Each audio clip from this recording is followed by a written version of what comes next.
And hello, good afternoon. Welcome to the live stream, and a very good afternoon to, well, I was going to say southwestern, but you're southeastern today by the looks of things, and you're here 3 hours early. So welcome along. Good evening, King K Games. Good evening, N8 Scooby, and good evening, Southwest Train Sim. Well, we've got a variety of different names. So the question is, I'm double checking Southwest Train Sim and Southeastern. Are you the same person? Good evening, Waggy Tail Steve, and good evening, Amaze Taze. So welcome all. I'm glad to see you all. Hope you are all well on this Sunday evening. I was fast asleep actually about 20 minutes ago. I woke up actually. I'd set the alarm for 4:45. I had a bit of a snooze after Sunday lunch, and it was just a question of whether I'd be awake in time. I thought, well, if I don't set my alarm, I might just sleep through and wake up and find it's 6 o'clock. But all is good.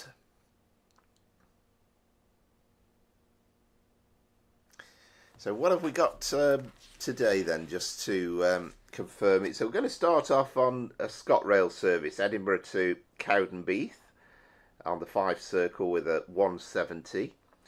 We're going to have a southbound Class 66 freight run, and then a two-part HST East Coast Main Line run, and then we'll see sort of how time allows, whether we've got any time for anything else.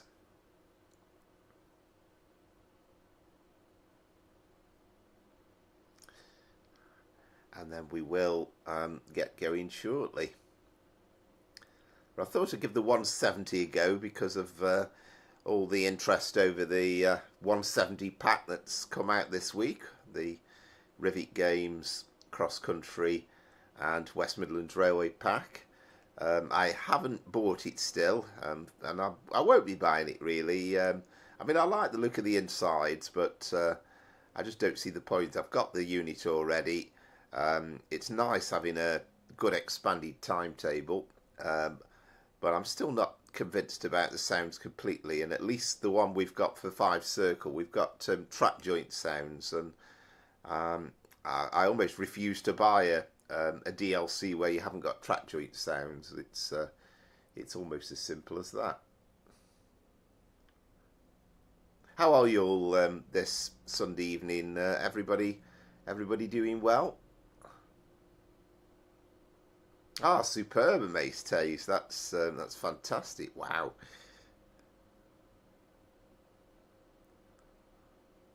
I'm still not convinced about my totals because I think with reinstallations and various things, I don't think it's sort of carried over all the hours because I'm way behind that.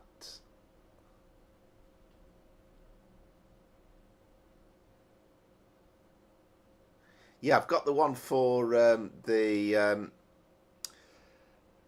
Fife Circle, and I quite like that. I don't know, has it been modded for the new pack? Has it now?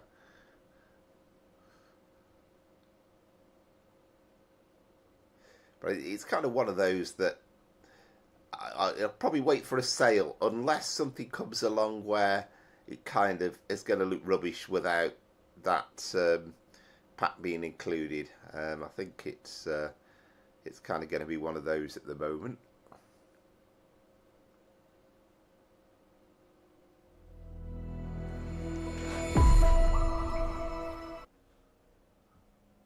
Yeah, it's nice having the proper cross-country interior and the West Midlands Railway interior, certainly. All right, okay, Amaze Taze. It's hard to know, isn't it? Good afternoon, Peter Edmonds. Hope you're well. I don't know whether I've said hello to Scooby, actually, have I? But certainly hello.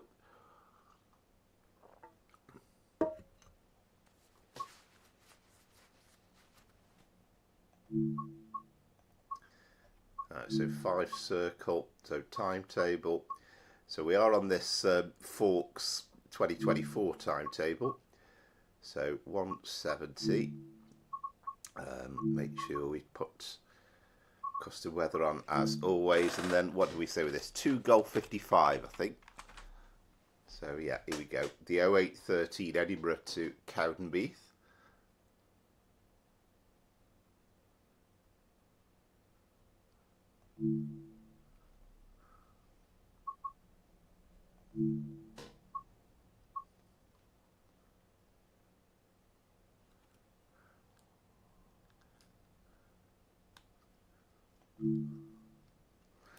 Yeah, it's nice having the proper interiors. That is the one bonus about this new pack. And I must admit, it's better if the mod's been updated on Train Sim community for it. Then so much the better.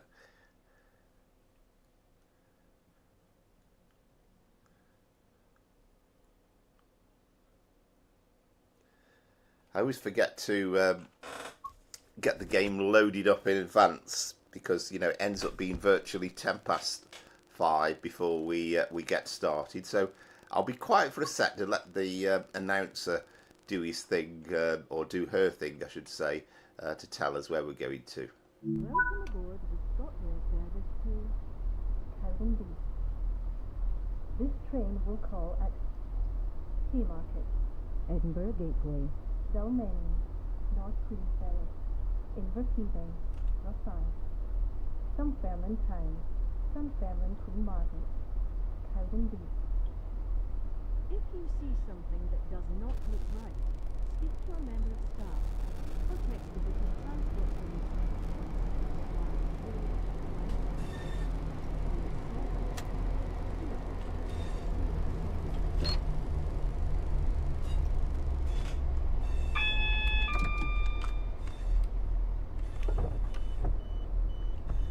So I'll open the windows because otherwise it's pretty quiet, this thing, even with the mod installed.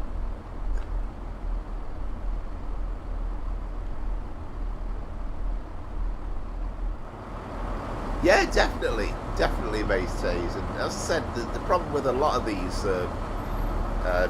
videos is that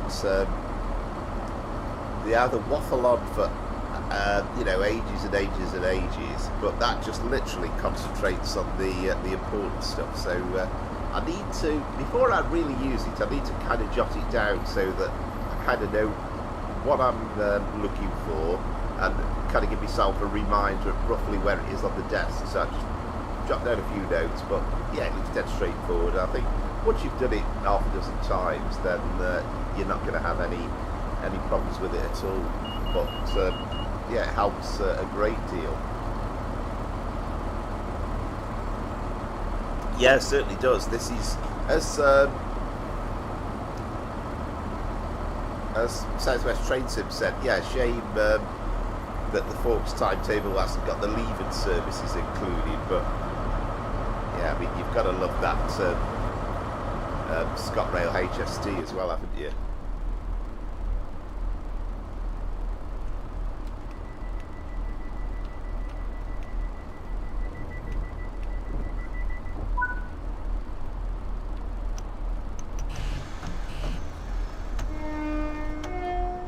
Yeah, this is the FAWX timetable, so PC only, but it's a lovely creation of Train Sim community. So you drive the Scotrail HST, and you can also drive the LNER Azuma on services. And they've included a modded Azuma so that as you leave Haymarket, you can then drive it in the diesel mode.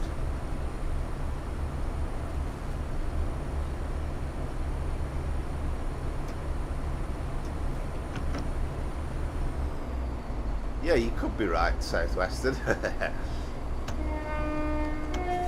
Perhaps it's a peculiarity of the reskin, maybe.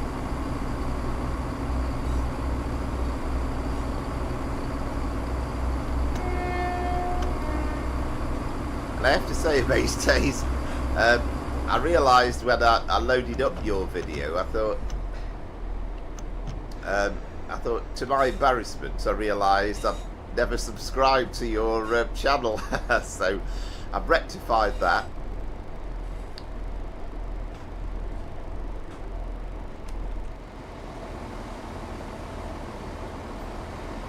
But yeah, it's a lovely little stretch. Just coming out of Edinburgh Waverley is quite an exciting thing in its own right.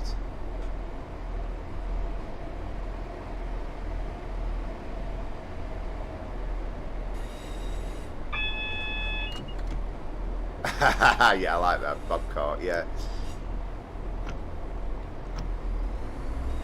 Well, I think I've kind of realised with this pack coming out, and some of the interest, you know, last week when we played my version of it that we have, I say my version, but the one I've got installed, but kind of realised that there is quite a lot of interest in this unit.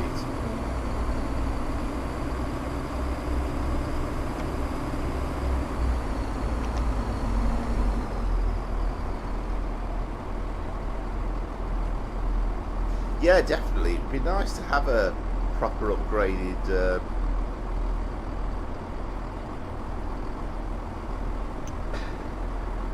timetable for the Fife Circle. It's what was lacking.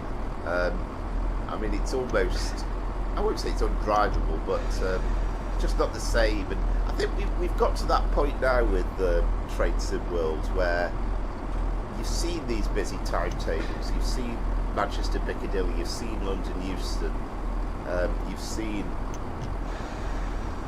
Birmingham New Street, and you know, just the idea of playing on a DLC where there's a busy station. London Victoria is another one. You've seen what can be done, so you just don't want an empty looking station now, a big station.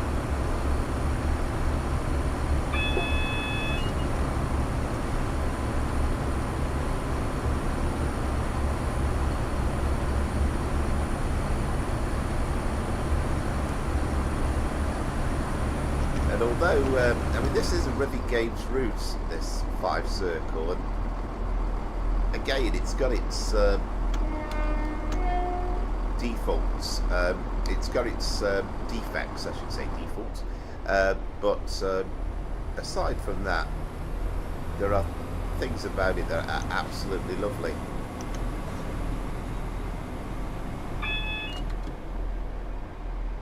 I was actually thinking about starting with a Edinburgh-Glasgow run, and I'd found one on the awesome train services list on the forums, Glasgow to Edinburgh from Queen Street, but I tried it this morning and it just wasn't great at all. I thought that this is just boring, so that's why I changed my mind. I thought, let's go for a Fife Circle run.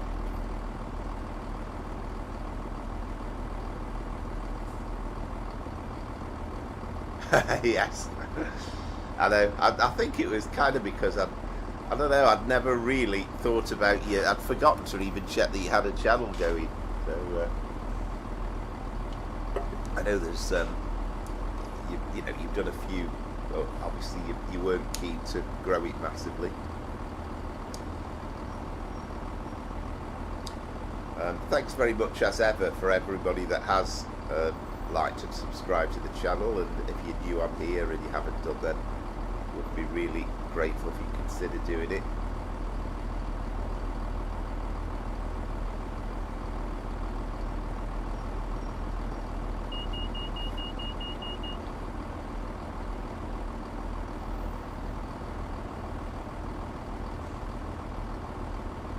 Oh, no, that's annoying, Peter. That's really annoying.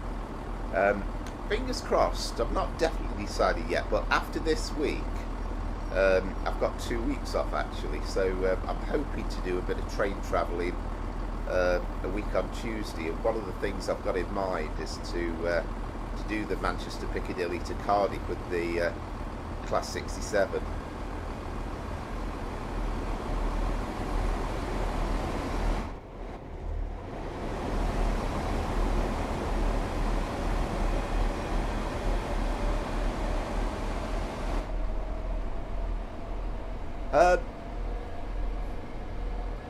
Which line's that, King K Games?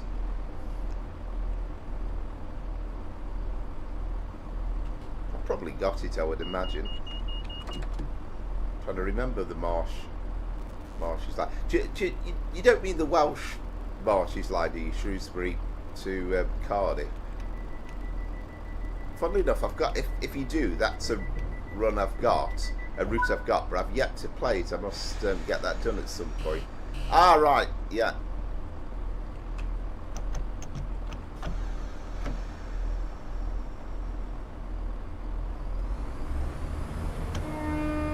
Right, Welsh Marches. Yes, indeed. Well, funnily enough, I mean, I live about 12 or 13 miles away, I think it is, from Shrewsbury. Good evening, Concord. Hope you are well. And I can guarantee you that if I go on the line the week after next, and I do that run, I'm absolutely guaranteed I'll do a run on that on Trade Sim Classic. I mean, I'd really love to be able to do the whole thing from Piccadilly through to Shrewsbury as well, but it's good the fact that we could do a full run, again with sort of mods and everything that's available, but it'd be nice to do, at least you can do a full run from Shrewsbury to Cardiff.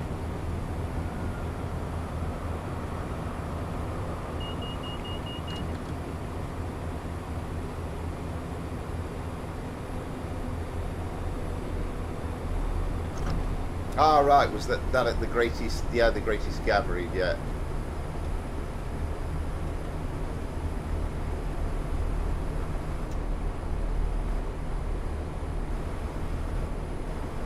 Ah, superb, yeah.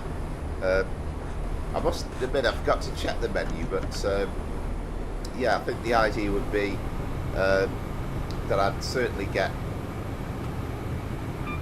Oh, he is Murrayfield, by the way.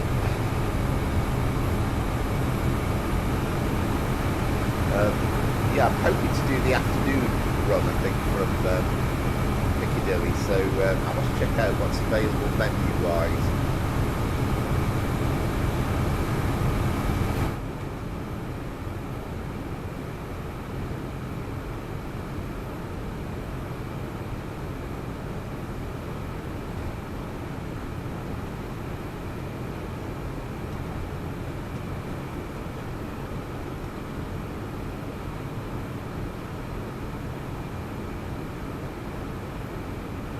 Yeah, there's all sorts of little weird things, isn't there, King K Games? You know, we've got large bits of the network, which is fantastic, but there's little strange missing bits. Yeah, I definitely would consider doing a full run. I've certainly done King's Cross to Leeds.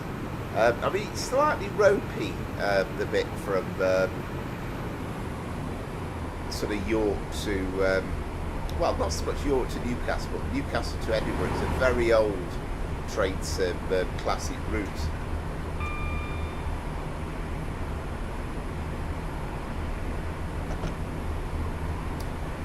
Good evening, Andrew.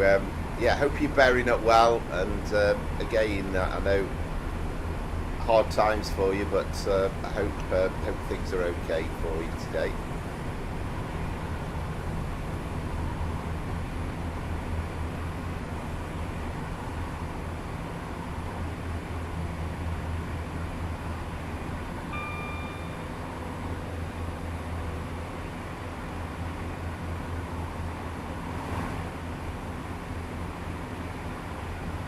Ah, excellent. Yeah, I've not even heard of that Harefield Southwest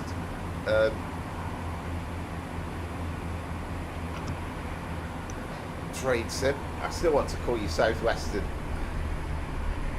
Good evening, Seb. Hope you are well. Yeah, I take it none of you have been at the Greatest Gathering. I mean, I think it's...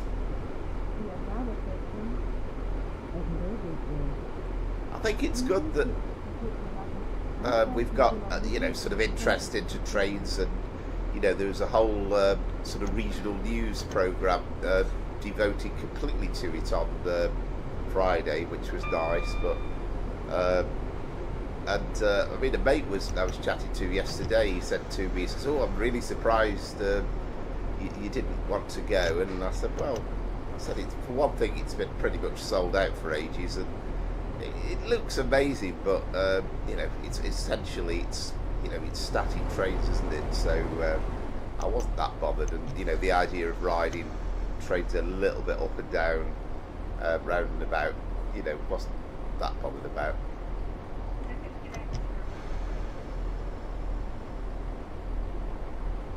Yeah, well, that's the other thing about stage, yeah. Yes, good videos, Seb, and I'm intrigued as well, interested about your Stafford connections as well, because you know, that's again a station that's very local to me.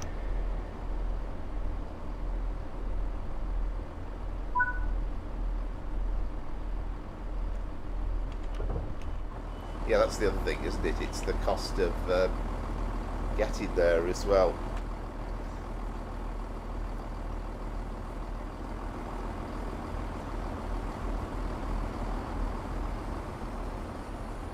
I've really studied the buildings over here, actually. Get intrigued by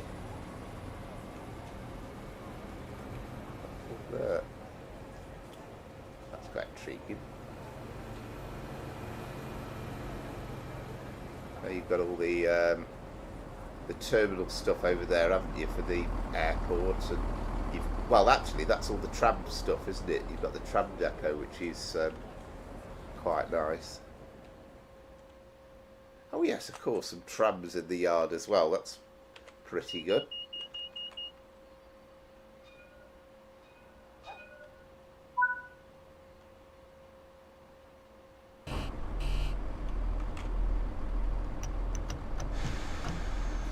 Yeah, good idea, Peter. I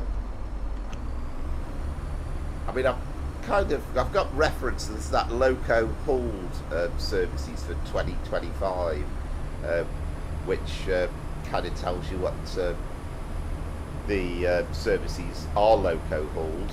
It's generally pretty accurate, and I've checked. I think it was something like the 14:30 from Manchester Piccadilly in the week, and it's usually 67 all. It certainly is scheduled to be, and it was the other day.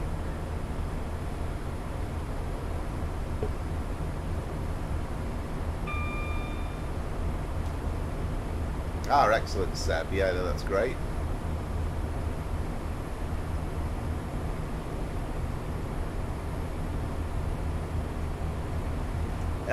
Quite difficult, Kincaid. Quite difficult. I'll try and get a bit of prep going. I mean, last weekend I was really bang on cue. I actually got the video recorded before I did the live stream, so it's just trying to find you know, an hour or two here and there. I mean, it's particularly difficult when you do like you do, of finding the time with these very, very extended long runs as well. But you know, I've got one in the works, a Trans-Pennine Express one from Manchester Airport to Carlisle, and I'm going to do a combination of Train Sim World, Train Sim Classic.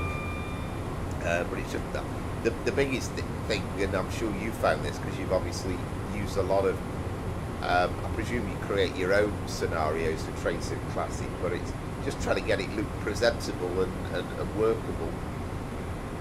But it's that is the biggest challenge, I think, because I think the problem is the live streams are great, but you just need the recorded stuff as well.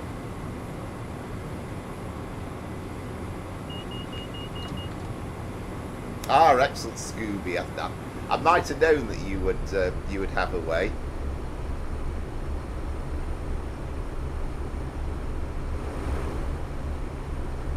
Ah, okay, Amazed Asia. No, that's great. Yeah.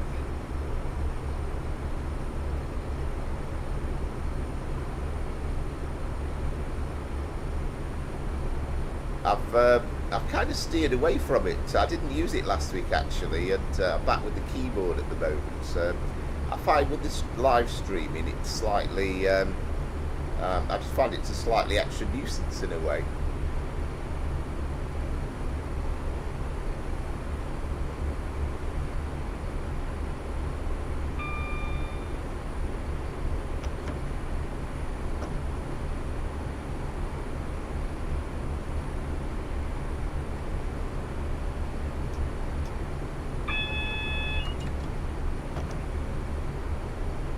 Ah, excellent, Peter, yeah.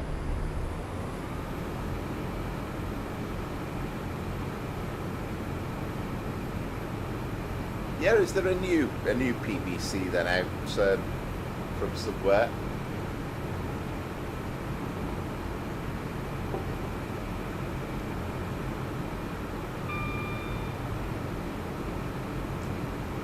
If I had a spare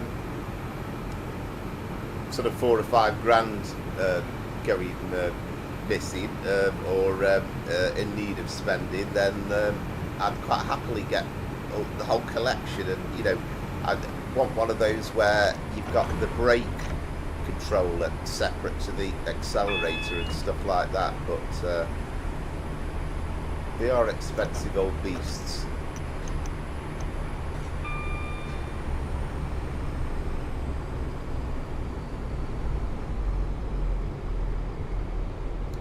Yes, indeed, Andrew. Yeah, yeah. No, I'm glad you've joined us for this run, because it's always an amazing sight going over the Forth Railway Bridge, one of the great wonders of the world.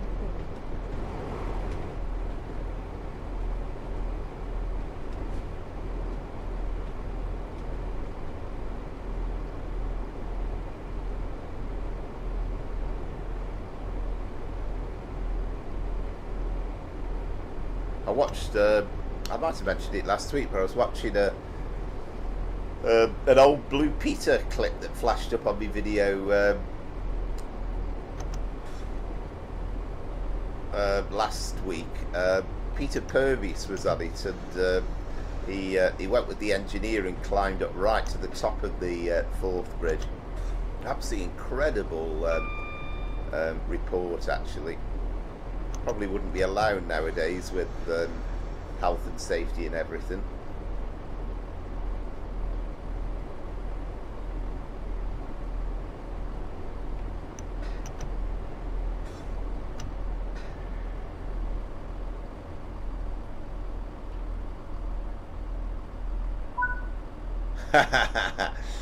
Good evening, channel not in use. Well, you know, it's probably no surprise, is it, not when Powerflower's driving the train, that it's not necessarily going to be on time. Oh, we've got a lot of trees there, haven't we? I love these little bits here as well. You know, you've got this. You can see here, like a selection of bungalows.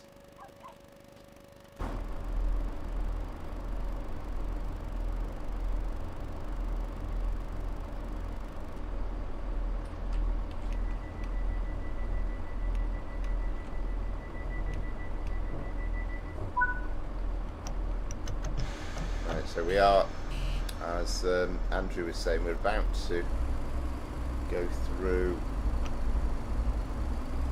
one of the most amazing sights on railways in the UK, and that's the Forth Railway Bridge.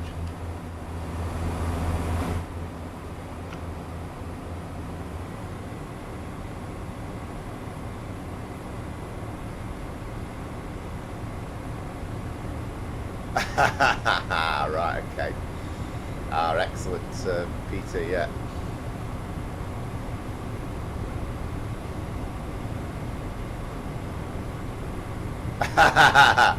Yes, indeed, yeah, I like it, yeah. And of course, James May's kind of got a love of trains as well. He's done a fair bit with trains, hasn't he? Which is the better side to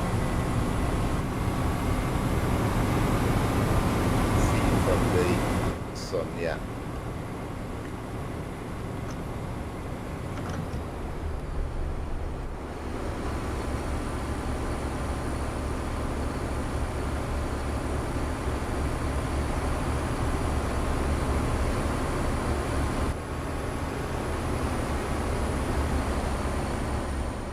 I mean, what a sight it is.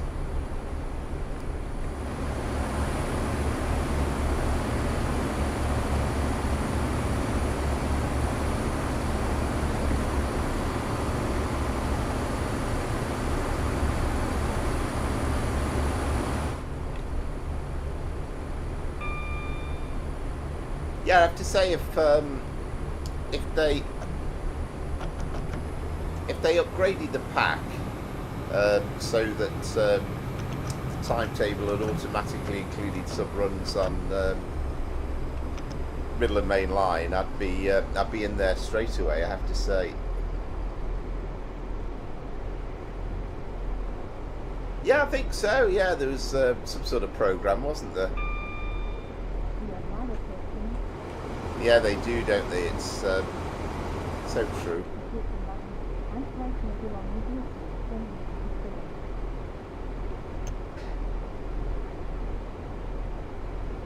I still find it brilliant that we get announcements as well. Rivet Games might, and you see the road bridge over there as well in all its glory.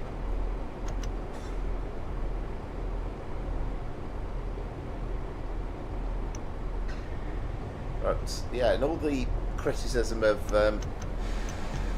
Rivet Games, the one thing they do get a lot of credit for is the fact that we get these automated announcements on this route, and love to see that rolled out to other routes as well. I mean, you think like doing those overground services with announcements, you know, officially authorised, supported announcements would be amazing.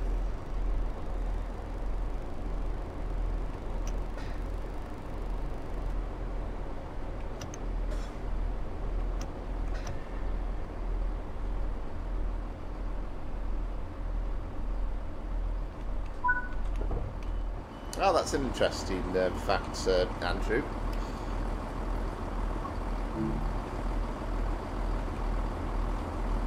Right, I'm pressing the wrong button. That's what I wanted. Number 8. Yeah, it's worth just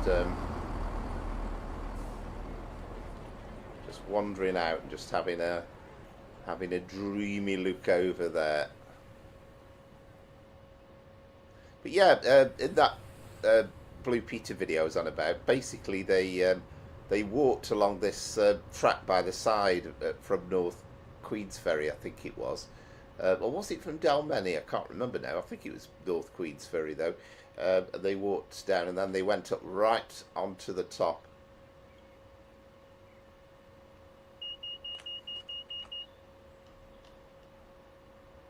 I never realised that before. What do they call that? Where you could oh, it's like a slipway, isn't it?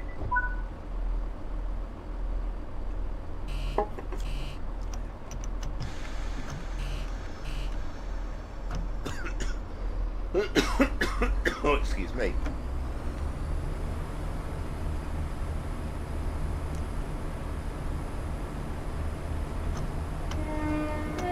Yeah, it would have been nice if we got the leaving services added to.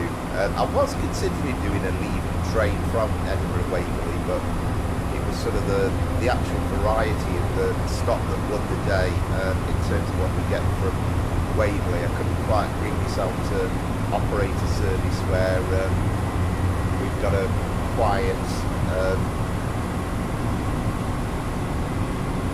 Edinburgh Waverley.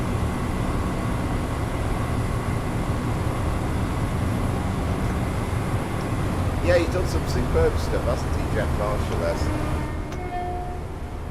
Again, very enthusiastic. I know they do trips, don't they, where you can actually have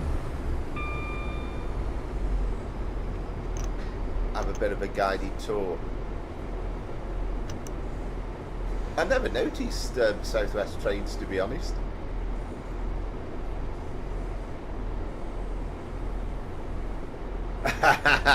Right, was it, it was sort of echoing, was it? And at least I think because we're doing a Cowdenbeath train, we're going to be turning left at the junction, aren't we, rather than going right. Ah, good evening, Charlie. Yeah, hope you're well. Yeah, this has got a mod, you know, PC only mod from Train Sim Community. I've had it installed for absolutely ages, but it does improve the sounds a bit, and we also get the track joint sounds as well over the point.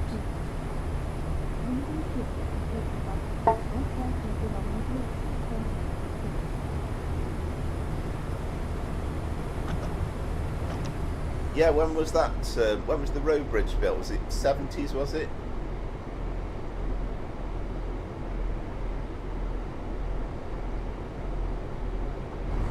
Yeah, I can remember.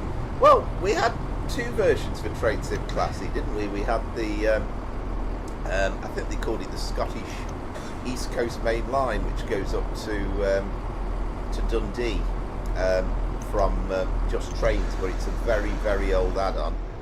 And then there's a slightly more recent one that DTG did, but it's kind of alright without being great.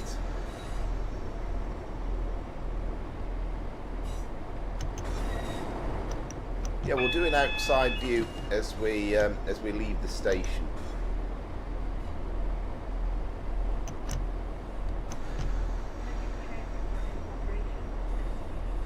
I mean, I think the new pack, of which obviously this isn't, has got new running sounds. Actually, I'm 3-car, aren't I? So I should have stopped a bit further back.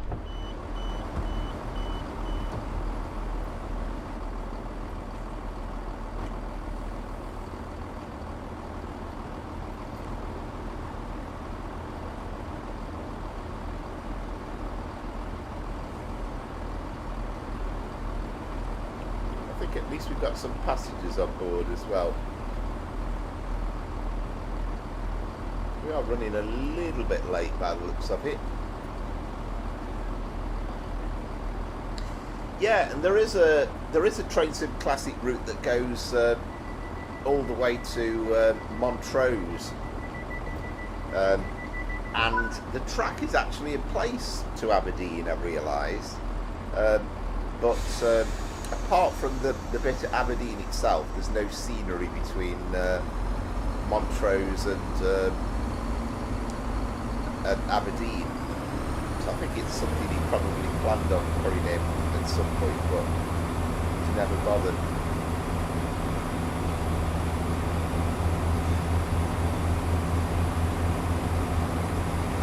Yes, indeed. Yeah.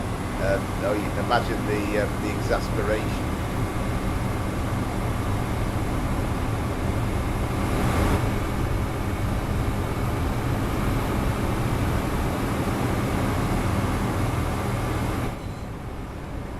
I couldn't tell you actually, Charlie. I'm not totally sure, but it's a mod I've got installed from Train Sim Community.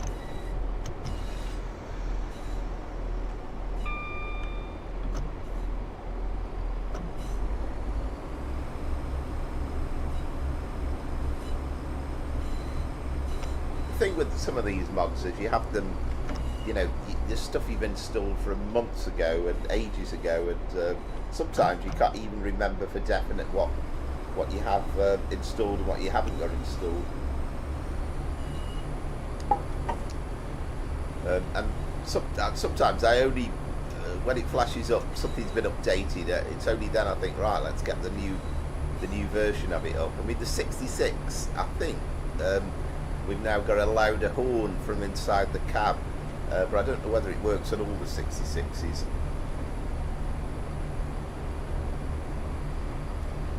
Yeah, the Just Trains one, which is really is showing its age now, but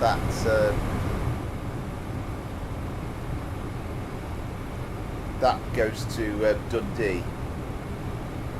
But it's a very, very, very old train sim classic. It's certainly not up to. If you look at Midland Main Line, the Hope Valley, and the Buxton Line, it's not anywhere near up to the standards of that route. They are brilliant in their own right, but it's a very, very old one.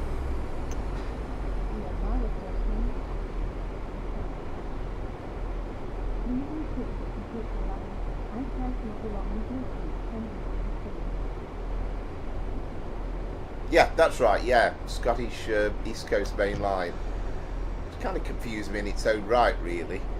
But, yeah, I suppose it technically fits the bracket. I think Perth is on the game as well.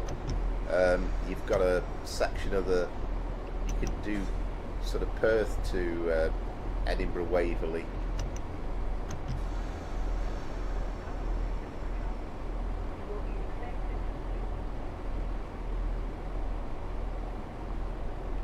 I do love the stations in this route. I've got to say that you know, they do look lovely.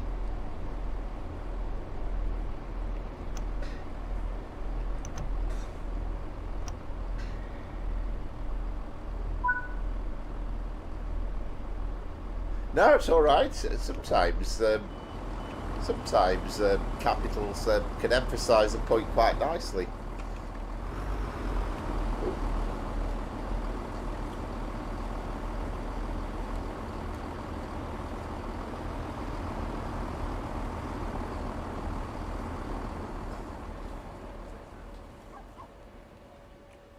Yeah, you know, obviously the scenery gets a bit more basic as you lead, but yeah, it's good stuff. Lost my train now.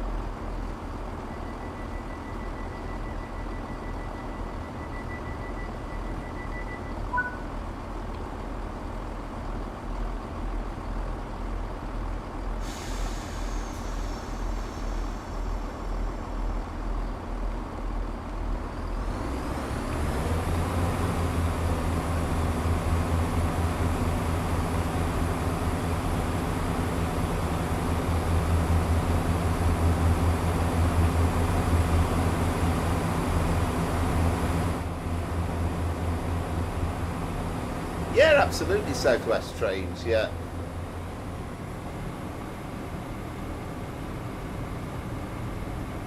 Yeah, you get little weird oddities like that, don't you, sometimes? By the way, one thing I have done this week is I have followed a couple of suggestions from last week. Might have been you that said it's Southwest, but somebody said I've taken out the lighting enhancement pack, just trying to improve the see if the frame rate improves a bit, because I'm getting I don't like the when you get to like a big station and it gets really stuttery.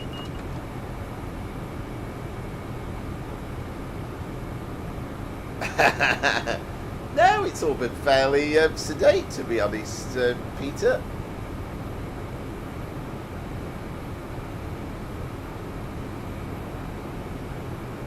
Yeah, there's bound to be some in there, Southwest train. Although some people have done some nice cross-country liveries even before the licence came in, because we've got some lovely reskins of the HST, for example. I'm fairly sure that we're going to get a Voyager with Train Sim World 6. Which I'm quite looking forward to. Well, you know, I'm making it sound as though it's a given, but somehow I just feel as though they've not got the license, surely, from cross country just for the purposes of releasing this 170 pack for cross city, anyway.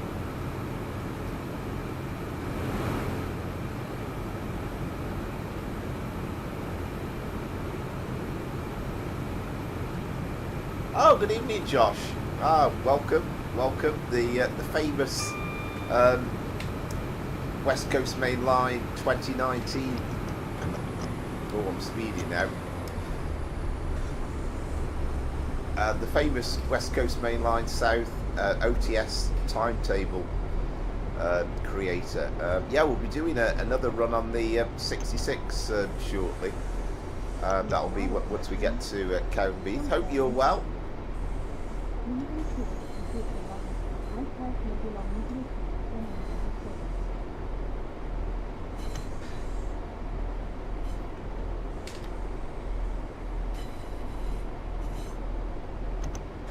Somehow you just feel as though that dual carriageway that we just saw on the left there, you were at Dunfermline City, you would imagine it would be absolutely teeming with traffic in real life.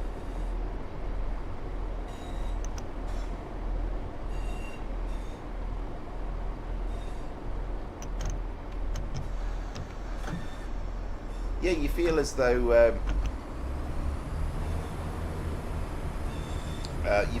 Voyager would have just so much potential and use, as you say, for such a variety of different routes. And you know, pretty sure we're going to get the Riviera line at some point, which would be nice. Not often I go on this side of the Fife Circle. This is what I like about it, the fact that you've kind of got two routes.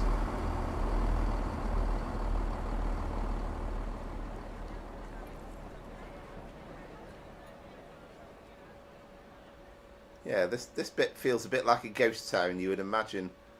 Yeah, it's nice that they've made the effort to put the dual carriageway in, but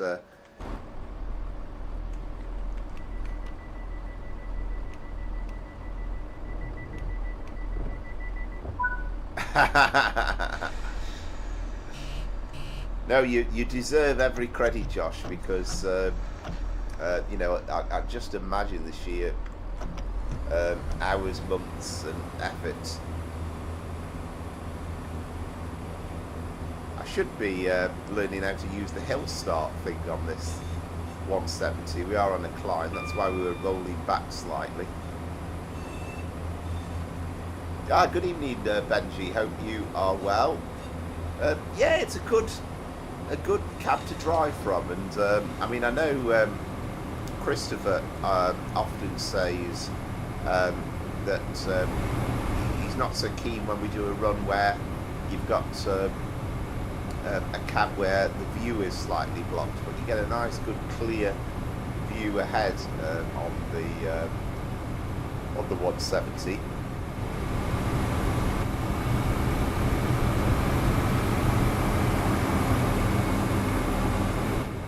Yeah, I know. Yeah, I still haven't got the hang of that actually, but we'll have to try that on the next one if we're on a climb. Can't remember where the button is.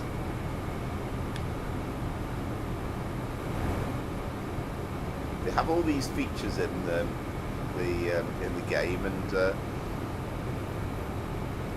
problem is it's remembering all these things.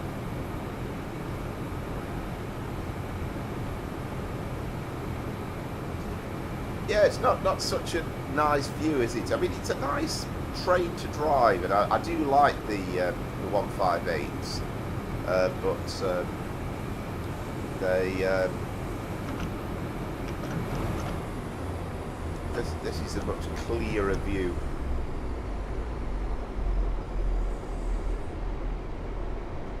So Dunfermline Queen Margaret is our next stop.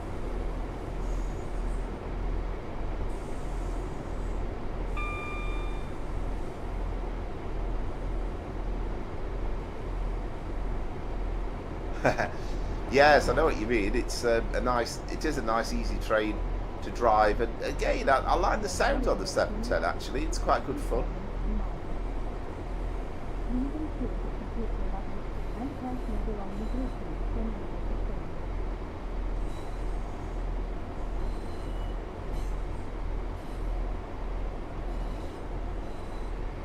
There's a few bits about this route that you know, potentially lovely, but there's a few bits that kind of would look nice if they were really tidied up, I think, a little bit. I think we might have a few vegetation upgrades on this as well, because I think I've got the enhancement pack installed that came alongside the FAWX timetable.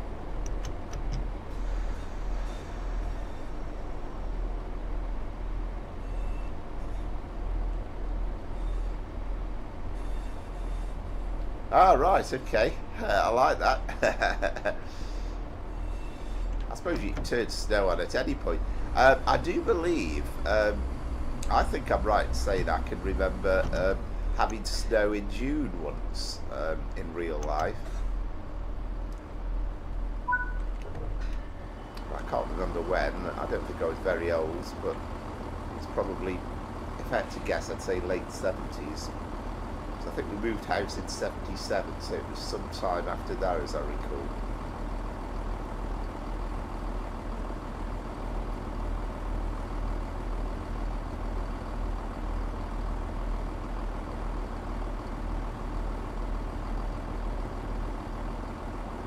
Ah, right, okay. Yeah, you very often find that, don't you?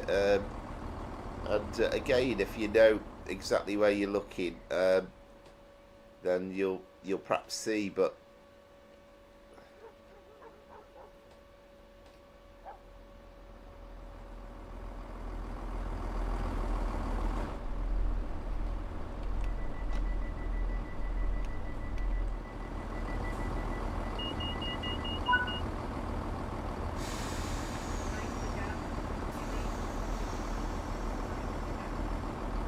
oh, I've forgotten about the hill start again, so never mind.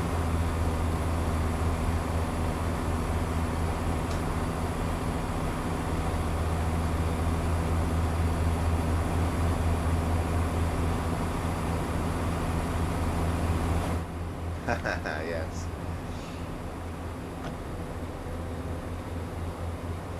I mean, the funny thing is, I'm not the greatest of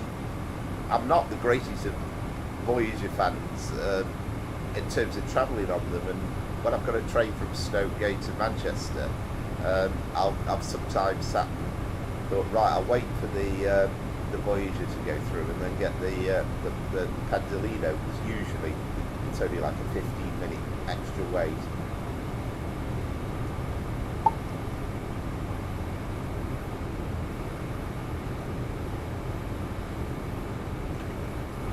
Yeah, Cowdenbeath Southwest, sometimes you get some strange goings on, don't you?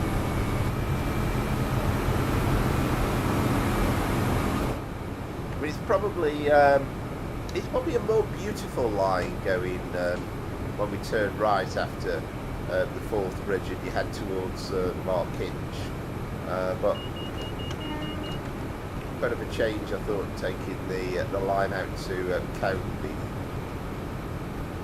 Of course, you can do there's also the Glenrothes with Thornton, I think it's called, isn't it? Or by Thornton, which is the other route you can do from Edinburgh Waverley. But yeah, I'd be excited to see what lies in store with cross-country with dovetail games, and I won't lie that if we have Dawlish, Warren to Dawlish, that section going along by the coast there, then that is going to be an amazing drive.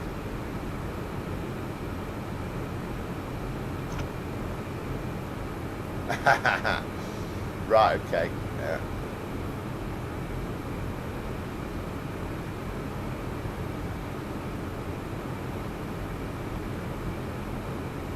Yeah, and I think it was probably you that said, Andrew, but I think you said electrification as well. I thought it'd be nice to see that put in place as well, really.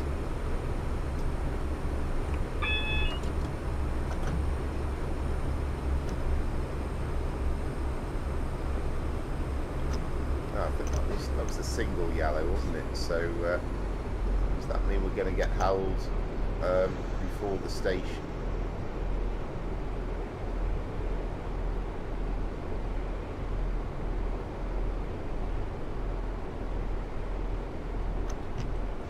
Yeah, I think the thing for me was that I can remember them coming in, but they were immediately,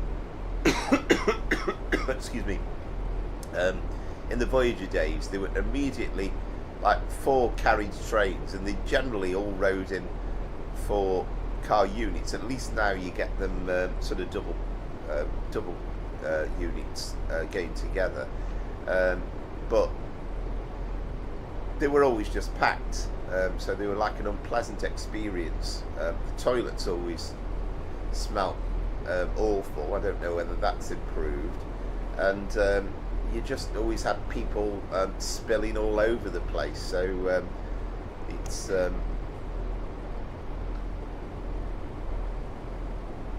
they've never been a great experience for me. Right, no, we're yellow, aren't we there? We're okay.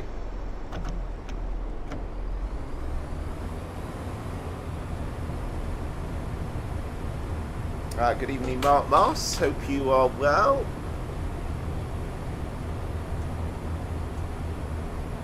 Oh, I've just realised I've been keeping an eye on the test match, but yeah, I've just realised Joe Root's gone.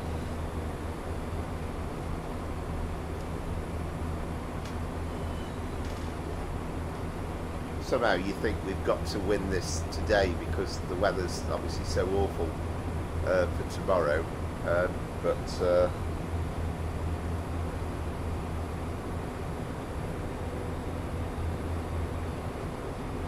oh, rain stops play as well.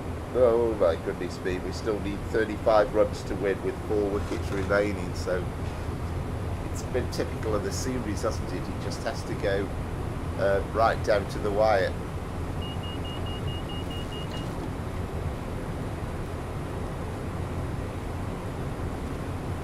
Ah, right, that's very interesting. Southwest trains, yeah. Yeah, and I suppose, to be fair, you know, you don't want to spoil. You don't want to spoil it completely, do you? So.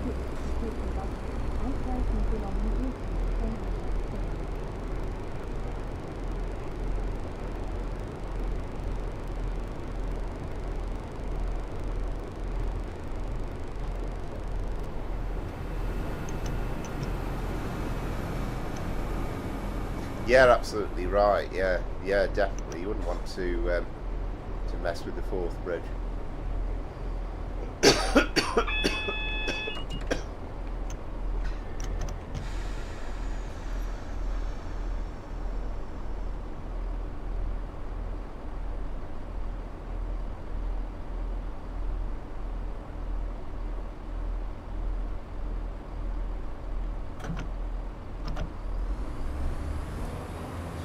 Sorry, I was reading the chat. Just get to the right place on the platform, then we can. There we go. That will do us, I think.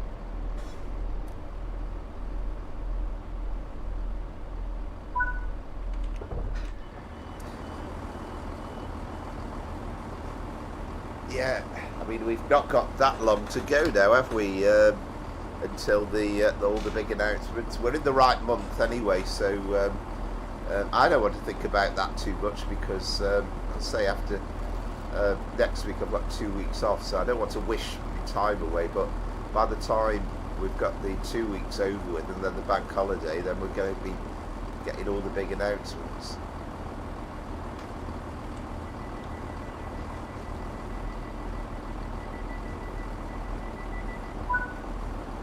Now, there's definitely a few speeding bits here and there, so it wasn't the most fluent of runs. I always worse on routes that I've not done for ages. That's always my excuse. So I'll make a note of my score. So 9688. But yeah, enjoyed that. It's always, and as I say, I think I've genuinely noticed there's quite a lot of love for the 170 out there in the last few weeks, and I think that pack. That's just come out has really enhanced people's experience of that.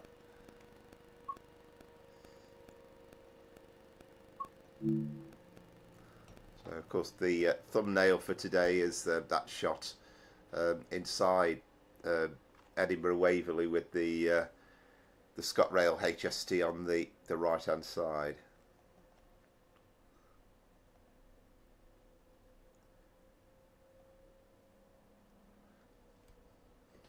Ah, right, well done, Mace Taste. Wow, there you go. Oh, crikey, I'm beginning to think this is a unmovable train at the moment. I can't get remotely close.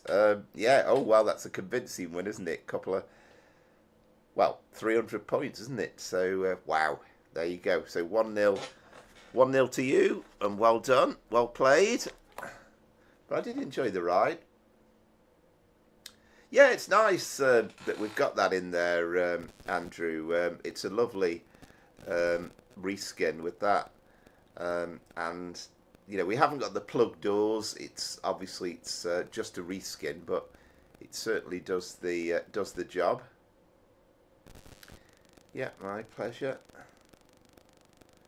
So I don't generally get anywhere with these freight runs either, so I'm sensing I'm going to get a 2-0 deficit here, but let's see what we can do.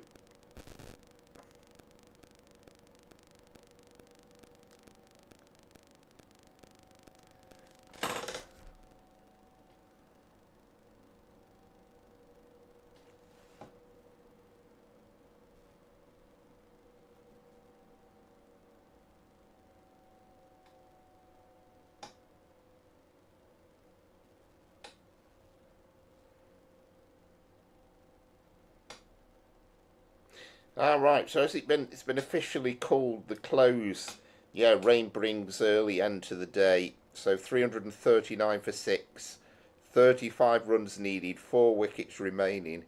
So that's going to be a testy day tomorrow with rain in prospect as well.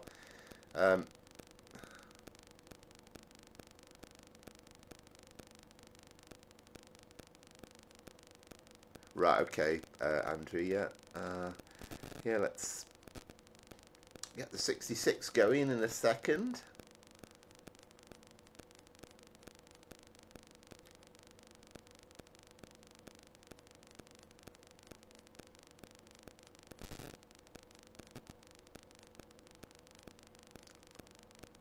So I'll be interested to see, now that I've taken out the lighting enhancement pack, to see whether when we get to Wembley Yard, whether it's any less stuttery.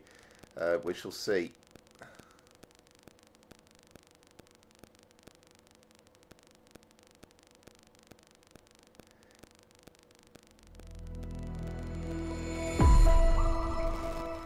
Yeah, that's good to know. I think sort of 20 at the same time. I think at my peak has been 30 odd, which we got last week actually, but that was the first time. It kind of grows slowly with that. There was a time when I couldn't get beyond 10, but or get into double figures, but that's a long way since now. So let's get into West Coast Main Line South. So we want the Josh's 2019 Winter South timetable. So the 66, and there's just such an amazing array of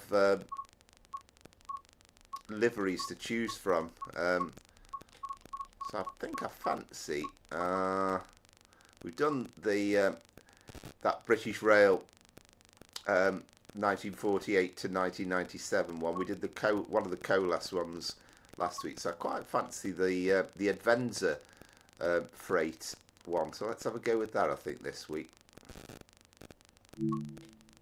Oh, hang on though. We won't do that. That's only on a.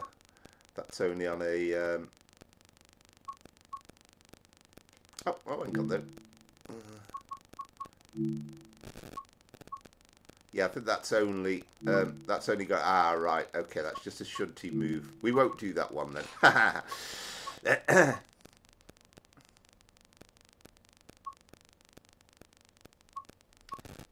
don't know which to go for.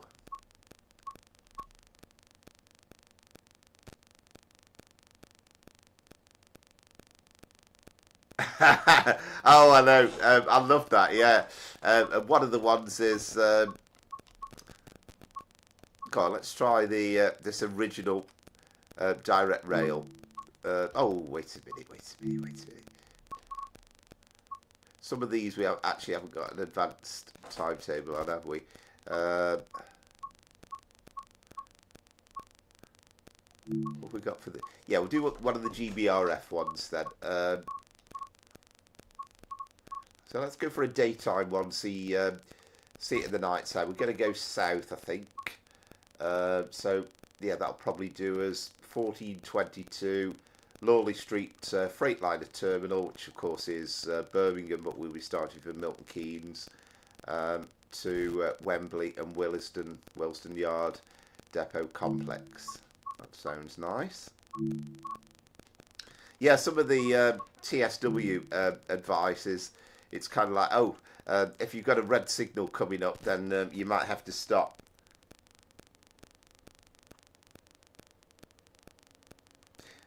Mind you, I'll say this, Peter. I know, yeah, absolutely, Josh. I hadn't realised that. I'm a genius at doing stuff like that.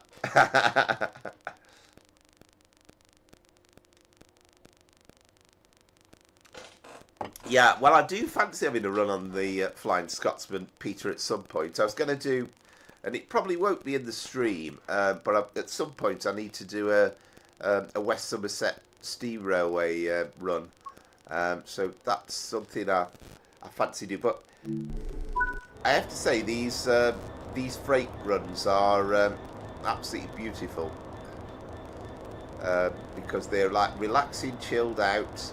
But you look at the this is Spratty Heath's reskin. Then you've got those new lights at the bottom. Those new lighting cluster.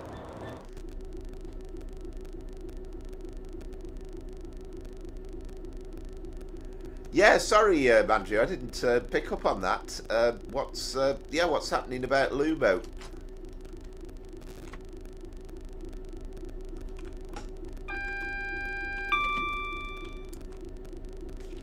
Well, let's get the this set up properly.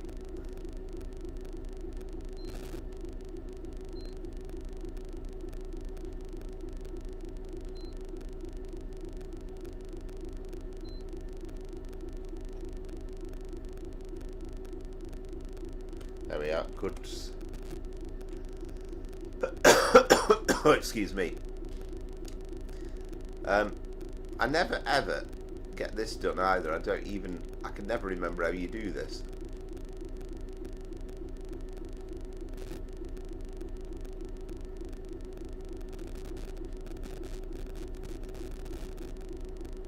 Anyway, we won't worry about the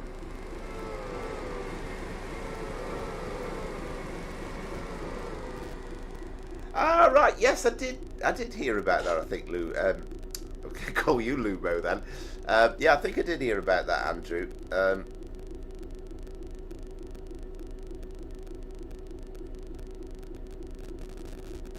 All right. Well, you never know. We'll see how time-wise goes in. We've got a HSD run coming up, but there are some nice network rail measurement trains on this timetable as well.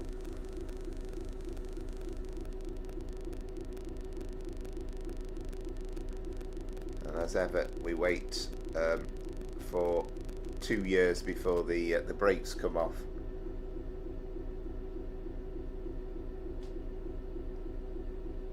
I think, and Josh will probably know the timetable better than me, but I think they pretty much all start and end at Wembley.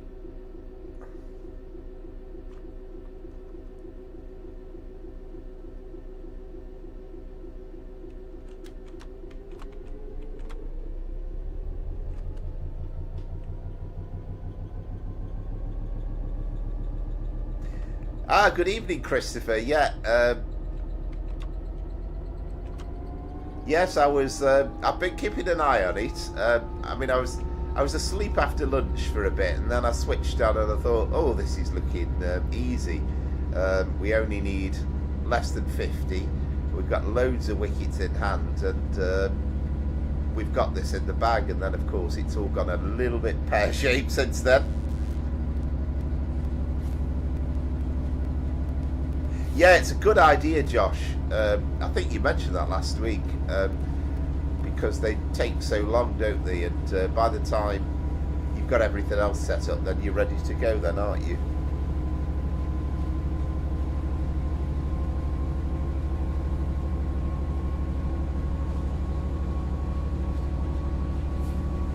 Just a bit worried about tomorrow now, because I don't think the weather's going to be so good. So it'd be, I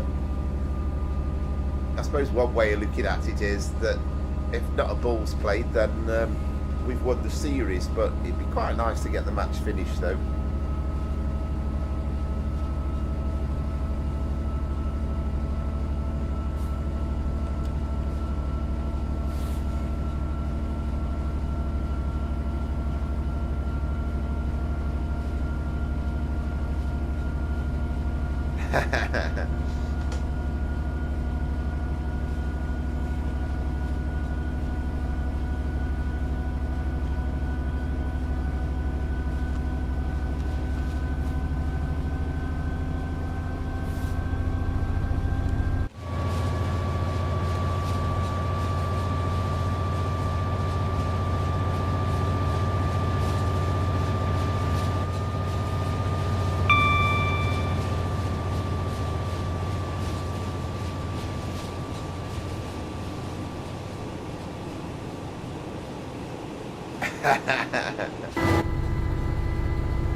Yeah, there was an article on, I noticed, I hadn't read it actually, but on BBC News there was kind of one of those, why does this happen when sort of thing, but there was an article basically saying, why can't you play cricket in the rain?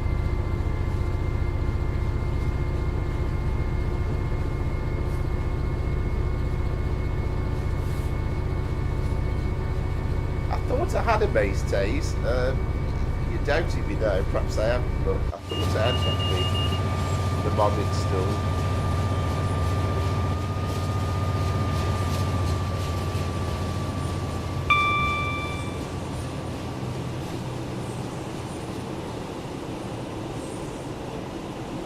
Tell you what, look at that for a long beast.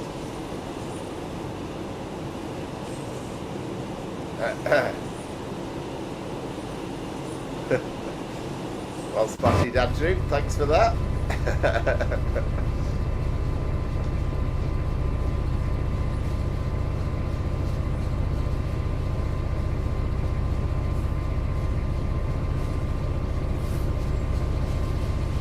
But yeah, it's set up on a knife edge, and you know, whilst Joe Root was there, I was thinking, you know, we've got this in the bag, but now it's all a little bit different.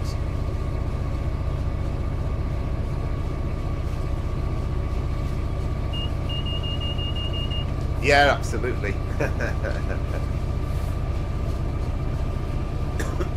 But I love, I'll say I haven't read the article, but I quite love stuff like that. It's like, why can't you do this? You know, what's stopping this from happening? It's like looking at the accepted norms and all that rubbish, but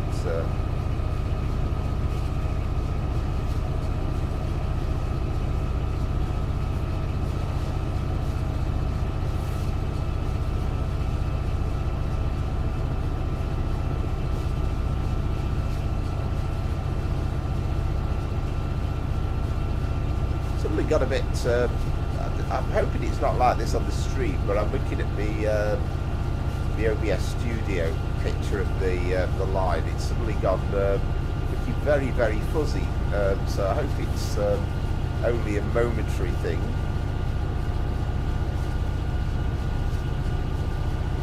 Oh yes, Christopher. We've got Josh in the stream, because you weren't with us last week, but Josh created this timetable for this route that's available on on Trade Sim Community, and it's just recently been upgraded with this new 66 pack.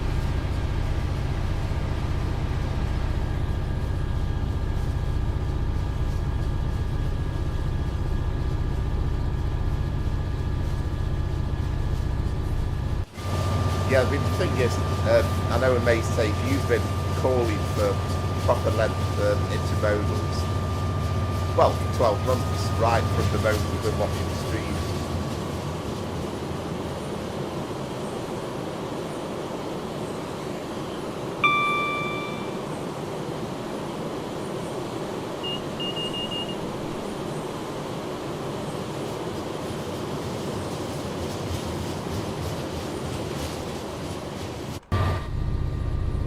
The thing is, I mean, that is the one thing. You'll ask a you know, sort of a young boy, and that's something that he will be absolutely amazed by, seeing a very, very long freight train. I know. Yeah.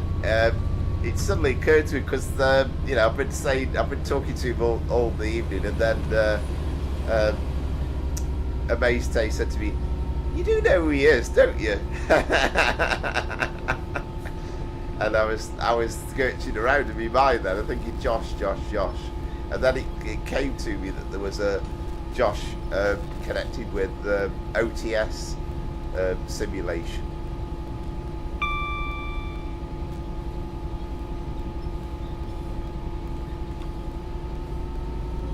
Yeah, definitely right, and I mean, like we said last week, it just makes this particular route, which is, you know, amazing anyway, but it just makes it even more enjoyable.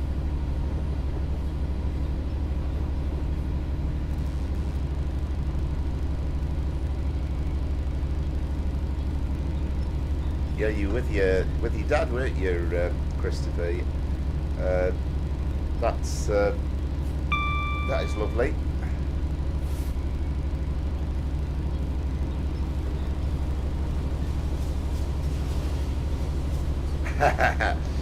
Wow, you're always in the know, Amazed Tays.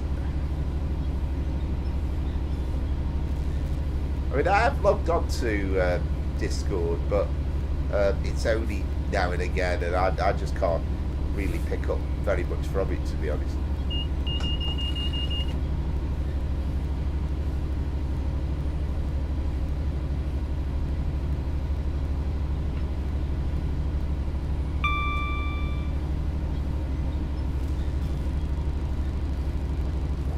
Hi, Lewis. That's a good point. Why should we be in passenger brakes when we're driving intermodal? I thought we had to be in goods brakes for this.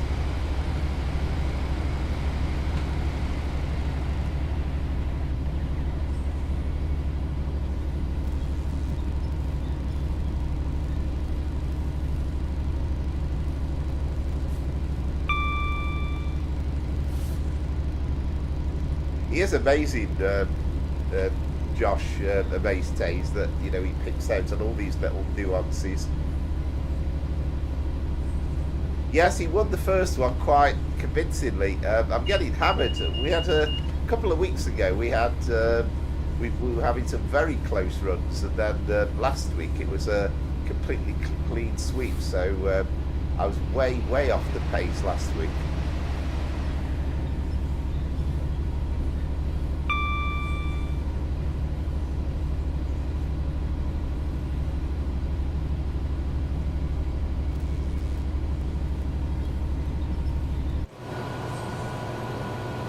Lovely delivery on that as well.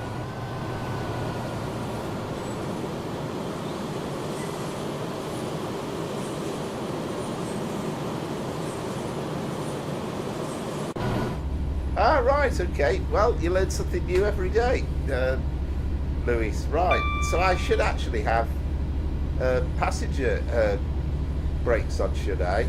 So presumably then, if I'm running with goods brakes on, then I'm going to get knocked off for the timings of that.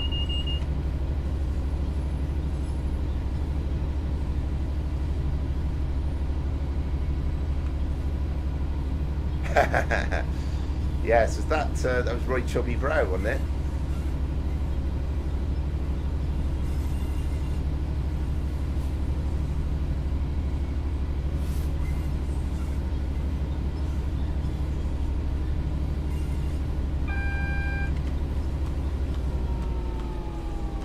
Right, we'll keep it out. Right, that's interesting. There, we got a.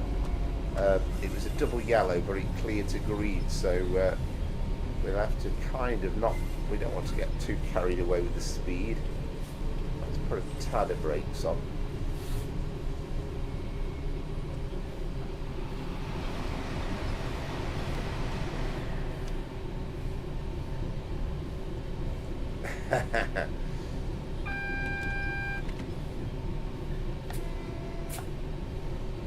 Oh, we've got a double yellow. Oh, again to green. So if we keep about the same speed, then we should hopefully not be catching up the train in front.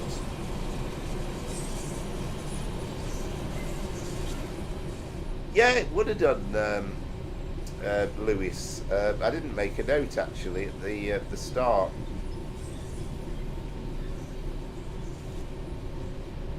Thanks for watching, by the way, and as I always say, if you're new to the channel and you're enjoying the video then and the stream, then please like and subscribe. Apologies if you already are.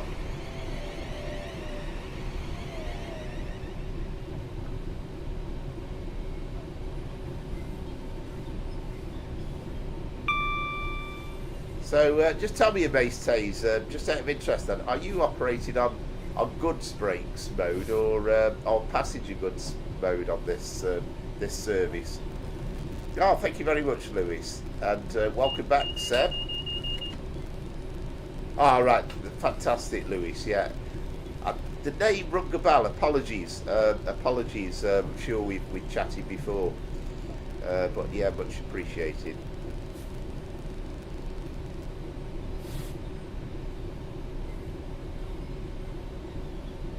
Right, okay. Well, I'll stick with goods then, just for parity's sake. And I'm certainly not. I'm not disputing what you're saying, Lewis. That sounds quite reasonable, but I don't know enough about these things, in all honesty. Ah, right. Okay, Seb.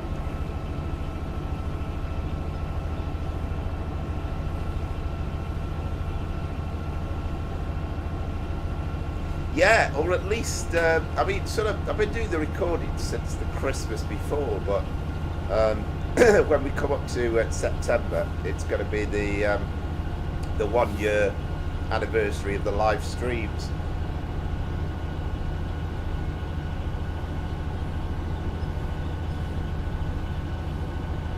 Yeah, I kind of know. I know how to do that, Lewis.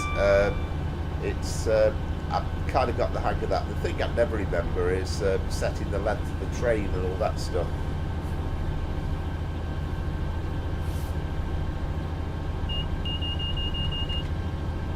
Yeah, so it's going to be your 1 year anniversary, but it basically coincides with the live streams, which was September.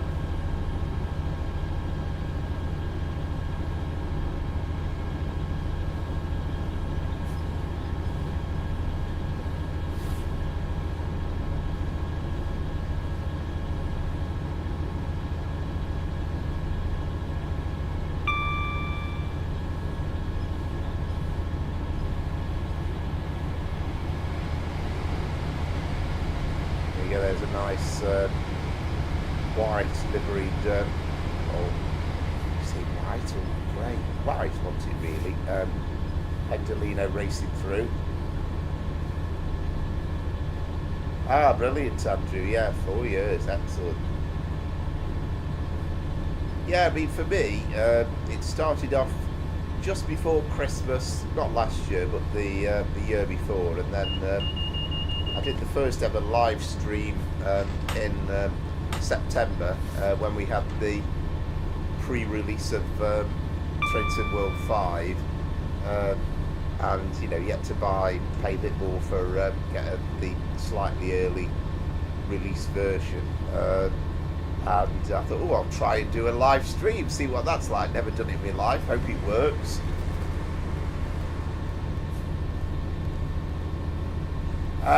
Well, it's funny you should say that, Lewis, because that's next. We're going to do a two-parter HSD run on the East Coast Main Line.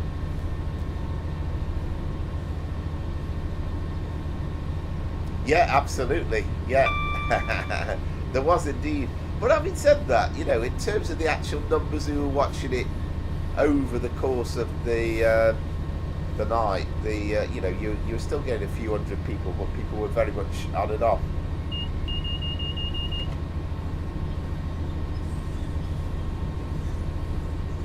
Good evening, Bob's Railway Madness. I'm doing fine. Hope you are as well. Hey up, lad. I like that. That sounds quite stoky from my neck of the woods. But yeah, we certainly is what we say around the potteries. Hey up, lad. How are you doing? You've got to let me know where you're from.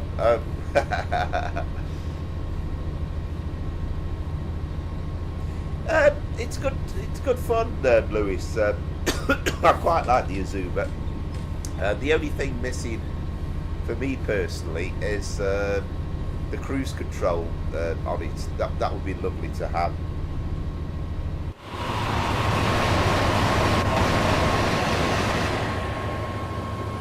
Ah, excellent. Which route are you driving at the moment, Bob?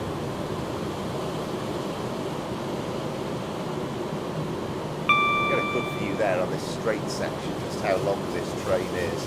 Ah, Sheffield, right, okay, yeah, so sort of similar northern vibes, shall we say.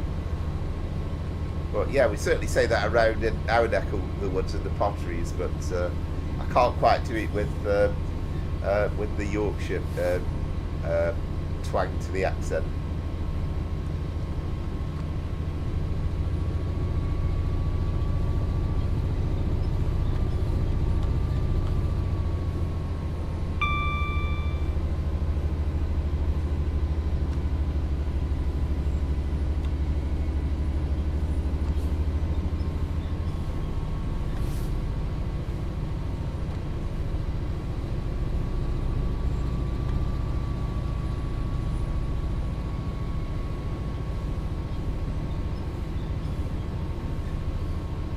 Ah, excellent, Bob. Yeah, you've got mastered the all the German signalling stuff, have you? It always flummoxes me.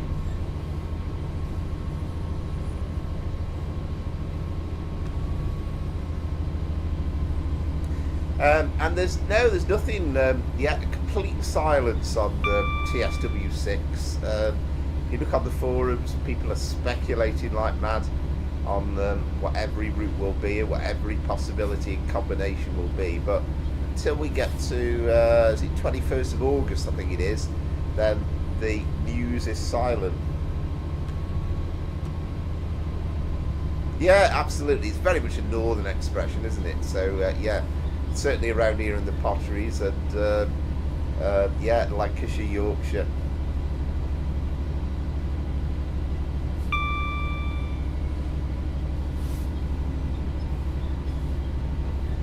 I like it, Seb, yeah.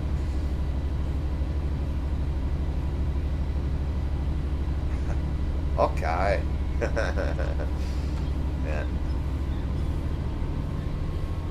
I always remember when Kenny Dalglish used to be on the telly every week, and there was a time when I honestly used to think they could really do with putting some subtitles on so that I've got a clue what he's saying, because sometimes I know I have installed a sound mod, so it should, hopefully that horn should sound a bit noisier from inside the cab, I think.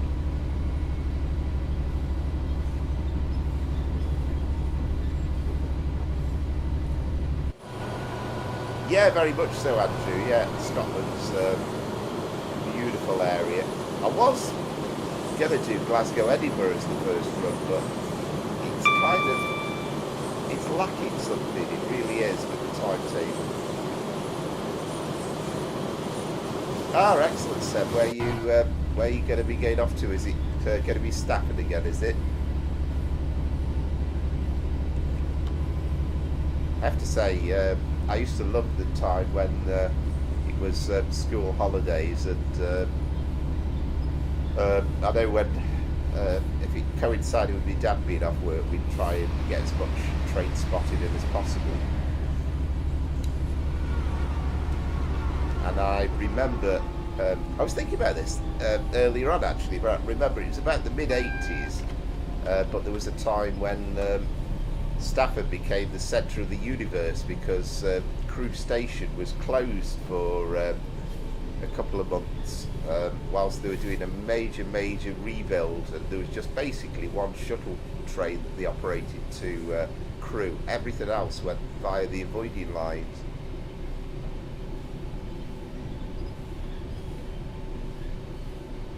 Yeah, well, it's nice to have plenty of choices there, as it were, Seb.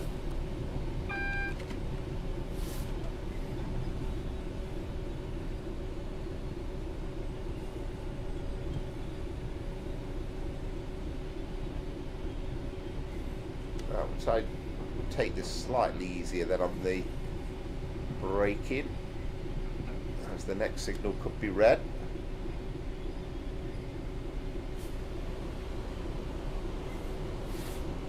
Oh wow, Lewis! I bet that was incredible.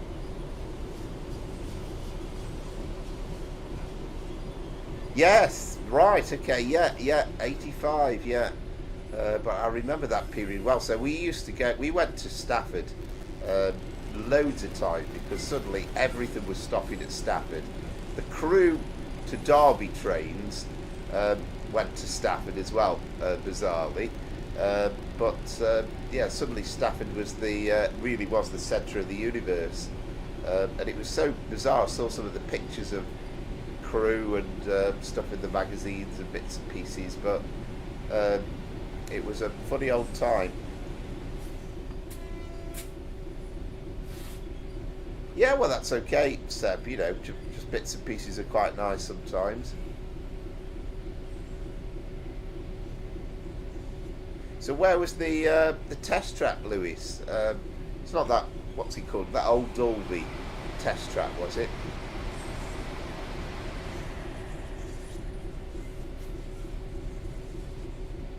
Oh, I bet that was amazing, Andrew. Was that on one of the heritage railways, was it? Now, we've got a repeater that tells us that we're okay, but I'm never quite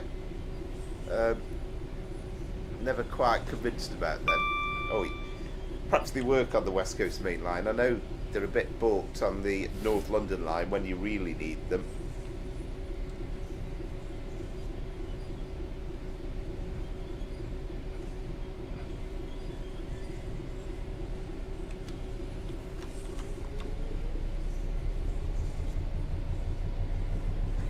Ah, right, okay, right. So that was actually this weekend, then, was it, Lewis? Then, yeah. Wow. Oh, I bet that was. I bet that was. That was excellent.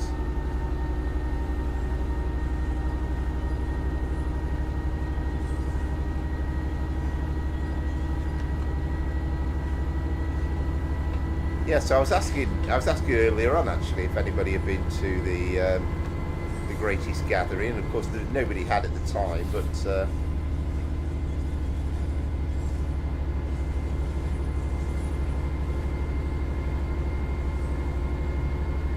oh, right, amazing, Andrew. Yeah, I mean, back in the day, me and my friend, particularly at Crewe actually, but we used to be quite, we got quite ambitious, and we used to ask drivers. We kind of got to realise that if the train was sat and it was on a turn and it was going to be a while before it headed out again, then they would let you into the cab. They were a bit more reluctant when it was just standing by for a couple of minutes on a stopping service, but those that were starting or terminating at Crewe were always very amenable. So I remember standing in a class 33 cab and on a Cardiff service, and a Sprinter as well when they were brand new. Yeah, absolutely, Lewis. That's what we try to achieve, and yeah, it's been a slightly. We had a good stream last Sunday, Christopher. I think we got another 10 subscribers, and then slightly quieter with the week with the class 47 video. So it's not going to be too far off. I think TSW5 will definitely get us over the 1,000, but if I could get there before, I'd be even happier.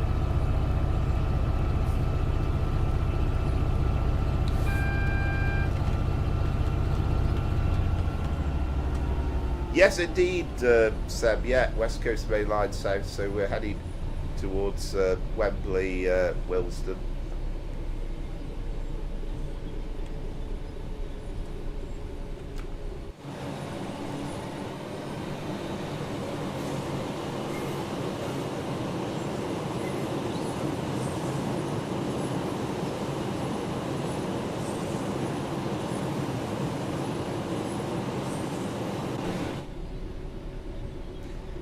Ah, cheers, Christopher.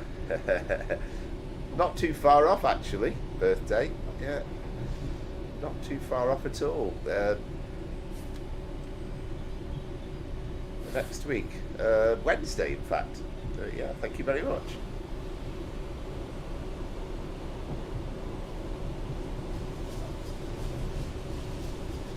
No, but it's not far off, actually. Seb, it's Wednesday as it goes.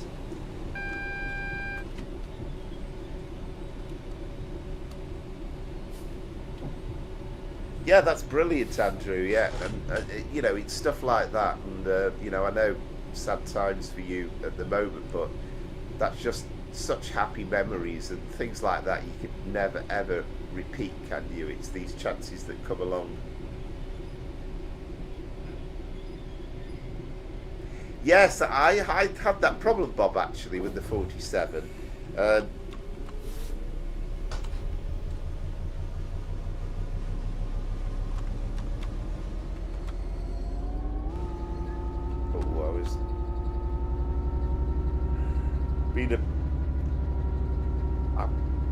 didn't mean to put as much brakes on as there, actually. Let's just get the brakes released properly again.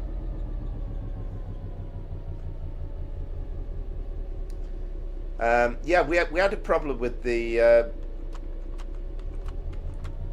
47 when that Isambard Kingdom Brunel pack came out, and I kept putting the DSD on, and I couldn't for the life of me understand why I've been too silly here with the throttle. Oh, let's just calm it down. Go back to normal. That's it.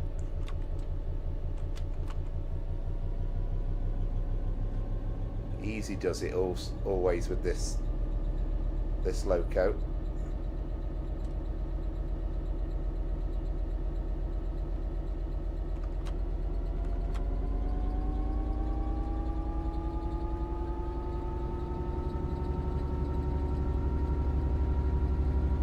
But yeah, it kept yeah, the DSD kept going off, but it wasn't making a sound, and it kept slamming on the emergency brakes. It took me ages to figure it out, and after about 45 minutes I got there, but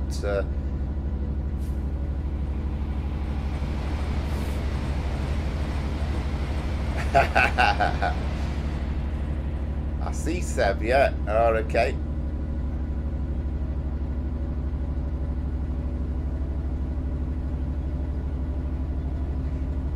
Interesting that is, Bob, because the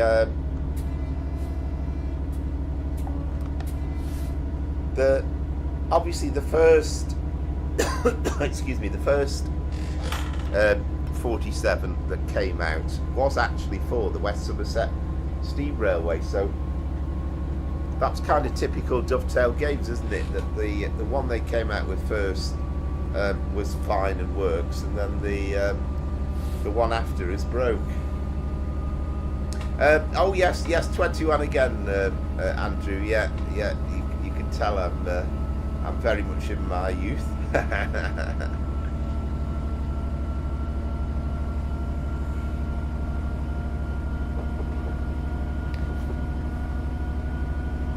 Yeah, 60 would be nice. I was actually messing about with Trades and Classic yesterday for when I do this Manchester Piccadilly to Carlisle run, and I put in a 70 at just coming into Piccadilly, which I thought would be quite nice.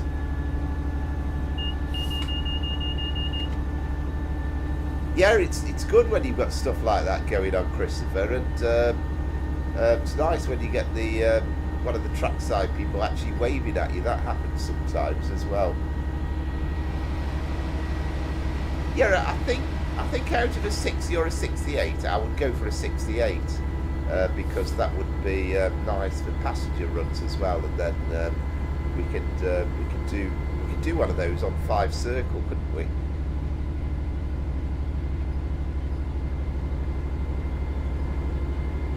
Oh, no worries, King K. Yeah, welcome back.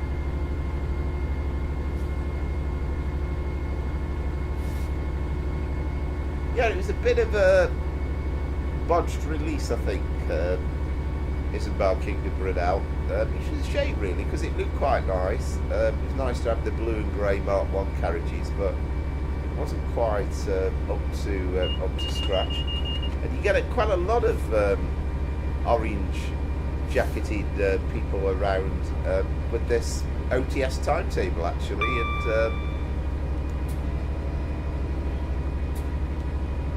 Josh probably could tell us a thing or two about that.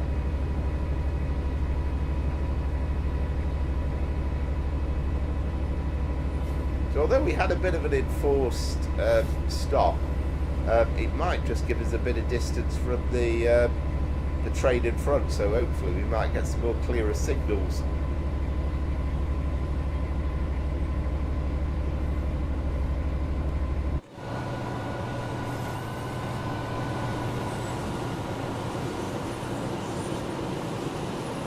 I think a 59 will be okay, but the only caveat I'll say to that is people are going to say, it basically looks like a 66, so I think people will probably want to see something a little bit different.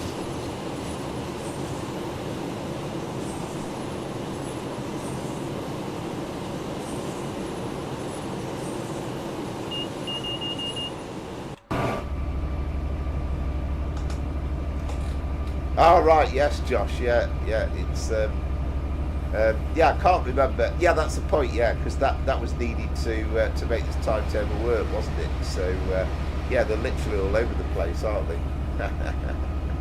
It certainly is a long freight, King K.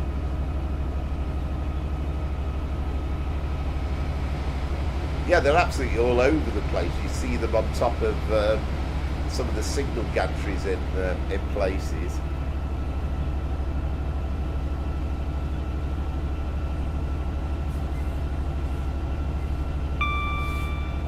Bit of a mixture, I think. I think you've already seen with the road map video, you'll get an idea of the slightly rehashed TSW6 t-shirts that they were wearing. But the main thing's going to be the new routes and the new locos, really. That's going to be the exciting bits.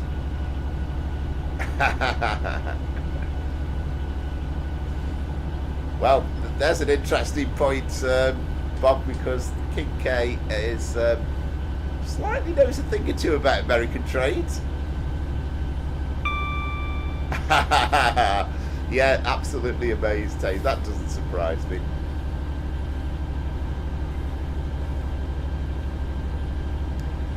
Well, there's loads of stuff they could put in. I mean, I'd love personally to hear. We had announcements on the Fife Circle line, and we had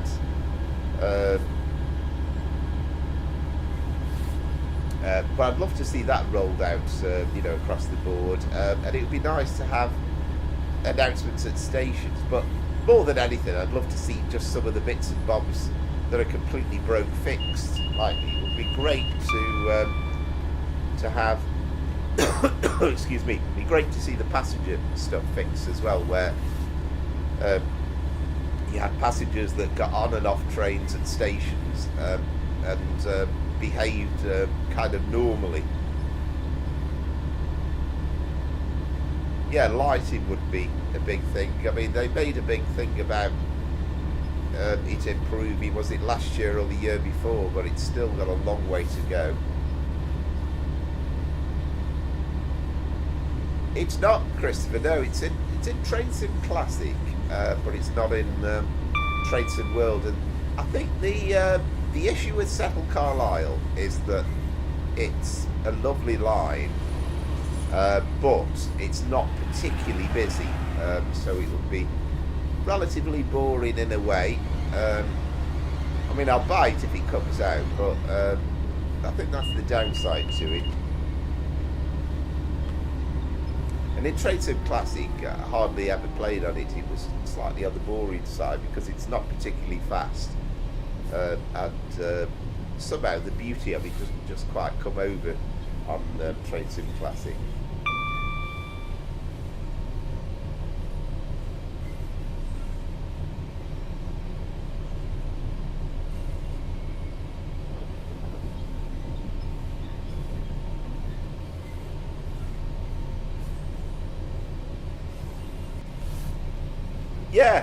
Yeah, I mean, there are things like that they've done, Josh, yeah.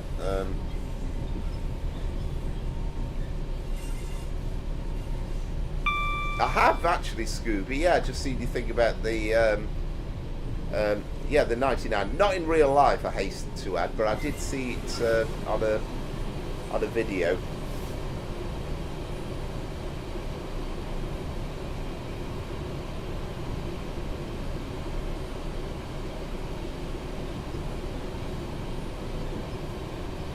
I mean, it's quite nice to think. It'd be lovely to see something, you know, like brand new like that that's only just come out.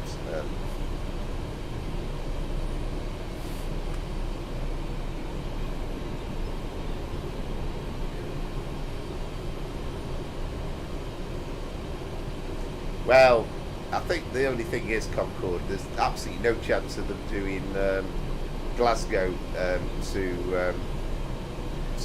to Malay, for example. That would be the longest route ever, and plus it'd take about 5 hours or something. I think I'd probably, out of the two, out of Settle Carlisle, I think I probably would edge towards Fort William to Malay would be lovely, actually.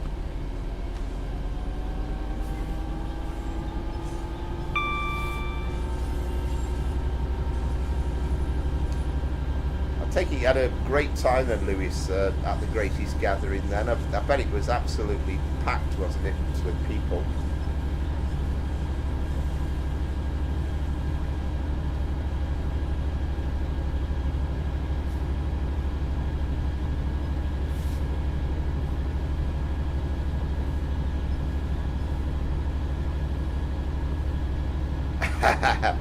Yeah, well, that's the sort of thing you kind of expect Dovetail Games to put in, where they might put in something like the here's Watford Junction,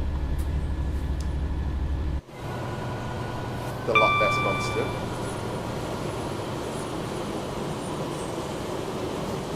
Yeah, you can. I've never actually tried it. I think I've got all the bits and bobs for doing, but I've never quite got myself up for doing Glasgow Queen Street to Malay.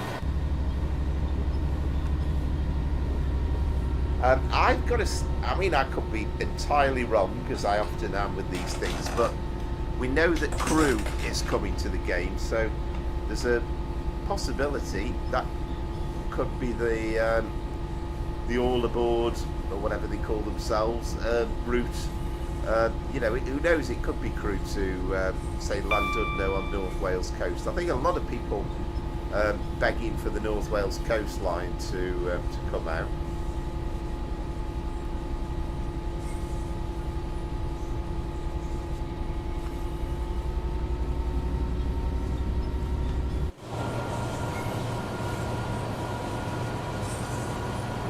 I've said before, but back in the 70s,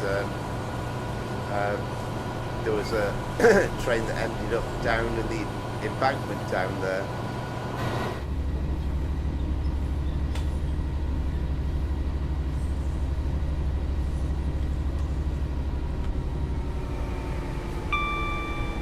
Ah, right, I've only just seen you think, yeah, Ace Cafe. I don't even know what that is, Scooby. By the way, is it another big night in the car racing tonight? I know you said last week it was postponed. Yeah, all aboard studios, that's it.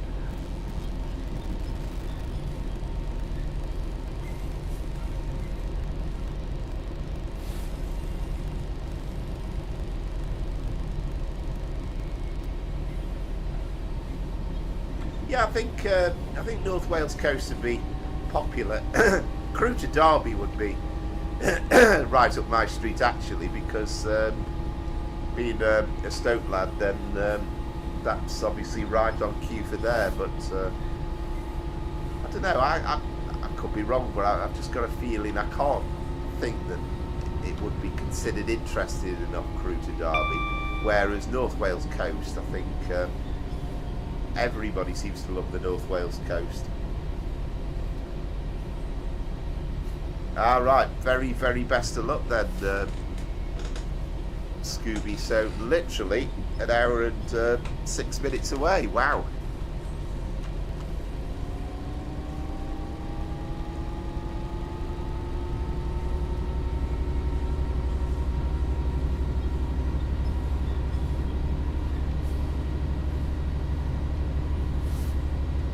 Yeah, well, and again, this is always the thing, isn't it, with these routes? I think, yeah, it'd be lovely to have Conway and Conway Castle and all the rest of it, but you kind of just think it's going to be too far, but we'll see.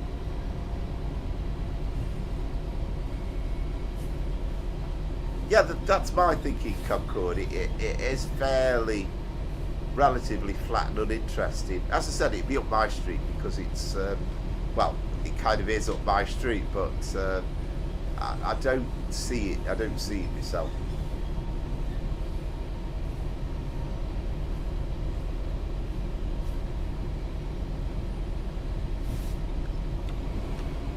Yeah, it's the final week of Ace Days for you this week. So I'm absolutely desperate for a coffee actually when we get to Wembley. I thought I got a bit of a funny throat going on Friday and yesterday, but it's reasonably okay. But I'm getting a bit hoarse, I must say. Yeah, the area around there. I mean, you've been to London now recently, haven't you, Christopher? But it's just a gorgeous area. We took the our Westie for a walk around there, and me and my brother, I suppose a couple of years back now. We'll have to go again, perhaps this summer. But it was a lovely walk around there, around Ganway and Conway Castle, and London now is just a gorgeous place.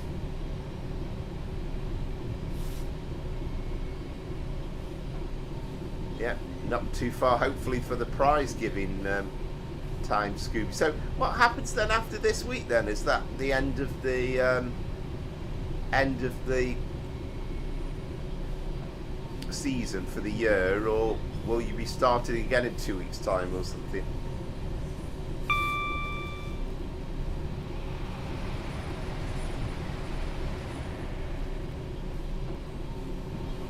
Yeah, 84 miles sounds possible, doesn't it?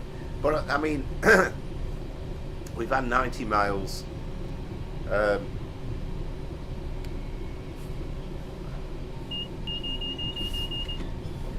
We've had 90 miles with Preston Carlisle.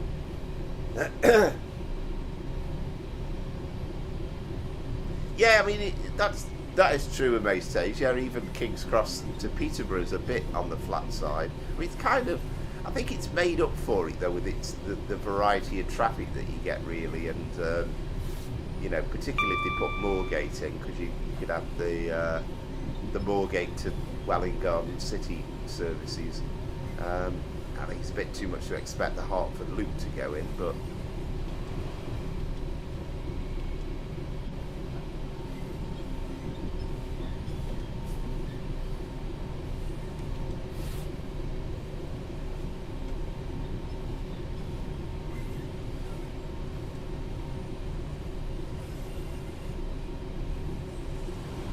I wonder if 66 brakes are like this in real life.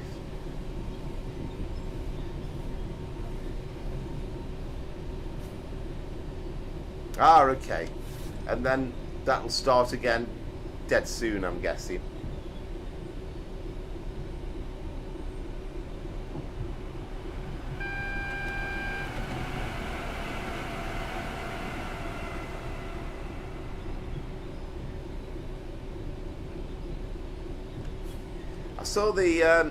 Certainly saw the 9 dart finish, Christopher. I only watched bits and pieces, only clips. I didn't get a chance to watch it properly. I loved Luke Littler's reaction to the 9 dart finish, though. Just a kind of a shrug of the shoulders, as much to say, well, you know, what's so special? You know, I'm going to do that now and again.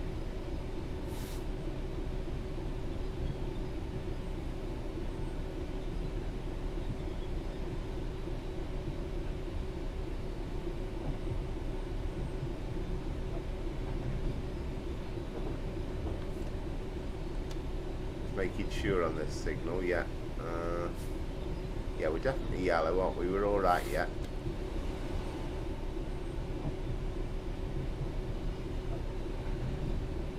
Yeah, I can imagine. And of course, I know you've been to the World Match Play before, haven't you? At Blackpool. Excuse me. I'm going to put my frame counter thing on. Let's just see. I'm just going to see with this. Now I've removed the that lighting mud thing. I'm going to see whether we get any improvement with the frame rates.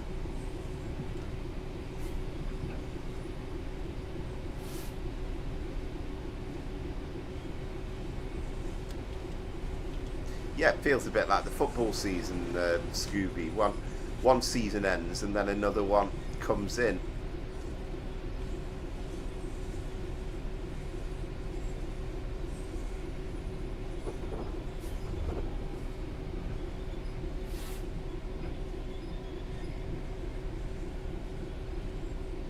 Here's Wembley Central.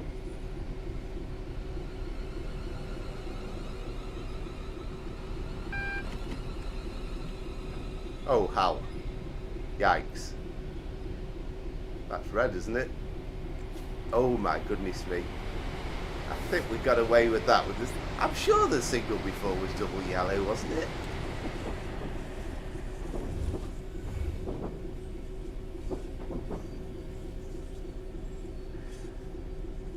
It's probably doubtful. Probably doubtful, I would say. I haven't watched... I don't know how long it is since I've watched Stoke now. It's quite a while. Yeah, so I understand Maestage. Yeah, I heard that yesterday. That's a shame, isn't it? You know, he has to go down as a absolute Spurs legend. I know. I mean, I'll probably not get round to it, but I'm certain it was a double yellow before that.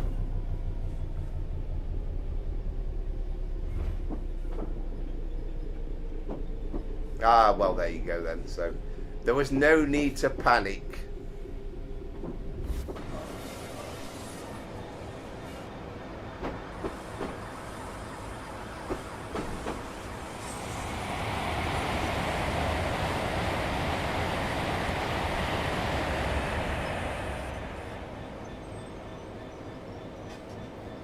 Yeah, so we were okay.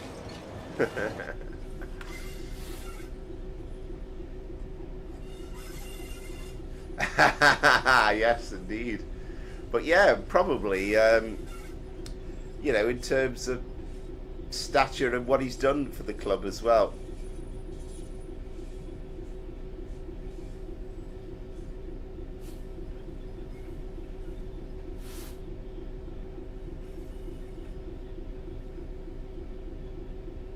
But yeah, he's off to LA, is he?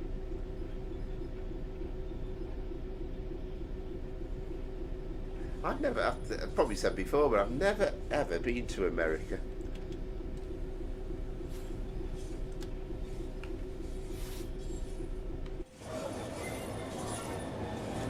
Yes, I reckon. I mean, it's difficult to compare the scenarios, but at least, you know, we're sort of averaging 20 odd frames per second, which is kind of all right, rather than we're like stuttering through the yard, weren't we, last week?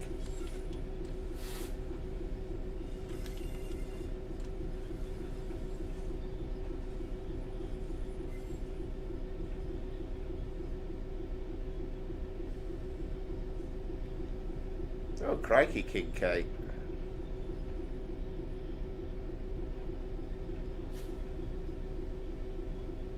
Where would you recommend as the best to go to in America then, King K?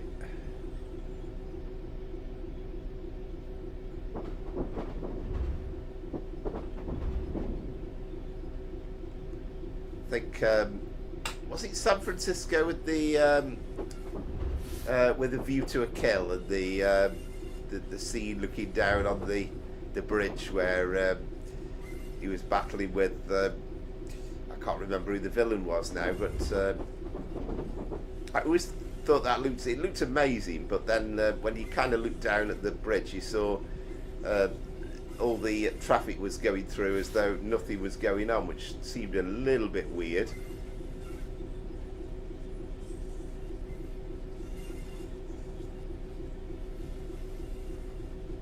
I like it, Scooby. Very good.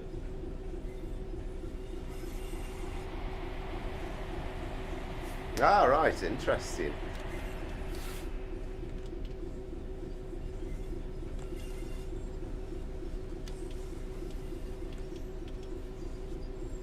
Now is it? Yeah.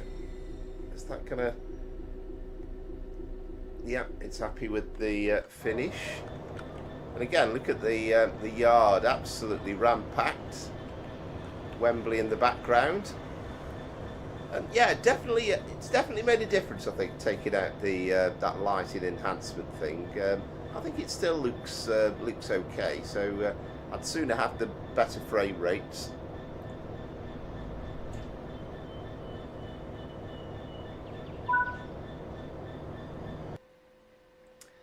Alright, Miami twice. Ah, excellent. Yeah, I'd love to go sometime. I think, you know, top of my list, I prefer to go to Australia. You know, if you're given a choice, you can go to Australia or you can go to America. But I must go at some point. Yeah, thank you very much, Josh. Again, you know, brilliant work that you've put in with your timetable creation. Just gets better and better and better.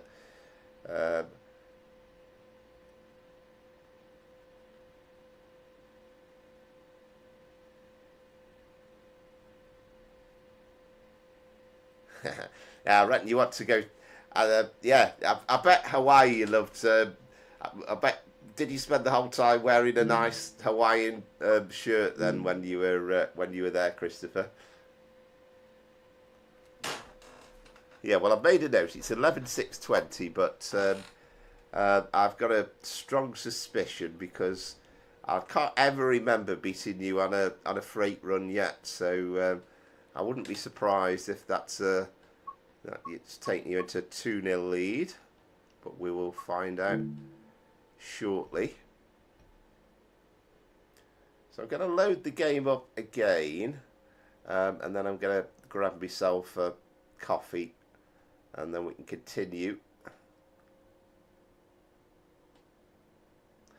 Yeah, I suppose that's the thing, isn't it? It's I mean, that's the great thing about the UK, that everywhere you know, you talk about a long trip from London to, you know, sort of the Highlands in Scotland, but it's nothing compared with the huge distances that you get with America.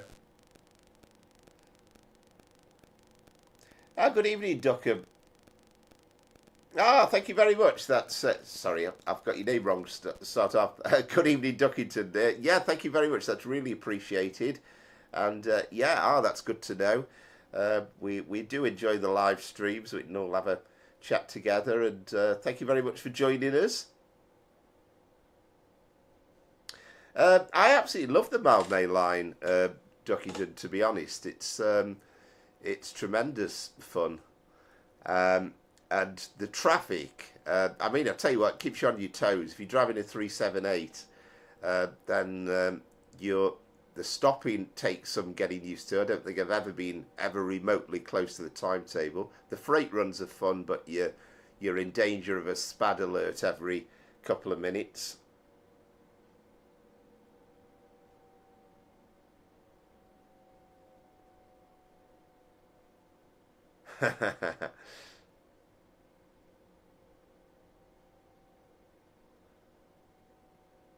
Wow, that's some flight, isn't it? I thought going to Thailand from the UK was long enough, but yeah, that is a old ride. I mean, the good thing about Mildmay Line as well is it's just the busyness as well, and you know you've got things like you've got the Boris buses. And you've got the London taxis, and then there's people wandering about the streets in places as well. So I'm a great fan. Yeah, there you go. Well done, mate. Yeah. So yeah, that's 2-0 to you, and again, quite a convincing win. Yes, absolutely. Yeah, yeah. I always said whenever I go to Thailand, it's a kind of you know, sort of 6 or 7 hours time difference. I always feel as though I kind of live in UK time zone, but you know, it seems as though, you know, I make the joke at work that, you know, I kind of never go out in the day, which is a bit of an exaggeration, but I always feel as though I come back. I don't feel tired because I've been maintaining UK time for the whole holiday.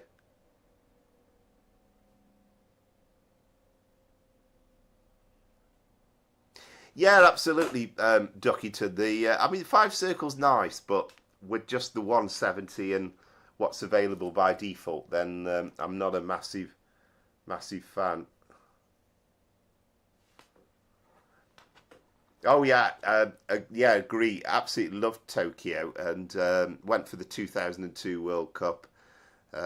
Travelled about quite a bit as well, you know, up to Sapporo and Osaka, but Tokyo. I mean, just for the train side of things as well, to stand on Tokyo Station was amazing experience, and I think some of the mates at work were a bit bemused, and you know they looked at some of the football photos and from the stadiums, this, that, and the other, and then he was like, but there's another 100 on trains, so but yeah, an amazing place. I'd love to see Tokyo in the game. That would be brilliant. I'd love to see a commuter. I'd love to see the Shinkansen. Anyway, I'm just going to get that coffee, so I'll be back in a moment. As they say, I'll be back after the break.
All right, welcome back. So let's get things loaded up then. So what we are now, East Coast Main Line. So it's the intermodal time. So it's the normal one, isn't it? I think. Interesting. We've got all the 66 variants as well in there as well.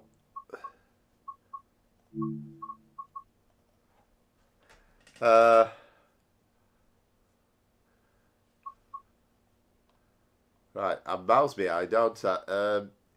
Yeah, I think I've said before, King K, about the Train Sim Classic Tokyo route. I'm kind of half tempted with it. It looks pretty decent. Welcome back, Seb. Yeah, it's an amazing experience, Tokyo. Oh wow, that was interesting. Yeah, Sydney to Blue Mountains. I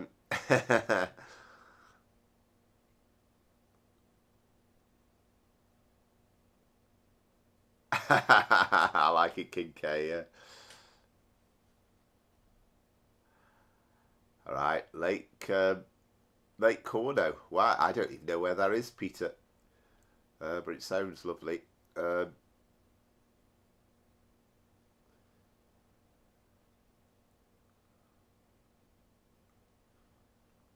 Yeah, well, that would be nice, Scooby. I think we do. I think a lot of people would quite like East Coast Main Line South. Uh, yeah, Concord. Yeah, agrees.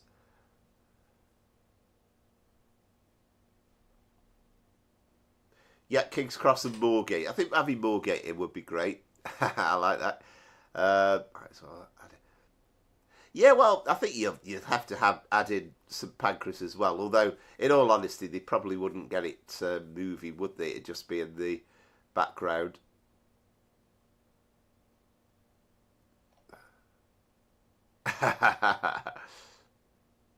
Ah, excellent. I like that. Dodge.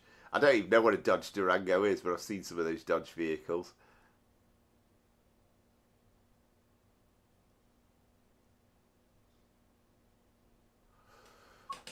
What's the what's the SCG, Christopher? Right, let's get this train going anyway.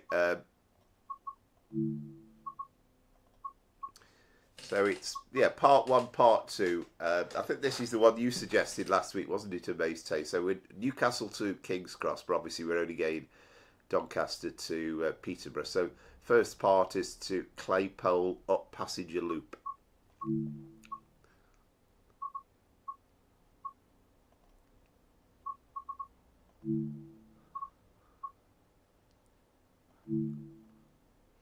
Oh, of course. I should have known SCG, yeah. I don't know, that watching the cricket yesterday, I definitely should have known the SCG, yeah.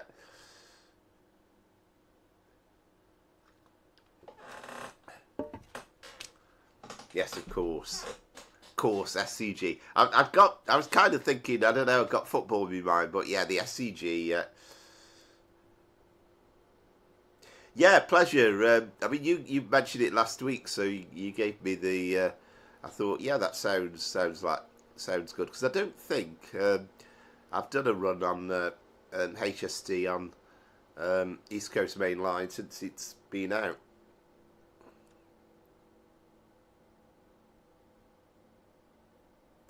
Yeah, of course. It's. I mean, yeah, Ashes series. Even if we do get thrashed, does anybody think that this time that we've got a reasonable chance down under, because we've been kind of annihilated, haven't we, the last few years?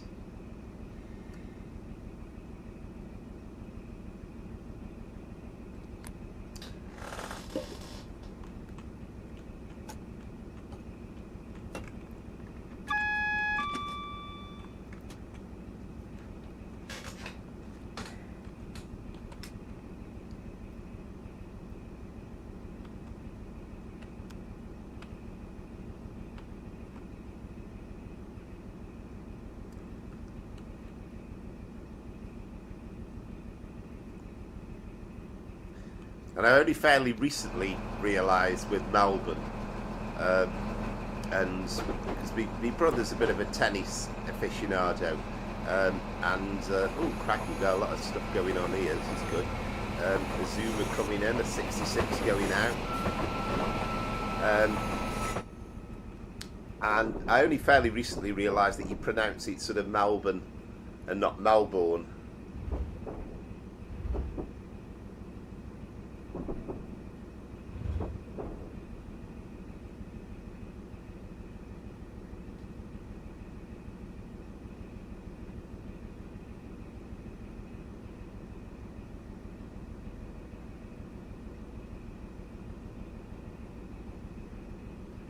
Yes, you're happier with a HST, Peter. Yeah, it's a proper old train, this one. Yeah, the 700. I mean, I do enjoy it. You do get a fast run with the PC mod and that nice timetable, and that's something I've got to redo again on the stream at some point. We'll do a run from East Croydon down to Brighton, but you kind of feel as though it's massively underused, the 700, and would be fairly easy to convert it to other stuff, you would have thought.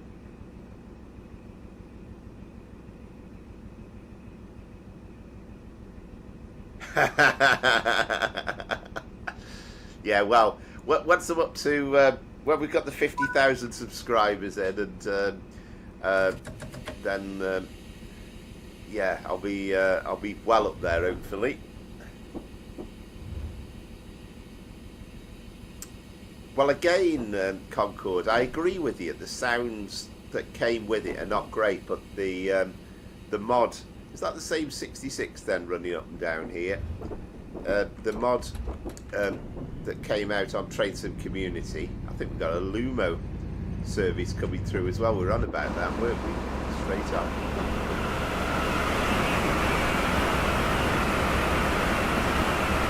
That's a variety of stock. I'm loving this run already. Yeah, the modded one on Train Sim Community is easily one of the best mods, I think, for any unit. And I think it's an absolute lovely drive because you get a really good view from the cab.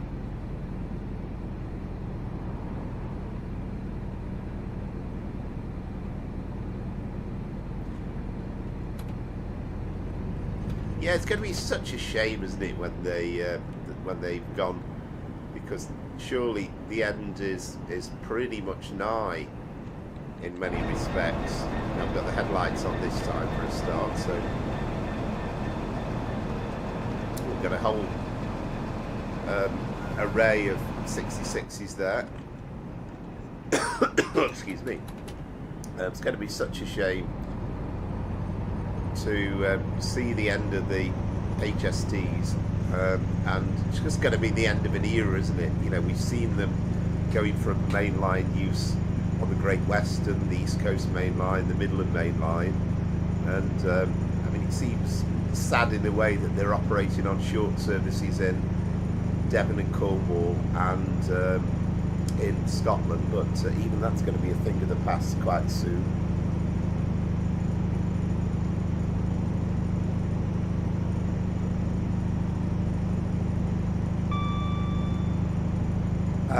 345s, they're part of the Adventure set, aren't they? Trying to remember, are they the Mace Hazel? No, I'm trying to think.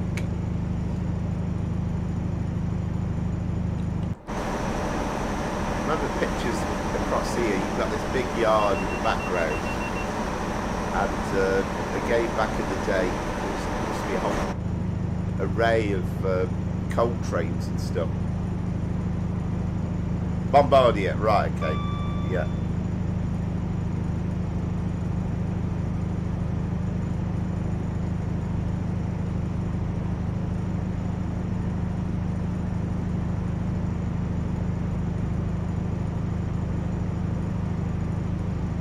Yeah, it's funny, isn't it? And, you know, again, I mean, I can just about remember the end of the Deltics. Now, the Deltics,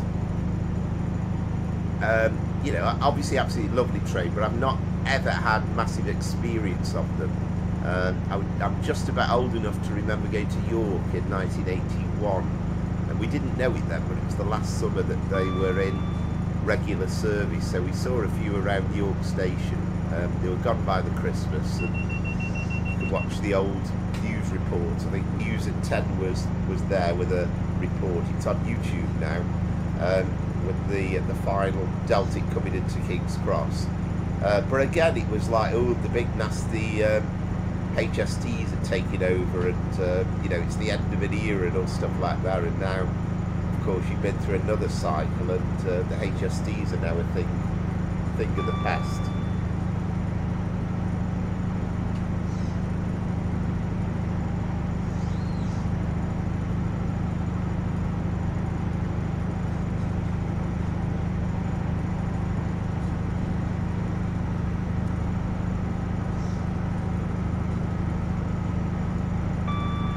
Yeah, I have to confess, I have never ever ridden behind a Deltic.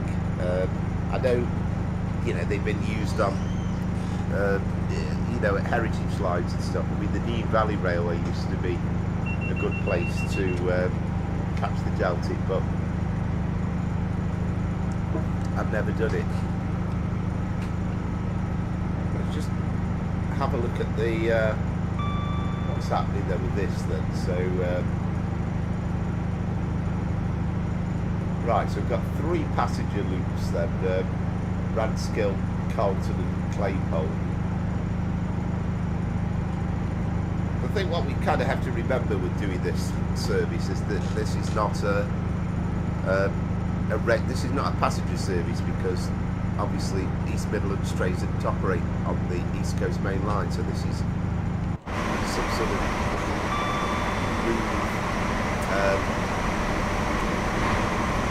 perhaps it's been up to maintenance or something somewhere.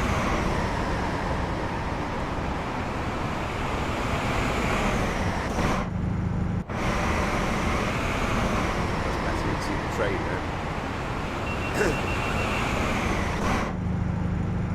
We'll have to keep a sharpish eye out with these signals. But okay, the brakes are pretty slow coming off on the HST, but it's not quite as bad as the driving the 66. It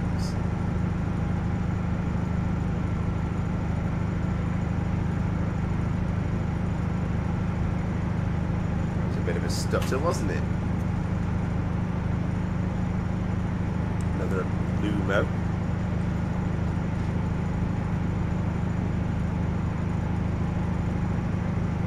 Yeah, it was incredible really, wasn't it? And again, it's kind of before my time in terms of them being brand new, but I think the East Coast Main Line faced that dilemma, didn't they, that basically they knew that electrification was not coming anytime soon for the East Coast Main Line, and I think when they saw the prototype Deltic, they were so impressed, and so they ordered a fleet of 22 of them, and they kind of gained legendary status.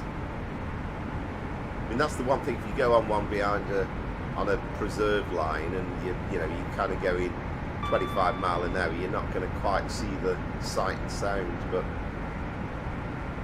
I did that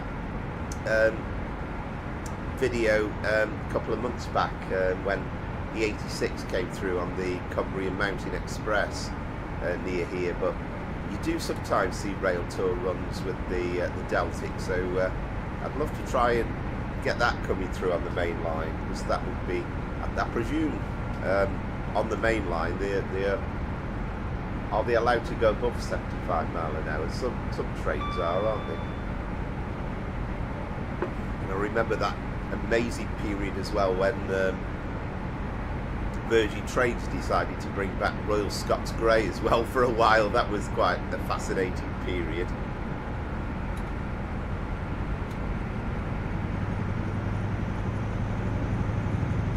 presumably it says we're less than 3 miles away from this Ranskill up passenger loop, so I'm guessing we're going to get an adverse signal anytime soon.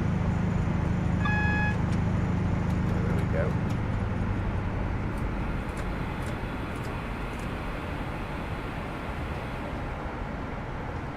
Yeah, welcome back, Seb.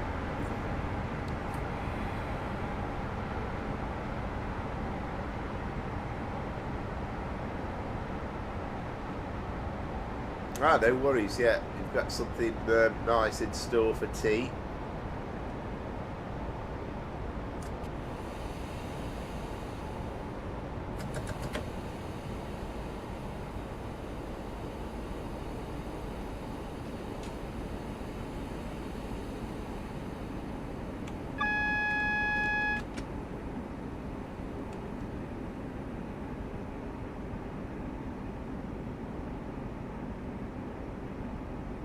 Yeah, I guess so, but I think they were pretty reliable, weren't they? And they were absolute workhorses, and they could achieve what was needed on the East Coast Main Line. So you got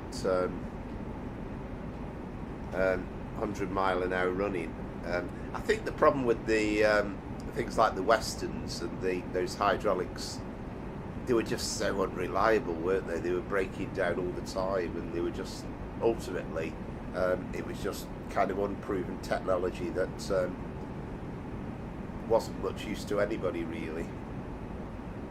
I mean, the Westerns were lovely. I remember my mum actually wanted me to have a Western for my model railway, but I was kind of against it, being a sort of a 7-8-year-old. It was kind of like, I've never seen that sort of train in real life, so I wasn't keen on the idea.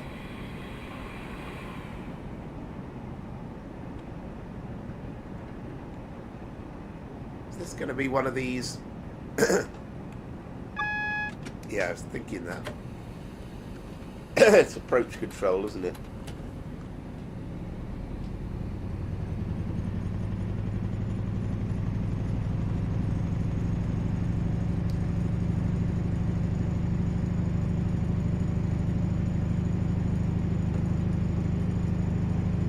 All right, that's interesting.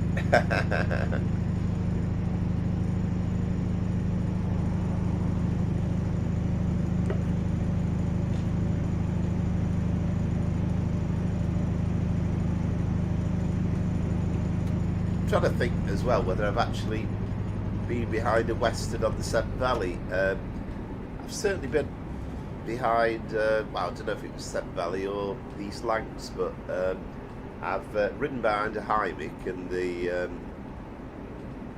a warship as well, a Class 42. Right, enjoy your tea, Seb.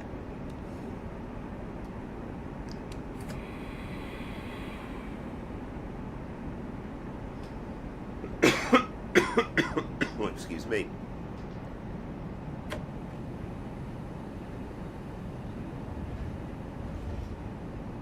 Right, was that the issue, was it?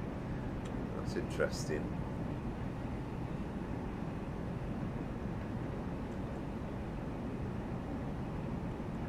But yeah, lovely looking trains, particularly the Westerns. They look really, really sleek.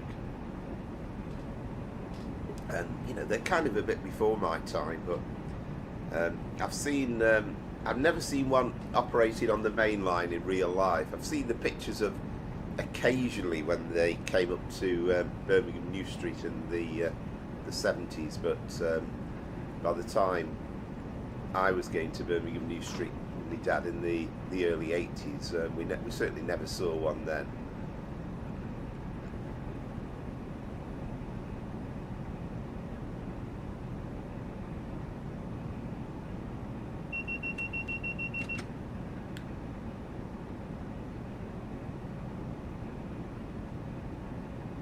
Again, we've got a Western, of course, in Trainsim World as well, which we can operate either on the West Somerset line or the Great Western, sort of the old version of it. whatever it's called, Diesel Legends or something or other.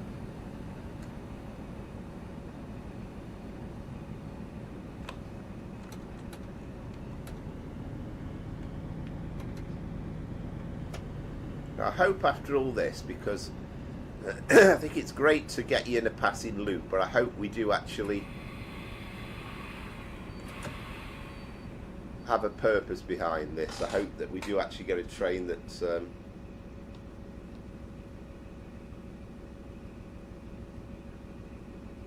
actually overtakes us. It'd be a bit annoying if that this just changes to green. Ah, right, fantastic, yeah. What speeds did you get up to on the main line on the Western? Was it limited to 75 mile an hour, or I'm not even sure what the top speed on a Western was. Was it 90 odd miles an hour from memory? I could be wrong on that. Don't think they were 100 mile an hour trains, were they?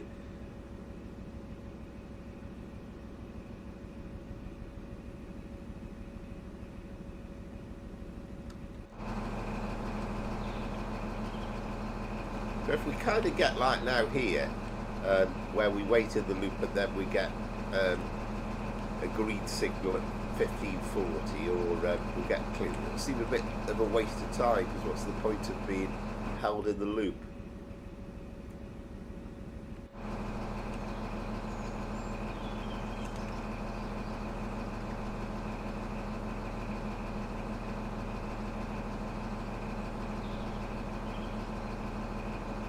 Find out in a second anyway.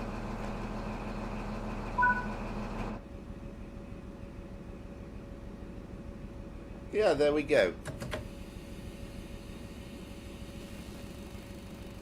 So I kind of feel as though the that was a little bit of a pointless wait. I can't see any logical reason in the timetable why that would be a thing like that.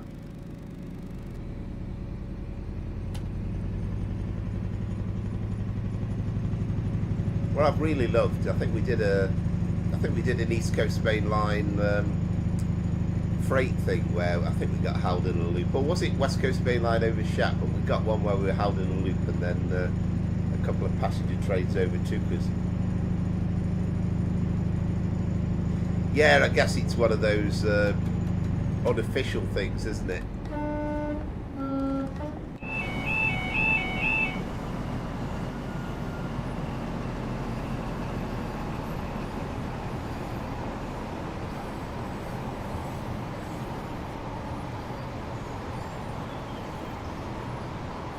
I would say this isn't a passenger working, but we've certainly got passengers on there. I don't know whether there are supposed to be.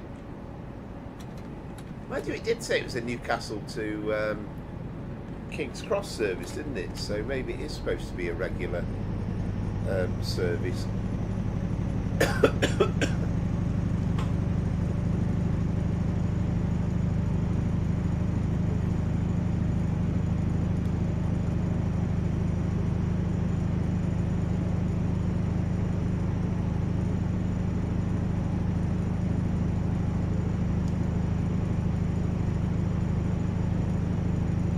So now that Amaze Taze has gone to the trouble of uploading a video on starting up the TGV, that's going to have to be a run for next week, I think, for sure. In the stream, we're going to have to take it on a run from St Pancras to Ashford. I need to just write it down and get myself organised so that I know what I'm doing.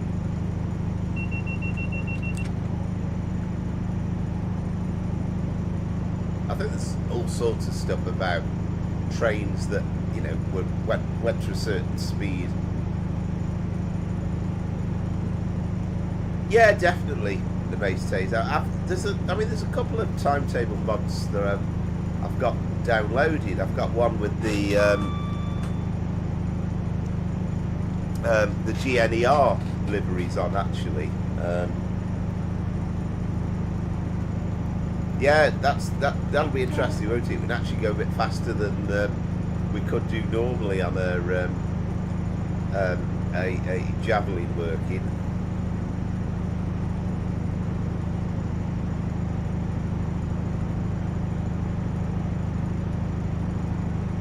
It's a lovely bit of kit as well, and again, I think the sounds on it seem pretty reasonable. No doubt, I don't know if there is a sound bod available.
Ah, right, okay.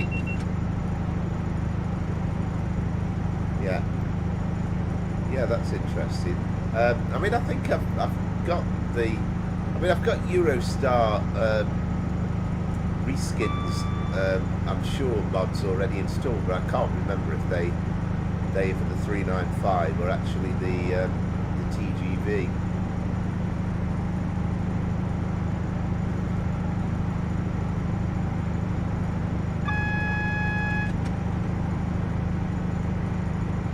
So that AWS there was just for the reduction to 120 from 125, wasn't it? But of course we've come off the passenger loop, so we're not anywhere near that speed at the moment.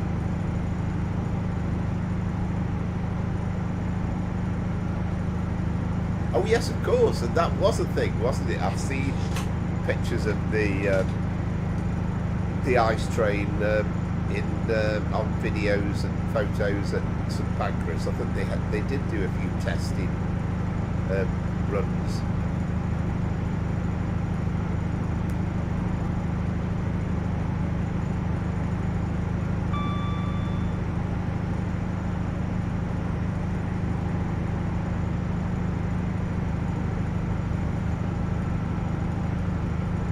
And some people would probably like to see you know, a Train Sim World route where it carried on into through the Channel Tunnel and you know, beyond into France, but I can't see them doing that. It would be a bit too long for an extension.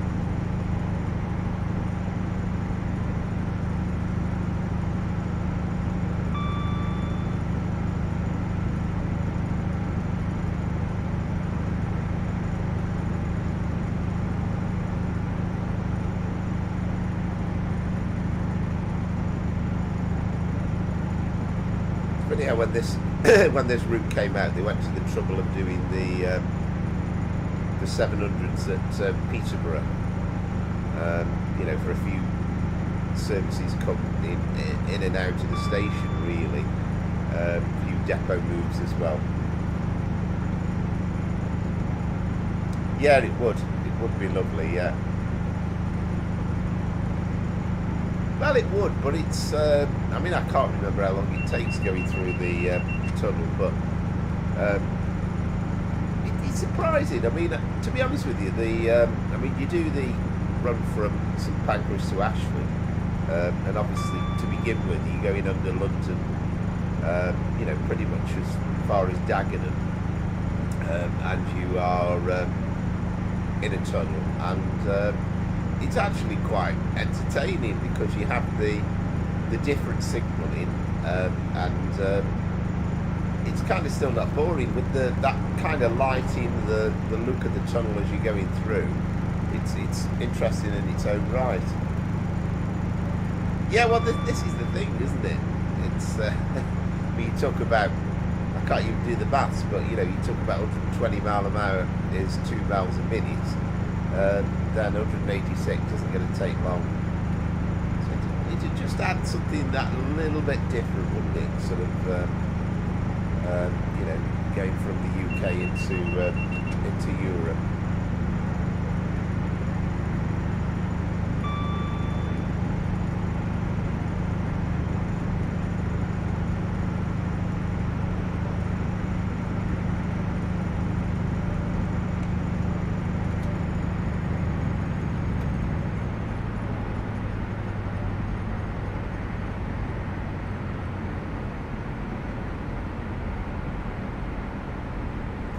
I'm not ducky to know, and we had was it Lewis earlier on? He went,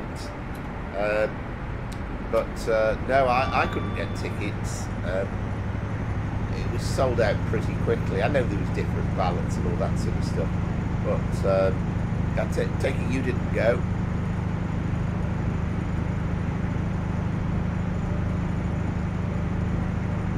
Ah, excellent. Right, Tuckington. That's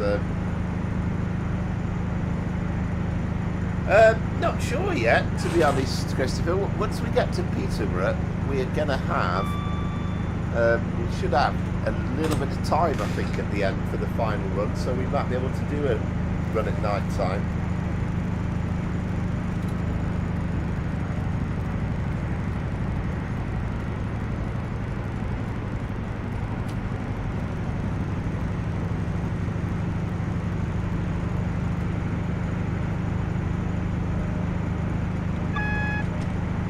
But either way, you're not getting through the tunnel for long, and you know, there's some tunnels in the UK that you seem to be going through for ages. There's one on the Hope Valley line going towards Sheffield that seems to go on forever.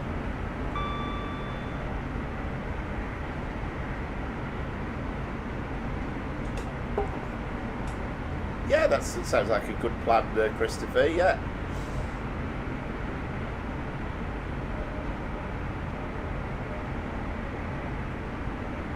Yeah, I think we should be alright. I think time-wise we should be okay.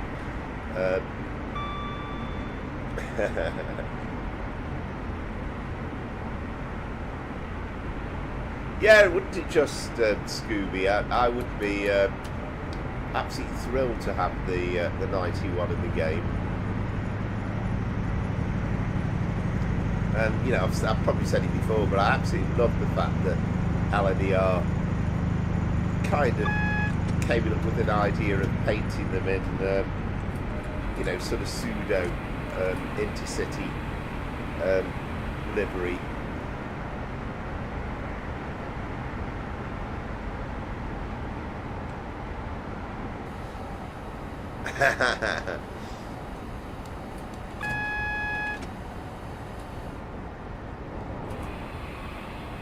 We need to get some more brakes on here, because the next one is going to be red. Red means danger.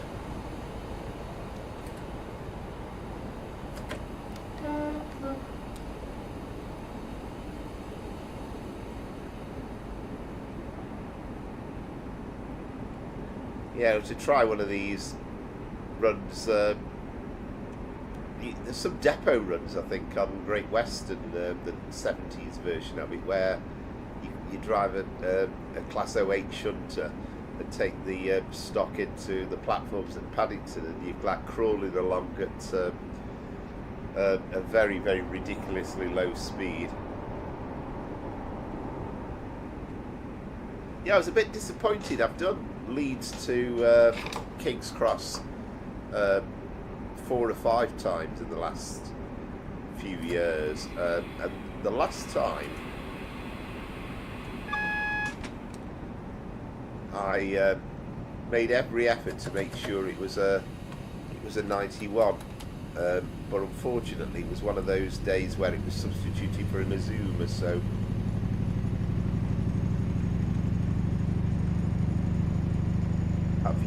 I've done a 91, but and I've over the years done it a few times, but not recently, not certainly as they've been LNER. Well, having said that, me and my brother when we were in Durham, we went from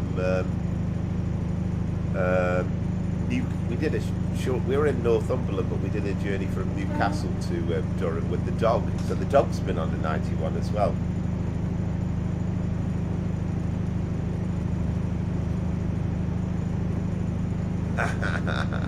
You've not picked it up, have you, Ramesh Taze? Really?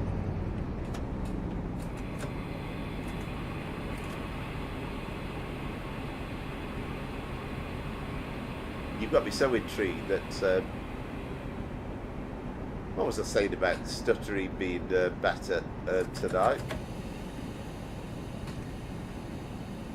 Ah, okay. Okay, so you had me then. I thought you got me so flustered that I thought I'm gonna come to this passing loop thing and then go flying through, and that'll be the end of the scenario.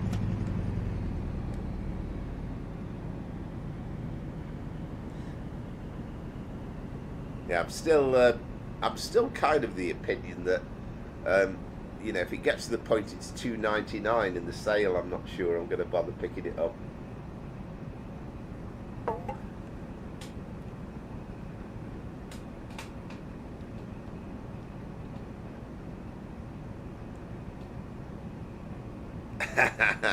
Yeah.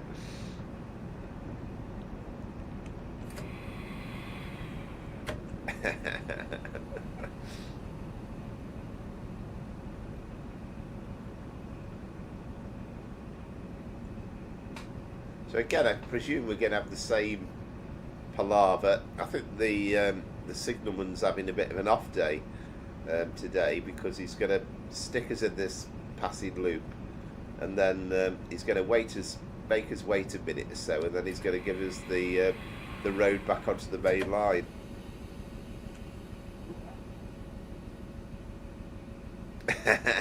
I know it is, and I know you'd quite like to see it, to be honest, but yeah, I'm not.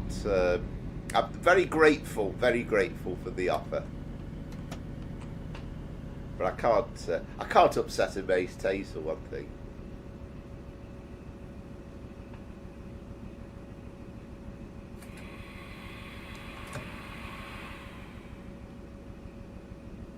I keep looking at these signals. I think that's definitely red, isn't it? It's funny. I was having a conversation with my boss the other day, and he showed me this chart, and he says, "Mind you," he says, "you are colourblind, aren't you?" Colourblind? Where have you got that idea from?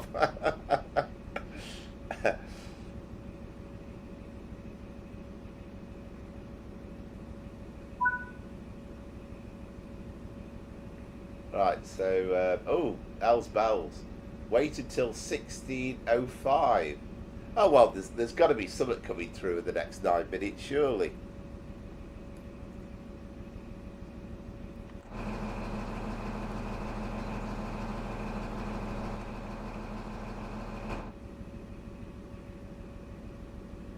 So if I pop this into neutral, and then we can have a bit of a wander then, can't we?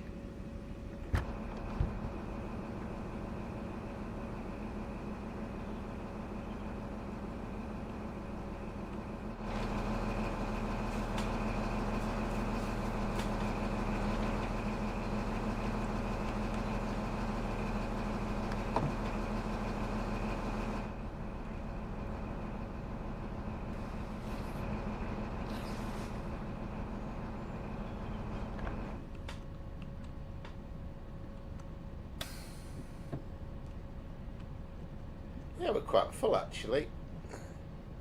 So I don't know whether, I mean, obviously there was only East Midlands trains as an option, really, I suppose, because they haven't got a fully branded LNER one, so perhaps that's why they've put this in.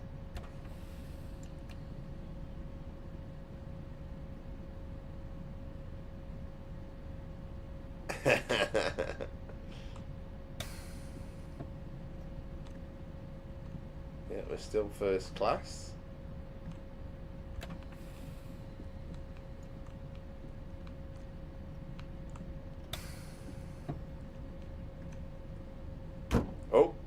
minute.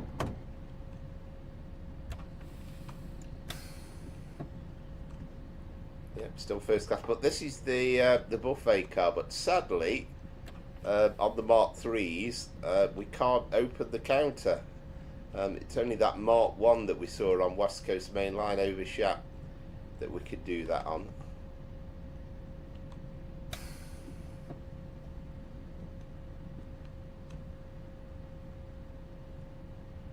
Those windows look a bit glazed, don't they? That does look a bit too intense. No, I don't want to give up control. This is standard class.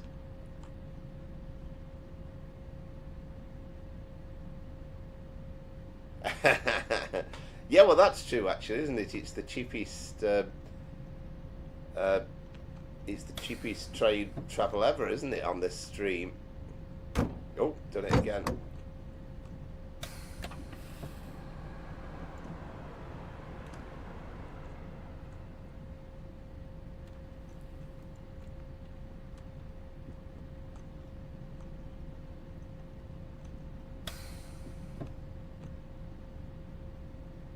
Love all the little details like that as well.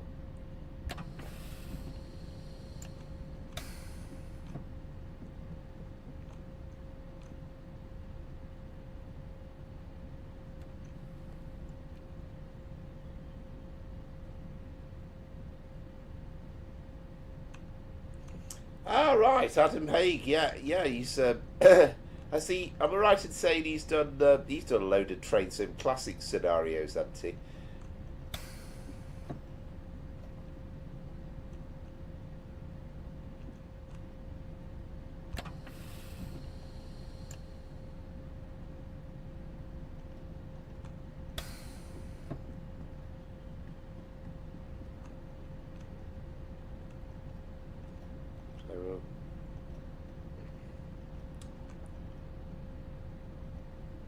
Yeah, I was thinking that was the case, yeah. Come on. Can you go to shut those doors?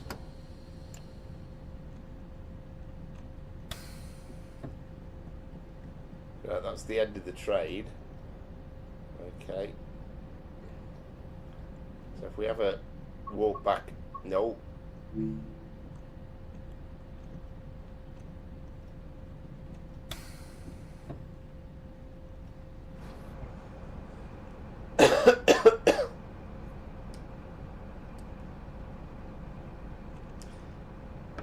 Yeah, it's definitely a thing, isn't it?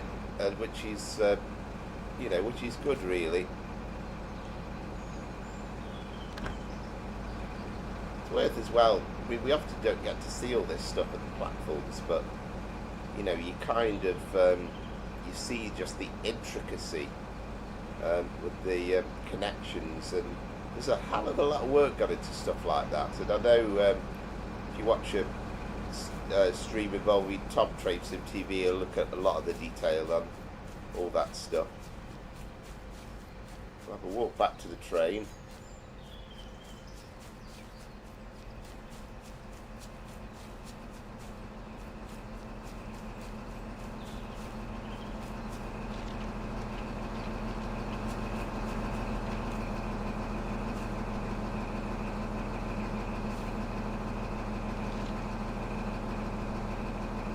Yeah, I mean, you just can't fault that detail, can you? Just look at that. And, you know, it's absolutely incredible. And, I mean, some of these things, on some of the units, you can actually fiddle with as well.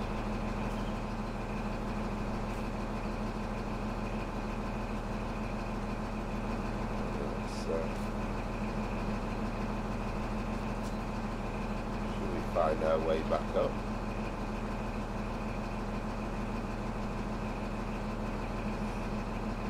Right, there we go. Yeah, we're up. I will shut the door new.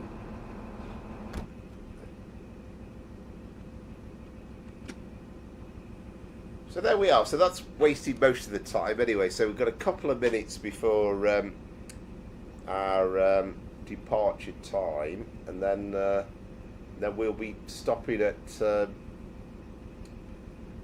Claypole, I think, wasn't it? Yeah, Claypole up passenger loop. So this is the Carlton one.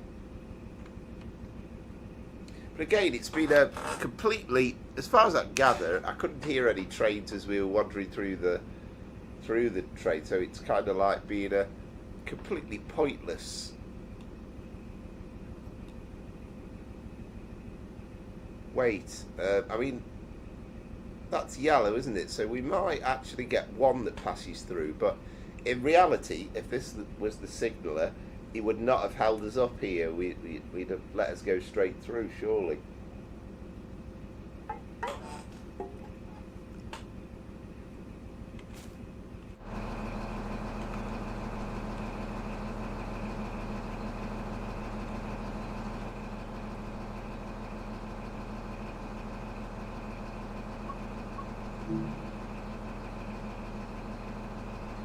Right. Well, at least that's something. Still doesn't quite justify the wait, but at least there's something going on.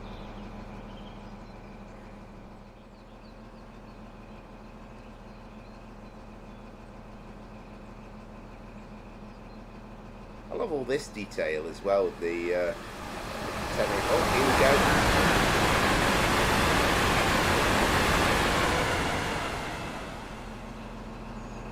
Finally.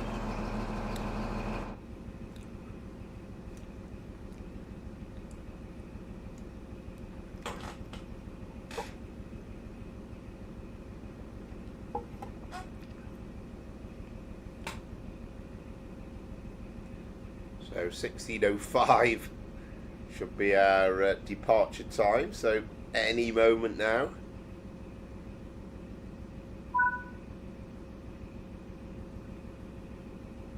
There we are. So we finally got a single yellow at least. Ah, right. Well, there you go. That's just kind of shows the... oh, yes, of course. I forgot to put it into thingy, didn't I?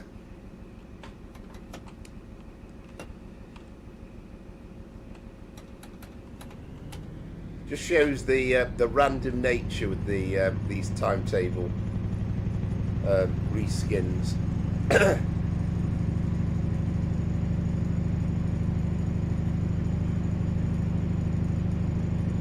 So we're 25 off the junction.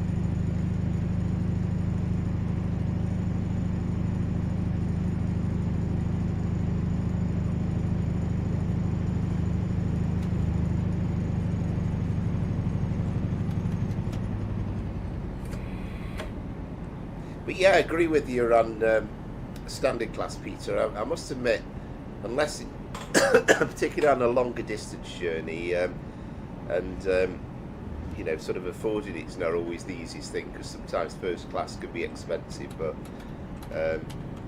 it's just so much more of a pleasure. Become a little bit of a train snob nowadays with long distance travel. You know, I'd almost prefer not to go than just to go. I wouldn't like to go long distance on a on standing class.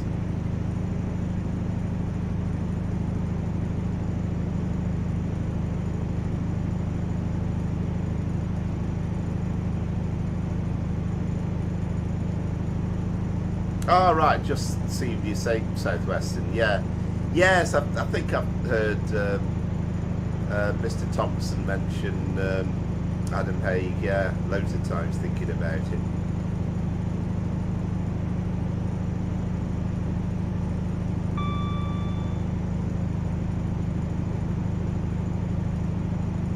I mean, I think it's brilliant the fact that you've got people that have they obviously had to develop a completely new set of skills to operate Train Sim World and negotiate the route editor to build stuff. Completely different than Train Sim Classic, but it's kind of for the love of trains. No, well, I'm not talking about you, I'm talking about me. No, I agree with you.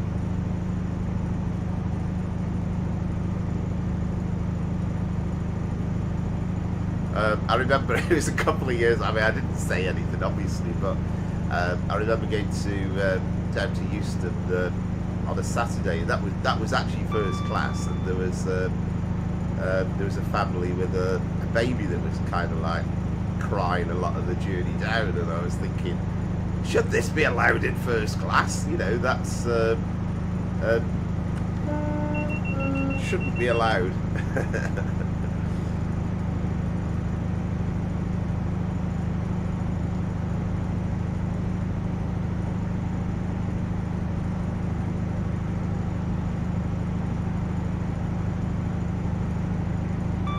But I have to confess that most of my train trips over the last few years are generally, I don't know why this route suddenly so stuttery all of a sudden. I can't remember it being this bad before.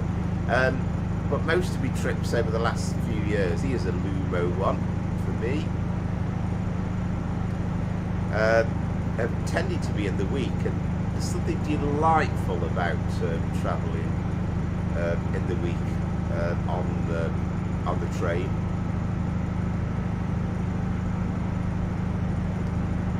and you know, in the daytime, sometimes it can be really quiet, absolutely lovely. Ah, that's interesting. So again, it's something to do with the reskin, isn't it?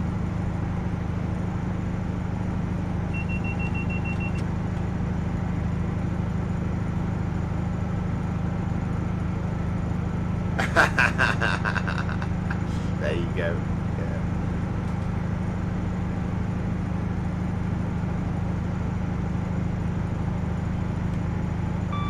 Maybe my mate says he calls himself a coffee snob, and you know, he won't drink Nescafe, and has to be from his machine and all the rest of it.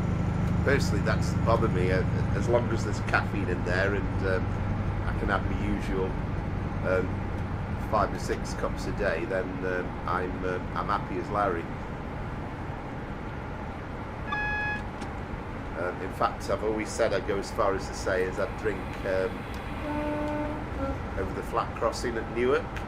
I've always said I'd probably eat coffee, you know, if I couldn't have any liquid with it. But anyway, that's a bit of a tangent.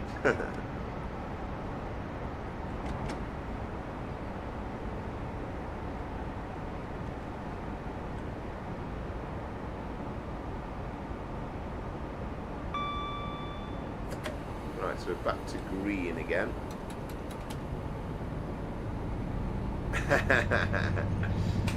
Yeah, as long as it's coffee, I aren't massively bothered. I mean, don't get me wrong, I do like a nice coffee from, I must say. Brown stuff, I like it.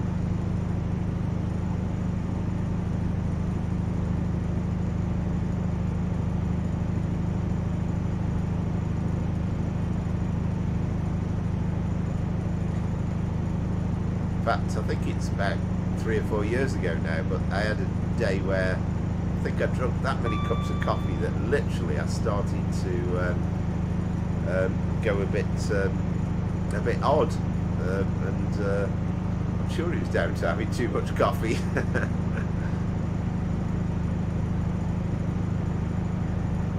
But I have to say, in my job, that it's not boring, but it's, you know, fairly intensive. So it's about the only thing that keeps me awake. I like it.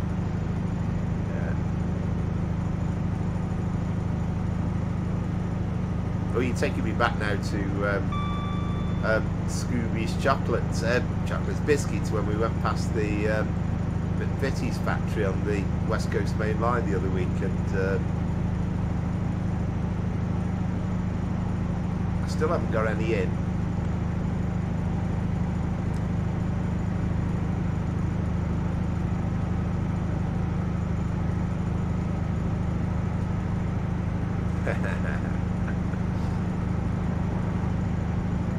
There's another passenger loop thing coming up.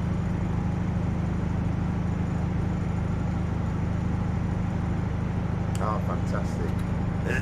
I have to say I'm slightly scared of coffee machines anyway, because I've stopped in hotels over the years where instead of having the useful kettle, they've only had a coffee machine in there, and without fail I end up spilling water all over the place, and very rarely actually end up with a cup of warm coffee.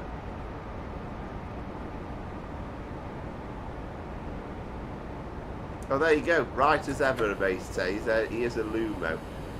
It's interesting there, isn't it, the effect of reskins on the game.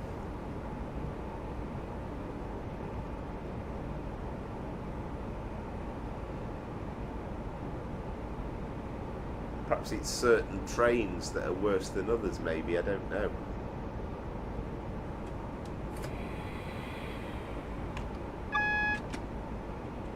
Right, so this is single yellow. So presumably for Claypole Loop we've got another of these approach control things. Ah, excellent, Peter. Yeah. Well, at least, again, you haven't got that issue of not knowing how to operate it. You know what to do with it.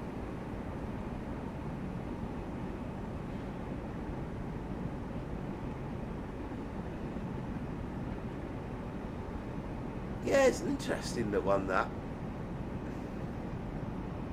So it does seem as though it's particularly bad on the Lumo.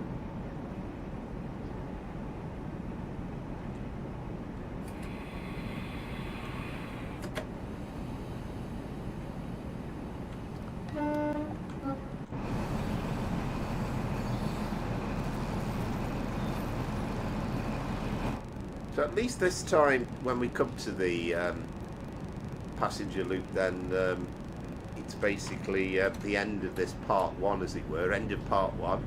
Cracky, it sounds like an episode of Coronation Street, doesn't it? But so if we kind of got a 10-minute wait there, then it won't matter.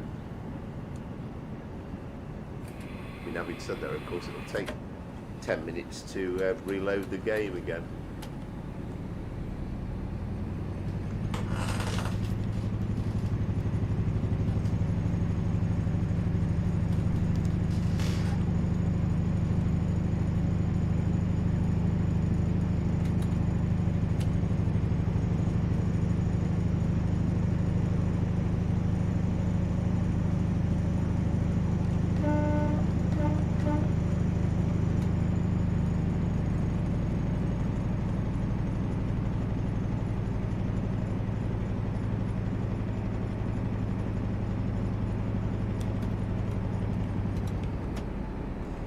Realise how hot it was actually. Do you know, the last couple of nights I got, okay, I know it's only August, but I came in from work and I was saying to Dan, well, it's you know, it's started to feel a bit chilly at nights now. Almost felt that September chill in August, but tonight it really does feel hot. And okay, I know the weather's not going to be great tomorrow across the country, but I think towards the end of the week, in time for my holidays, then it's actually all set to be lovely again, I think.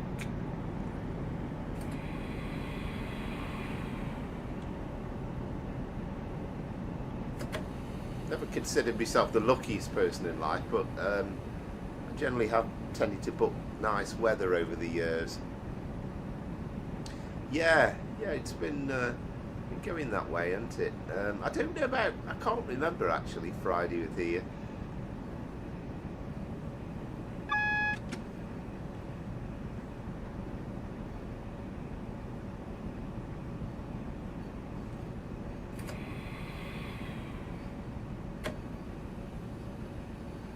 presume it's going to make us wait until 1619 to declare the end of the scenario. I think I might risk it actually when we get to the end of this. I might just load up part 2 up straight away, because, you know, if we're doing this as one run, it wouldn't be a huge issue with the computer doing a full run from Doncaster to Peterborough. We'll try and speed things up a little bit. Oh, excuse me.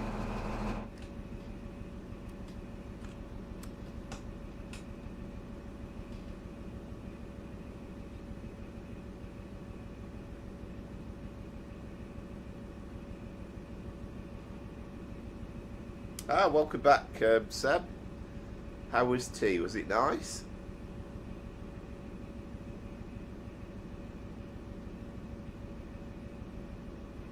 But I think it's we obviously now right. Oh, no.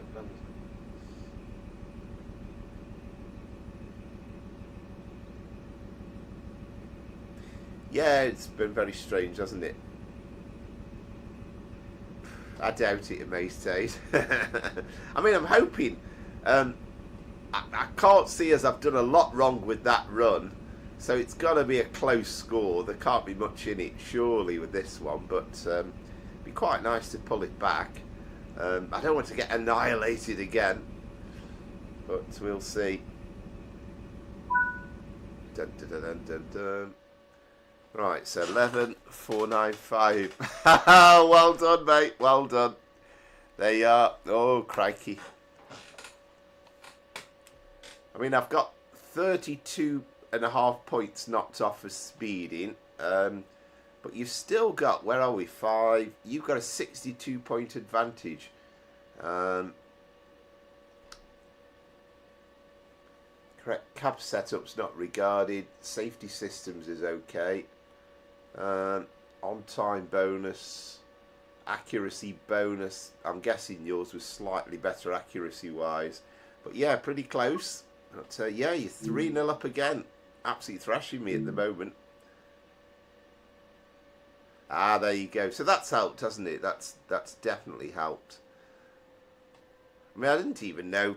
I think the time I was speeding was probably for about 2 seconds or 5 seconds or something, but it's enough to knock a few points up. But well done. Anyway, that's well played, and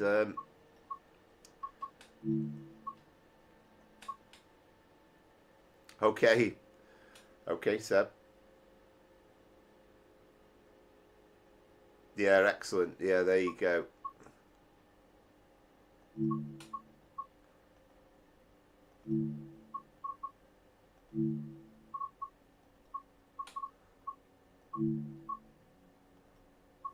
Right, so part 2, 45 minutes this time. So actually, I don't know whether we're going to get this nighttime running. If we do, it'll have to be really, really short, I think. But we'll see. See what happens when we get there. I presume you've got an early start again tomorrow.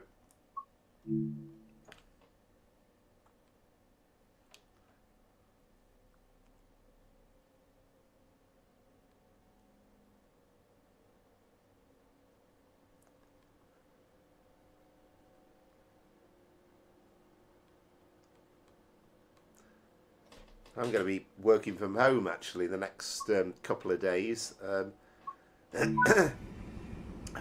Just a chance to. I'm trying to really get ahead of the game. Okay.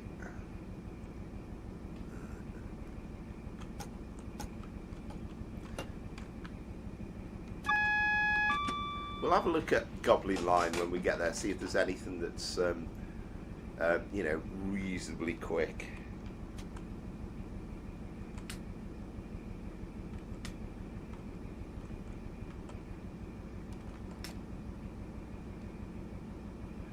Day headlight markers, that should do us.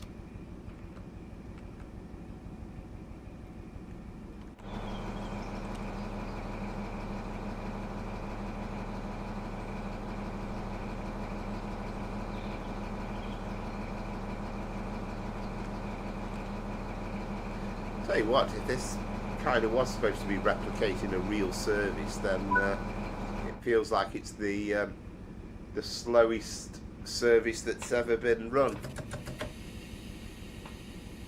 So I assume we're stopping at Peterborough, so right, we should be, at least we're non-stop now. No passing loops.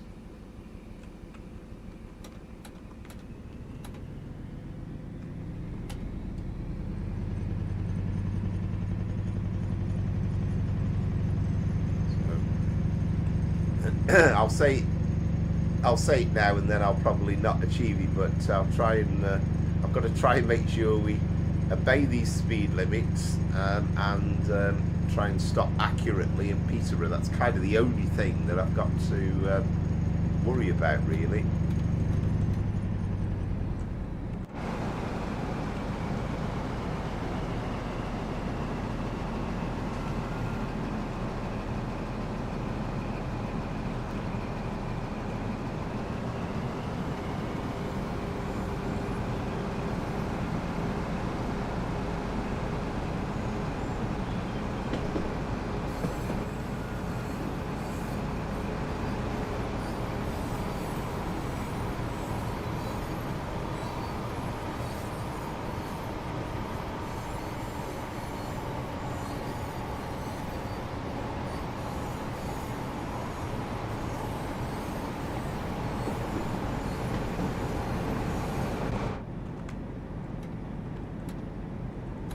Right, so as another YouTuber would say, full steam ahead. Hopefully we'll get a bit of 125 mile an hour running for the remainder of the journey. Mind you, I'm saying, it says stop at location. Hang on a minute.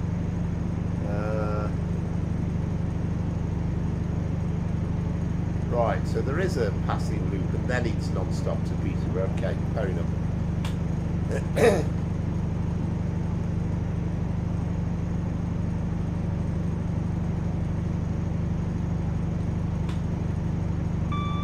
We do need a feature, you know, in Train Sim Classic you've got async keys, haven't you, where you can actually just speed up the time, and I think if you've got a 10-minute wait or something, then you really need to be able to do that.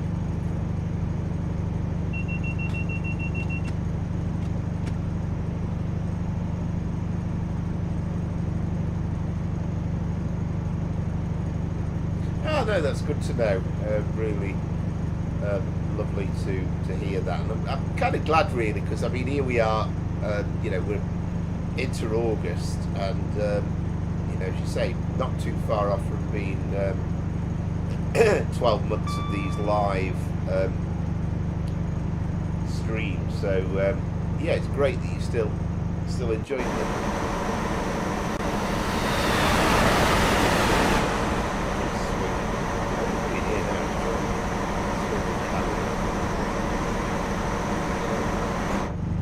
But yeah, it's great that you're still enjoying them, even after this time. And I think it's you know, it's a great feature to do. It's good. I think Southwest did a couple of runs alongside us as well, didn't he? At one time, but we haven't quite got to the point where other people have done it.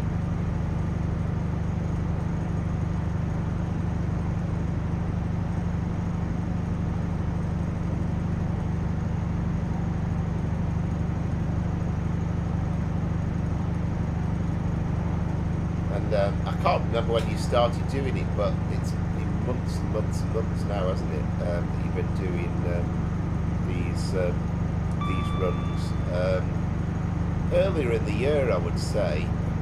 I know at first, occasionally you used to say you'd be driving, but you'd be possibly on the same route, but you do a route, you know, the opposing way.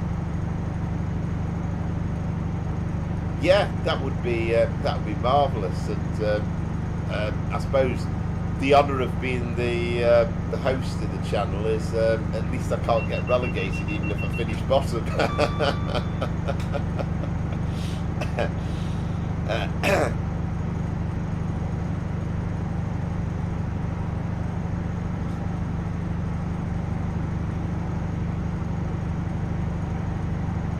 But yeah, 3 points for a win. a point for a draw, and away we go.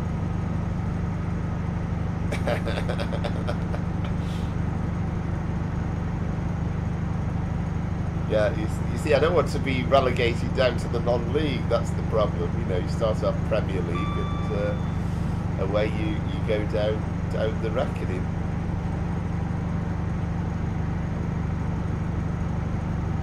I'm sure I'm sure we could get people interested in it. I mean, I've talked before. I still haven't looked, but I just need to just look at you know, just where you can get you to upload video to, and then it's dead easy to do.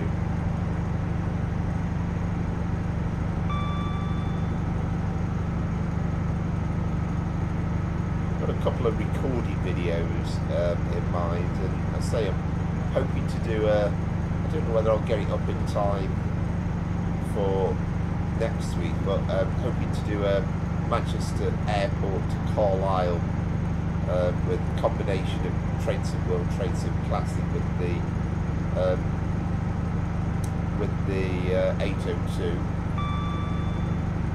I know that's the thing, isn't it?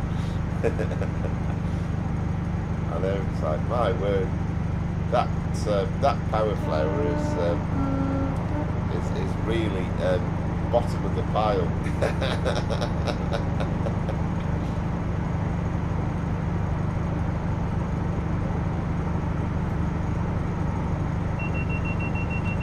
Funny thing is, I mean, a couple of weeks ago, I think I actually had a wind at, I think 2 weeks ago, but it varies such a bit depending on the different stuff that we're driving, and clearly there's some things that I might have a superior advantage on than others, and vice versa.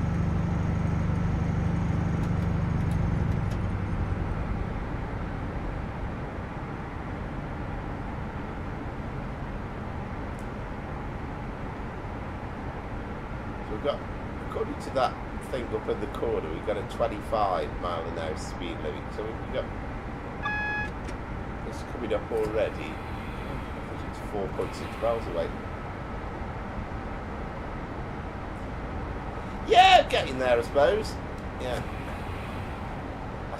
I don't think in all the time we've been doing these streams, I don't think I've ever, I don't know, there might have been one, but nearly all the time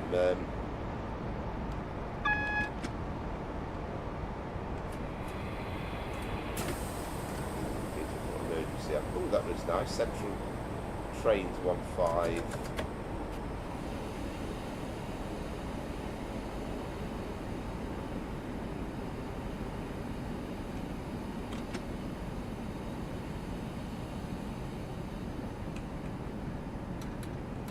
The fact that I went into... No, we're alright.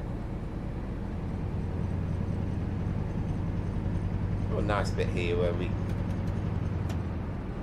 Love that, getting round the bend like that. Okay, it's not tilting, but it's pretty good.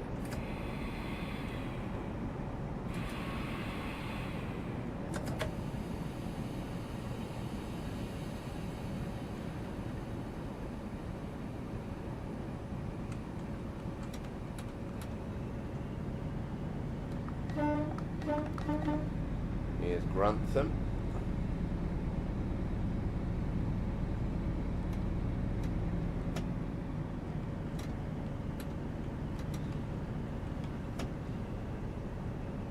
Yeah, I don't know whether you've got the GNER timetable installed, but that's got loads of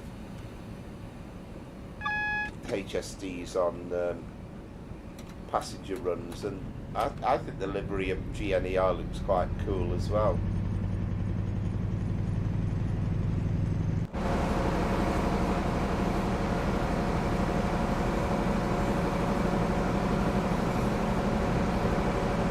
Some lovely details sometimes they go around the stations.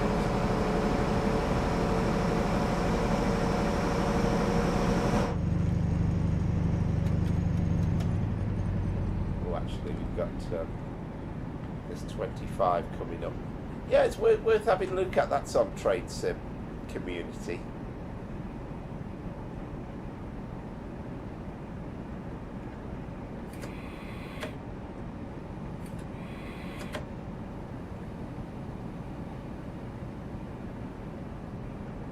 I mean, I saw one for Northern Transpennine as well, but I'm not particularly bothered about that because it's kind of set in the 90s, but of course leads as diesel, and it's sort of a bit of a mishmash of eras, really.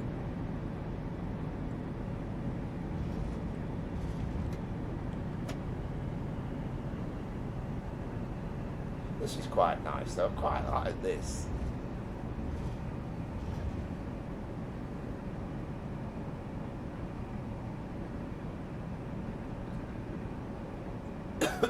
But yeah, I'm quite I like the old GNER colours. There's just something about them, they look kind of smart and quite dynamic, I always think.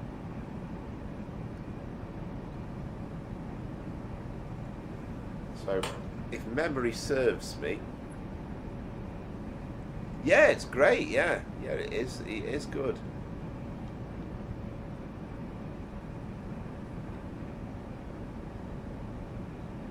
Right, we're on green, aren't we? So green means go.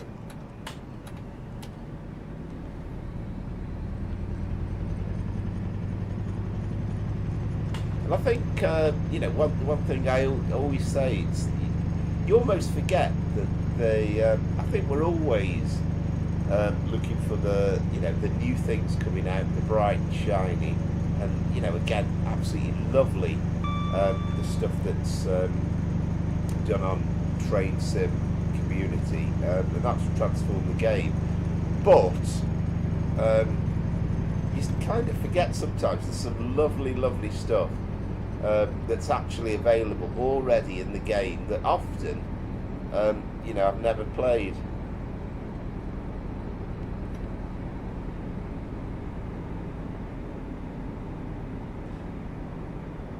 Yeah, that is interesting, and I must admit now I've got rid of that lighting mod. I want to do a few more excuse me, tries on the West Coast Main Line just to see if I can get Euston to run any better.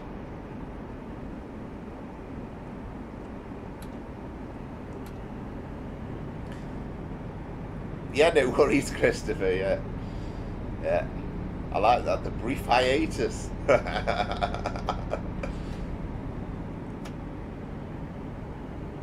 was going to say, I thought you got a golf.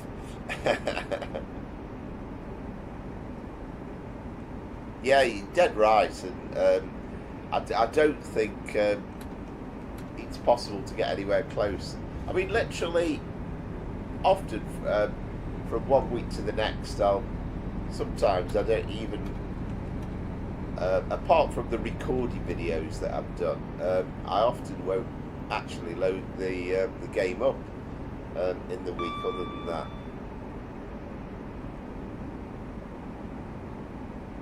Yeah, definitely right, Peter, yeah.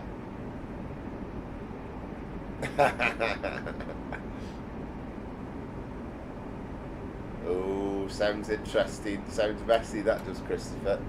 But yeah, definitely, Peter. It's that is one of the pleasures, and I think sometimes, and I think we all like sort of moan about the the bad bits in terms of the game and this, that, and the other. But I think sometimes we forget that. There's some really good stuff lurking in the background, and you can go back to some of these routes and think, actually, it's pretty damn good.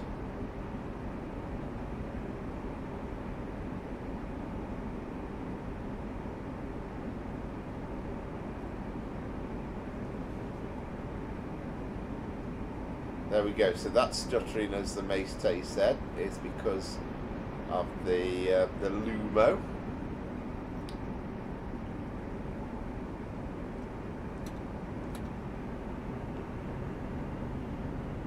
we did get a green signal last time.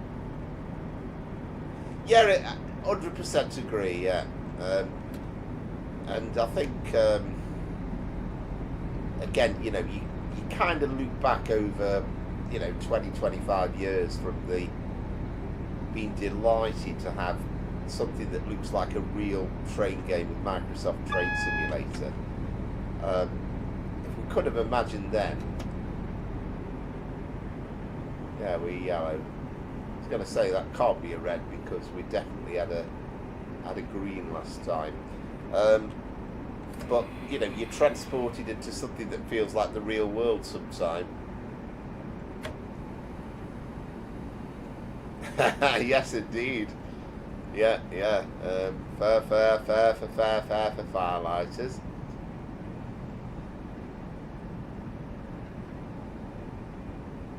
Just need Granville now, don't we? But yeah, and Mace Tay's noticed that for some reason, every time we get a Lumo coming through, and I think it's the same on his PC, it stutters like mad, and not so much with the other stuff that's coming through.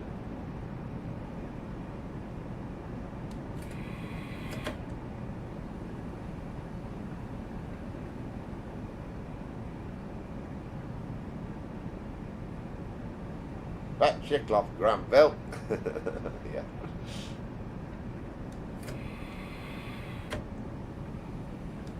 Yeah, oh, brilliant series.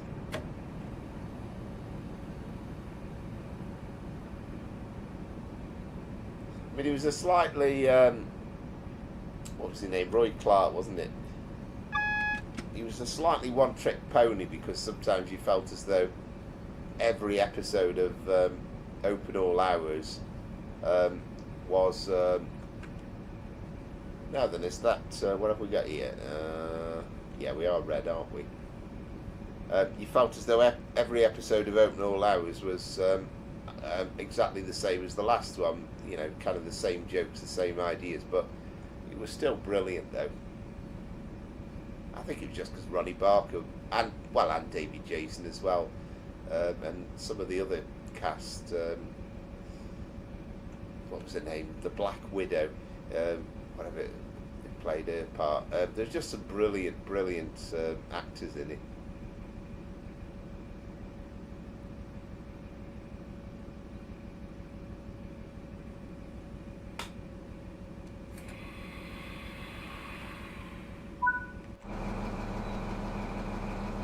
Right, so at least we've only got a 3-minute wait this time.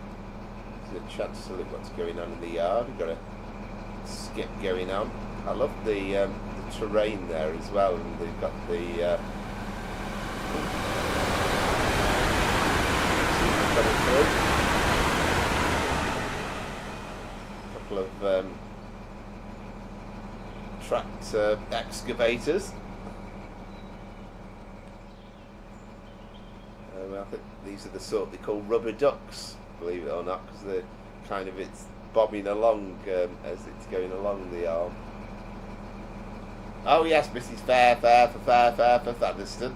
Stephanie Cole, that was the name I was looking for. Yeah, she was brilliant.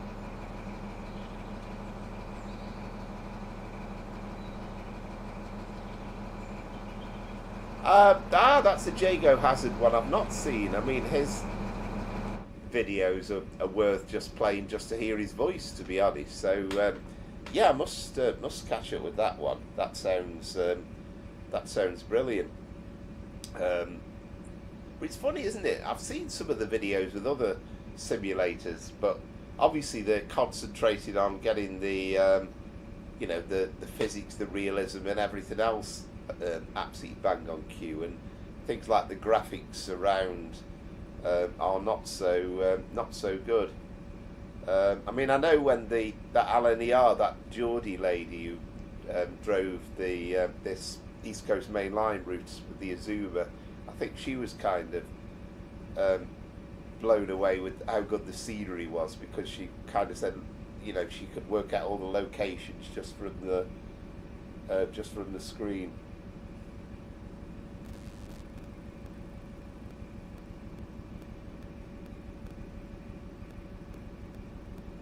Oh, crikey. Well, there we go. You mean Jago's not his real name? I'm disappointed.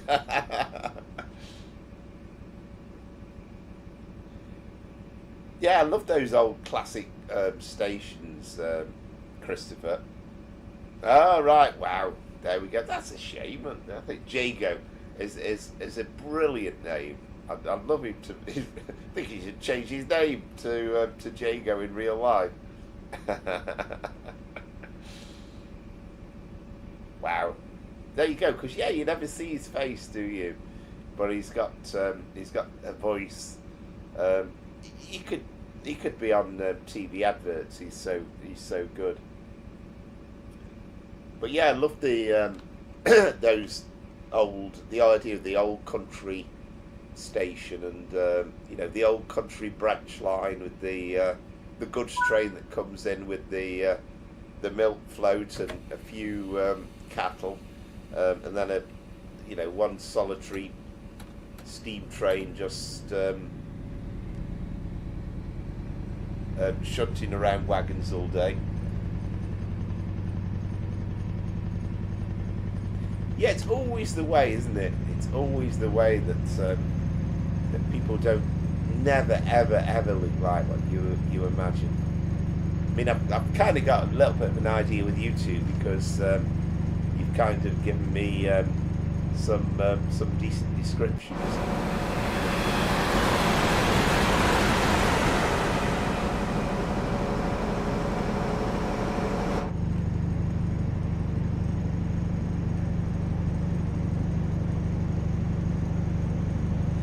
Kind of thinking, Christopher, I might bump into you in some insurance thing at some point. But I don't think you're our area, but I think I'm thinking about it. It's next month, isn't it? But I've finally given in and promised to go to one of those CII anniversary dinners or whatever it is. I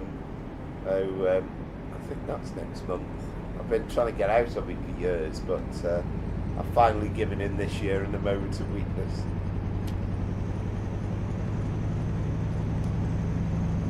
But I think that's sort of Stoke way, the old festival park.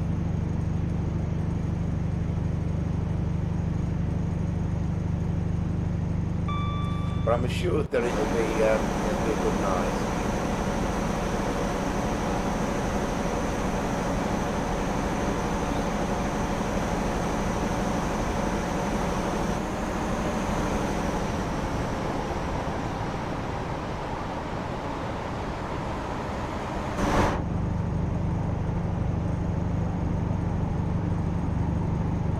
Ah, okay. Oh, well, then you never know. You might turn up at one of these things, and you've kind of got the advantage over me because you've seen my ugly mug over the last 12 months, so you know what I look like.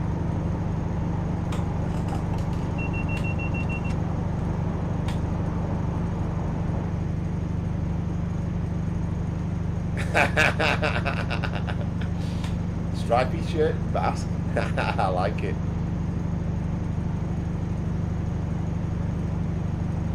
Yeah, I'm afraid it's not the most exciting of industries. You'll probably look at the current views on the stream and suddenly find, oh, wait a minute, it's halved all of a sudden, because I found that over the years. People say, oh, what do you do? What's your job? And then you kind of say, oh, I'm in insurance, and they sort of walk away a bit. Oh, right, okay. And then that's it, they've gone.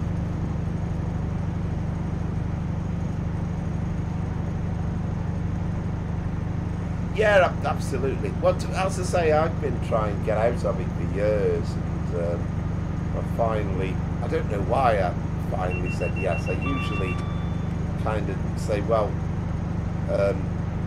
I'm on holiday that week, and people say, no, you're not. Well, I will be on holiday that week.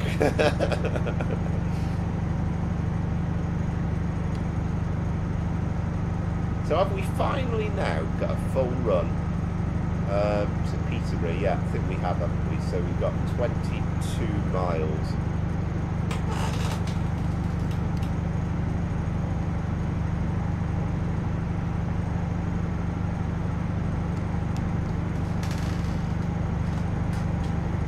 No, I've not. No, I don't even know where there is, to be honest.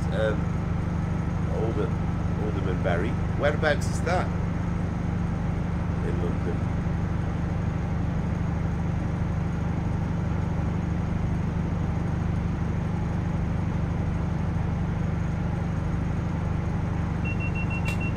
Yeah, afraid so for my sins. I've clocked up on the 8th of August, because remember the date like it was yesterday, but it was the 8th of August 1988, so it's kind of an easy way of remembering it. So it'll be 37 years this year.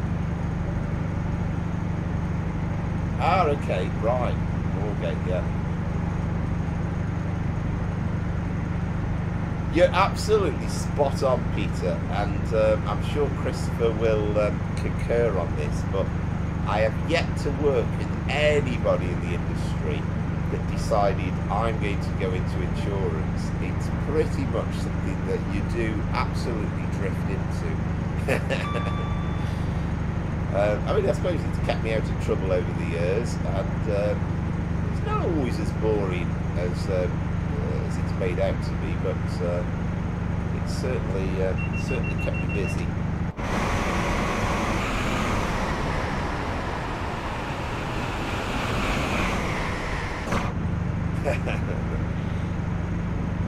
Yes, of course. I remember you saying now that you've been at your banking before.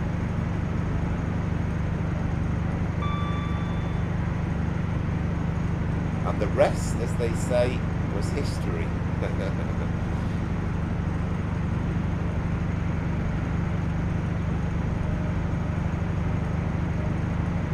the one thing I will say about it, and as a positive, is that I've worked with some lovely people over the years.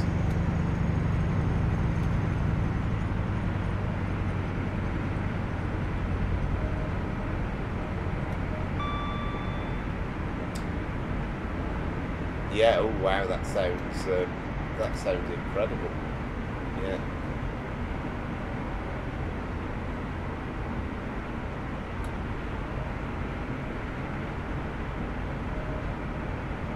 Oh yes, yeah, rather than banqueting house, yeah.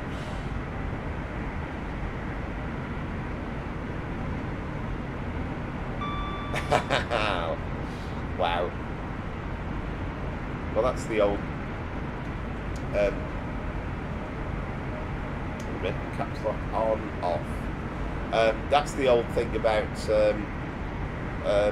NatWest when they had their adverts about, we won't turn your bank into a trendy wine bar, and of course now they have. Yeah, brilliant, amazing. You've had such an interesting, varied career, I have to say, with sort of being in the city, and then getting into sort of lorry driving, now van driving.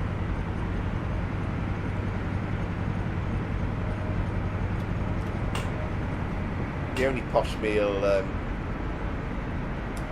I've ever had in London was very much paid for, but my mum and my brother and my sister, we had a meal at the Oxo Tower, and I think Mum was a bit overwhelmed by the experience, to be honest, but it was lovely views though. It's like sitting in a TV studio at night time looking out over the Thames. Of course it was next to what used to be the LWT building. Yes, indeed. And yeah, that's right. You think of Del Boy. Well, I mean, he said he looks like Uncle Albert now, but probably Del Boy back in the day.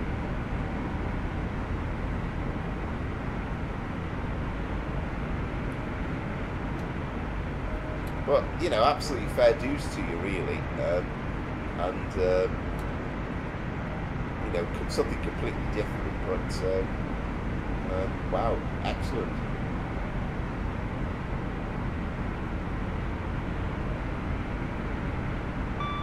Yeah, I mean the one at the Oxo Tower was lovely, but it was a French restaurant, I think. Yes, indeed. and presumably the mobile phone with the still to resemble the bricks, I suppose. Oh, excuse me.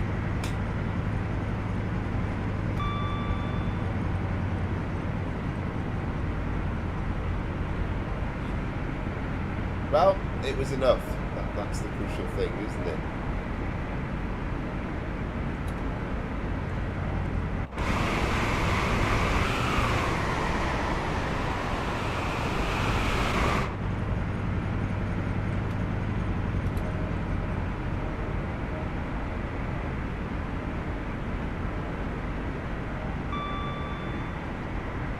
We've got the flashing green, so those were intended for the 140 mile an hour runs with the Intercity 225, weren't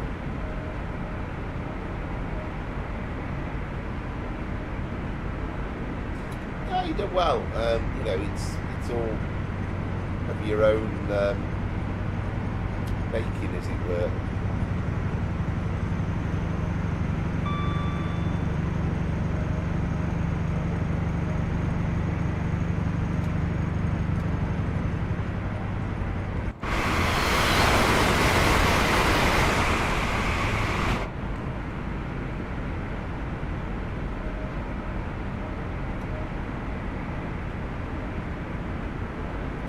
I like it, Peter.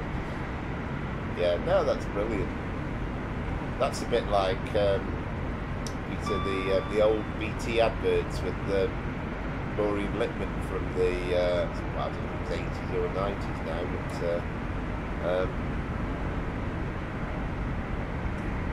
but you've got oh crumbs. What was the subject?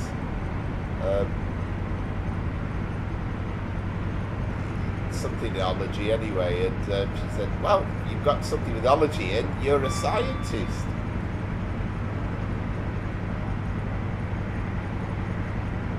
Excellent.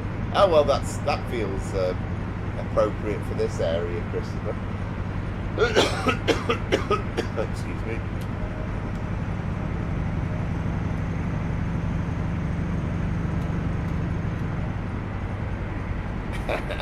Oh, that cat rolling.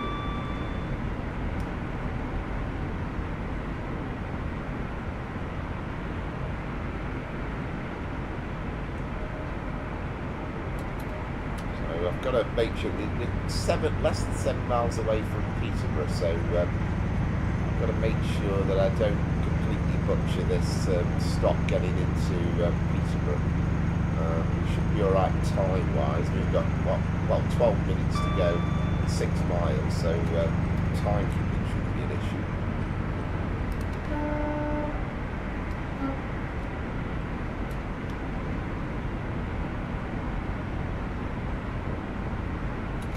I'm going to try and pull back this deficit. I mean, it's only going to be a consolation prize, really, but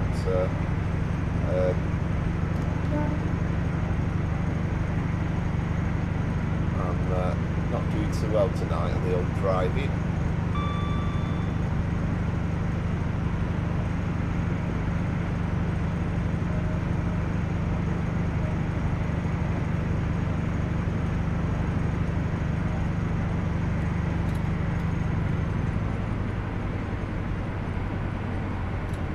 Yeah, have you ever tried your hand at the... I mean, I don't think... I've never tried. I mean, I would be literally, utterly hopeless at it, but...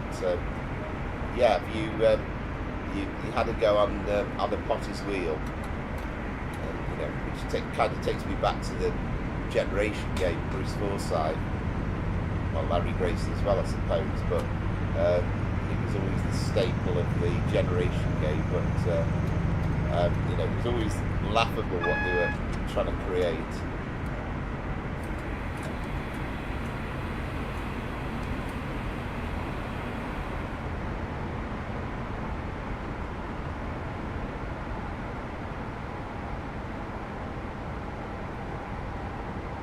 Yeah, I mean, I think we said before, I have no idea what, sort of what jobs are available on the Severn Valley Railway. Some of them must be paid. and obviously a lot of it's volunteering, but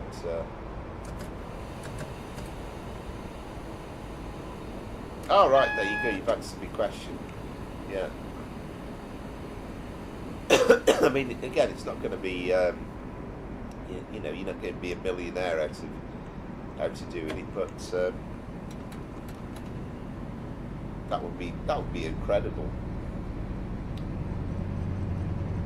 And at least with that, you're not going to get. Okay, I suppose you get a bit of rowdiness on the gala days sometimes, but it's generally going to be pretty good-natured stuff.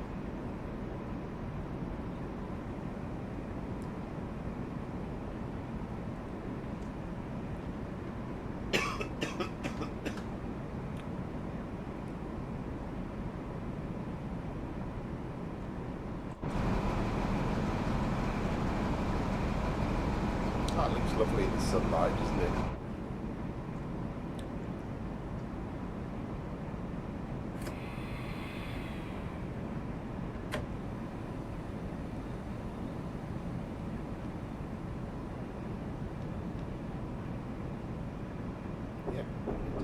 Yeah, definitely red.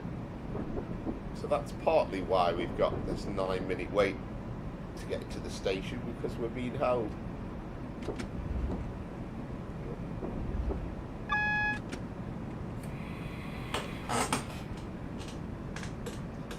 Yeah, I've got a freight train coming through, that's nice.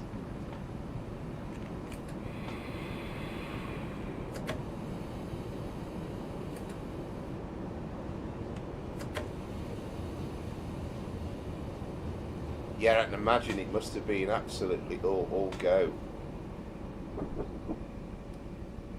I mean, I think it's great news, though. I mean, that was a huge setback for the railway.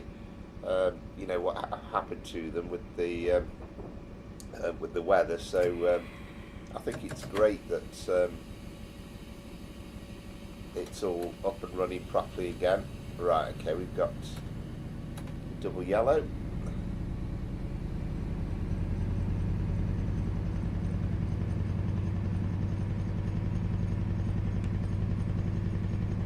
Turn on safety systems. We've got them on before.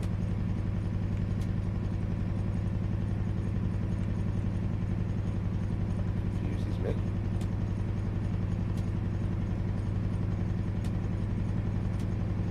Oh, yeah.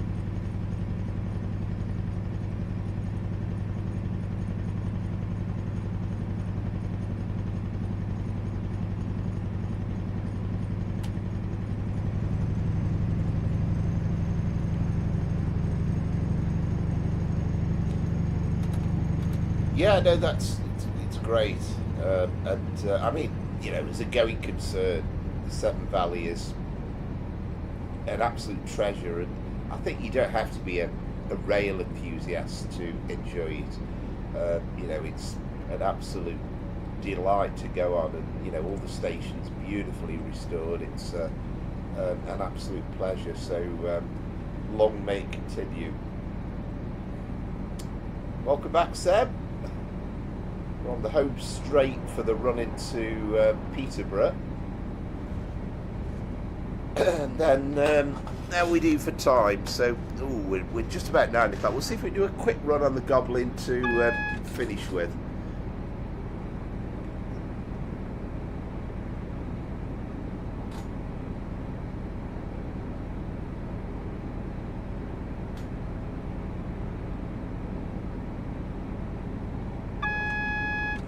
Yeah, it's a bit of a weird one, isn't it, from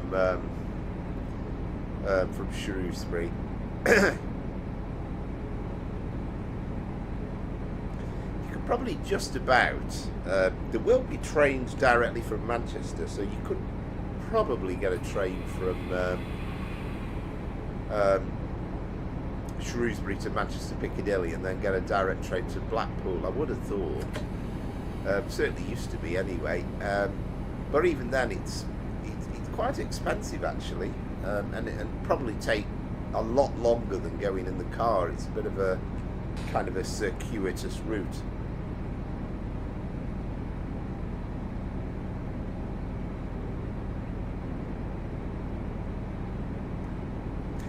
that's a good point, actually. I'd forgotten that League One and League Two had started up.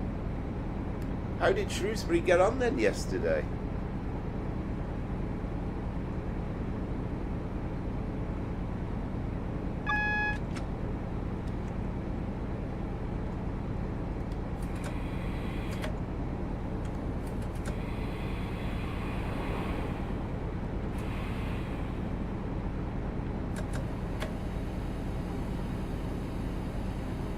Make sure we at least get the 30 mile an hour in.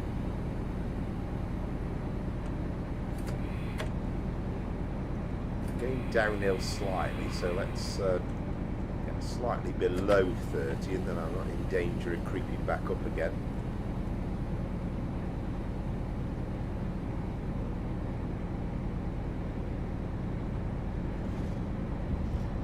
Yeah, that's just what you don't want, isn't it? First day of the season. You know, you want something to really set the pulses racing. You want the first day of the season to finish 6-all or something.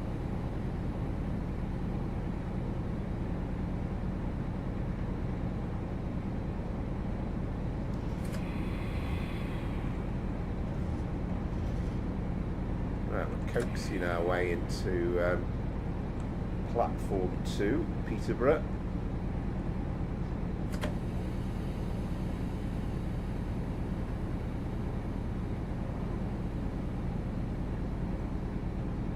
Alright, excellent for race days.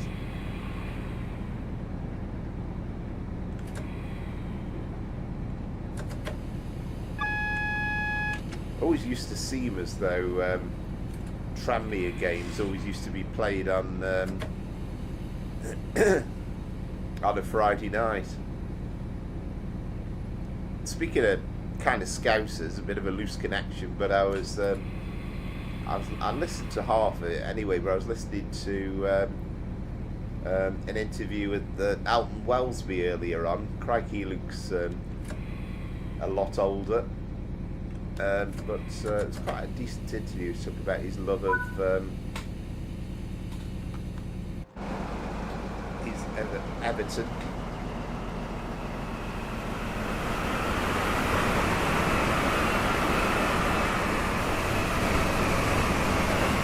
Right. Were you at the game then, Christopher? I was wondering whether you oh.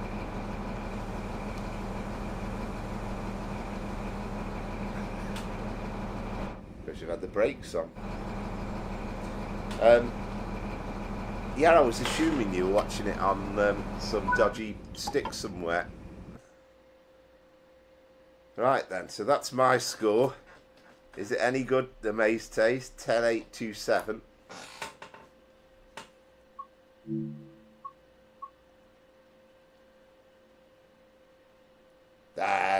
No chance, I'm afraid. Miles out. Miles out again. Wow, another whitewash this week. I think the highlight for me was 2 weeks ago when I actually managed a win. Yeah, well, close-ish. Yeah, not close enough. But yeah, well played anyway. Well played.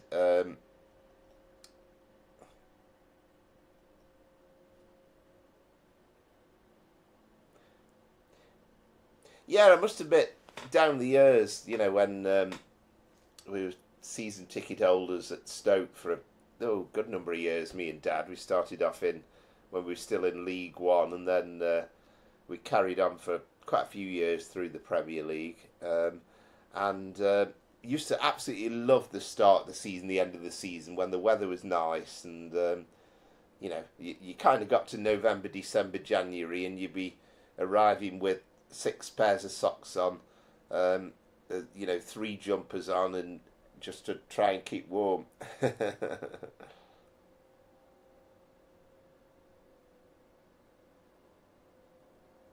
It does amaze me, these people, though, that I mean, you know, I like football, I love football to an extent, but some people will follow their team religiously for years and years and years, every single week. They'll have not missed a game, home and away, for 20, 30 years and longer. I just can't imagine doing that for 9 months every year. It would actually drive me. I mean, even with the, when we were season ticket holders, we never really went the away games, and the only time we ever went away was when Stoke reached the FA Cup semi-final and the final at Wembley. So we didn't really go away, but we had a good time. Yeah, well, I've been up to furthest north I've been for football was watched England play at St James's Park, so I drove up to there. I think that was 2001 actually. That was just a few days after we'd beaten Germany 5-1 away in Berlin. Was it Berlin? No, Munich, wasn't it? Munich. But I didn't go to the Munich game, but I went to the home game at St James's, and we beat Albania, as I recall. Oh, definitely. Well, let the train take the strain. I've driven down to Southampton as well on a Wednesday night for an England international as well.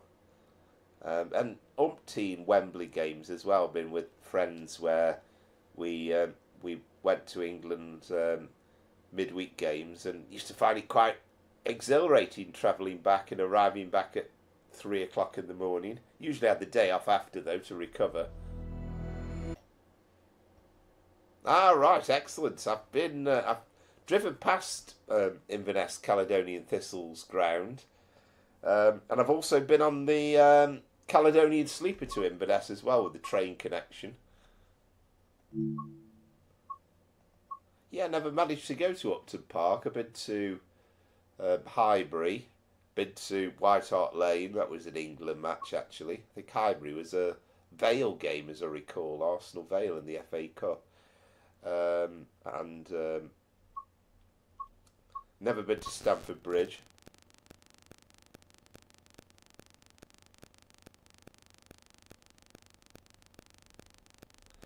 Yeah, excellent, Peter. It's I think that's the thing, isn't it? It's it's much more relaxing. It's if you do a lot of driving, it's just lovely to do something different and go on the train. Right, what are we looking for?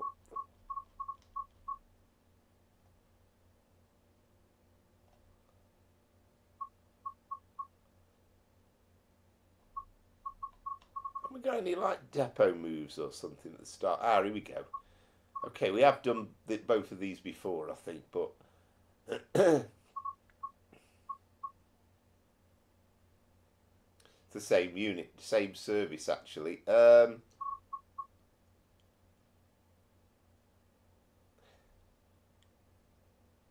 you what, we'll do. Ah, here we go. That's what we're after.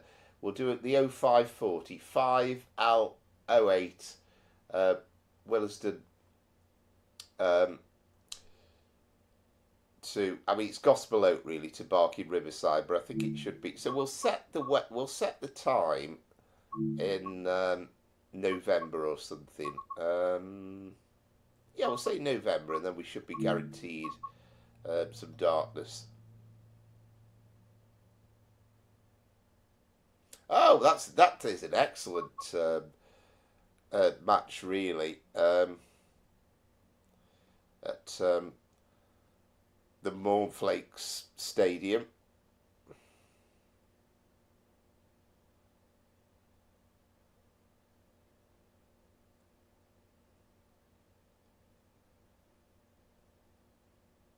All right, crikey, that is an area. What line of work are you in, Peter? I mean, I'm 30 miles each way, to be honest, to get to JCB. So I do a fair bit of miles, but not quite on that But yeah, there's some lovely places there, and you know, sort of the West Country, the Cotswolds is beautiful as well.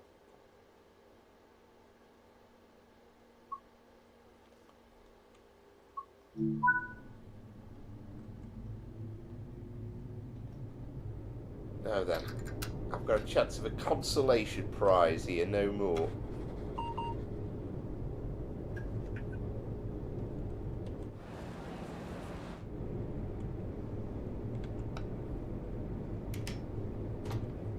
Try not to get decapitated by the panel.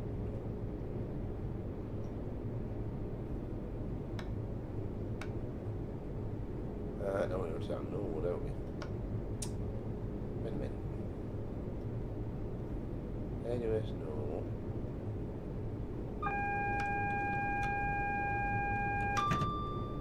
TPWS and AWS operational. That should be on. Won't let me put it to normal, will it? Maybe not.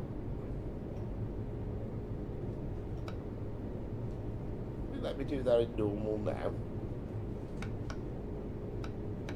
Don't think I've ever bothered with that before anyway. Right, let's shut the panel, otherwise that'll be rocking.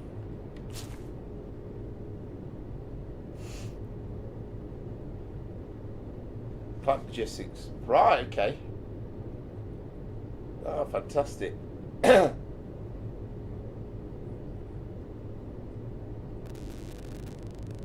Oh, well.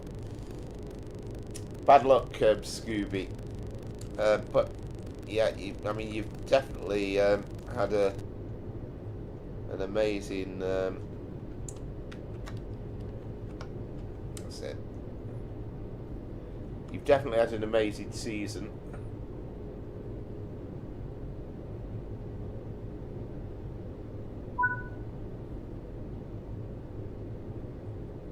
Ah, okay, yeah.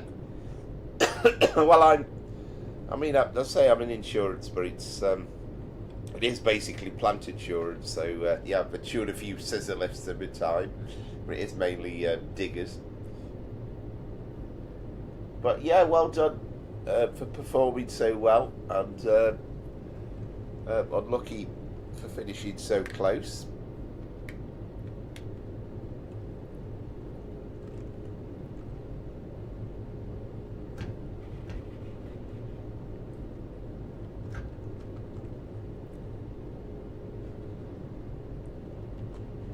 One of those things, it's hard to say the right thing because you know, I don't want to sound patronising.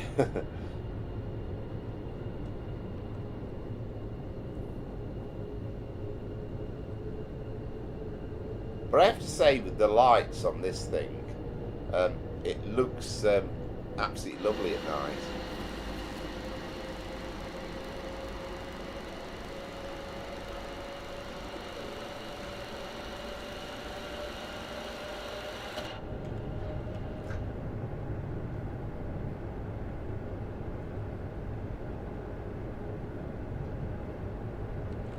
Should see these stations all nicely lit up as well.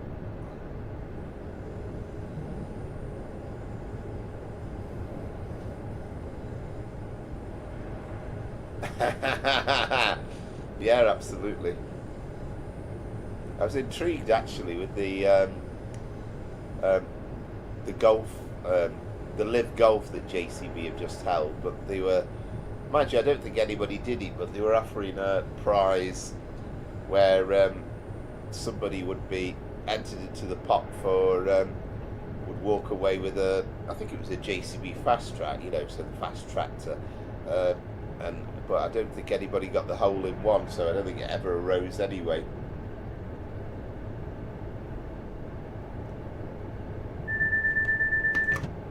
So just out of interest then, Scooby, how long to go then left in that championship then now?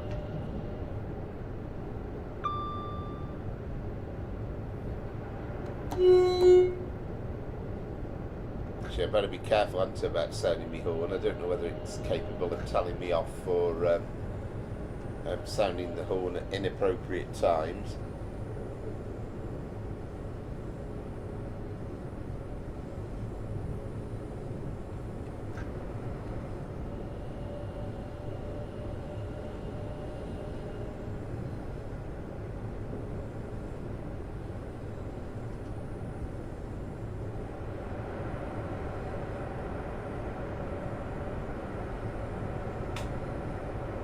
Yeah, the game looking absolutely stunning actually at night time. Ah, okay, so another 3 weeks. So I mean, will you have? Will there be like a kind of an end of season, and you know, you're not racing for a few weeks, or you have a couple of months off, or is it basically going to be pretty much back on the go again?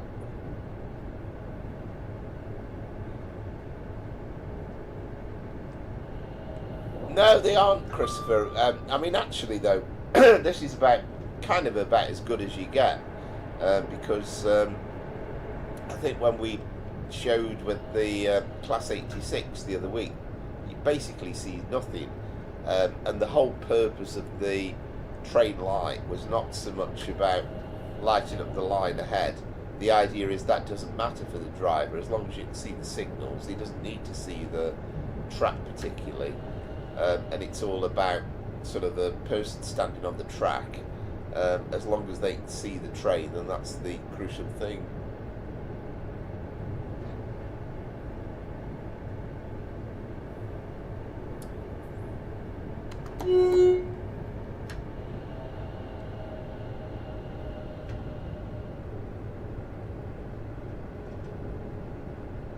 But this is, I mean, I don't know how close to reality this is, but yeah, you get quite a decent view.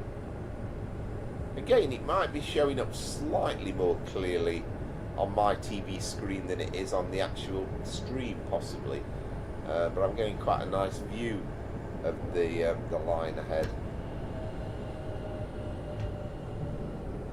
I'm trying to be on my best behaviour with these speed limits. Just be nice to get on the scoreboard tonight.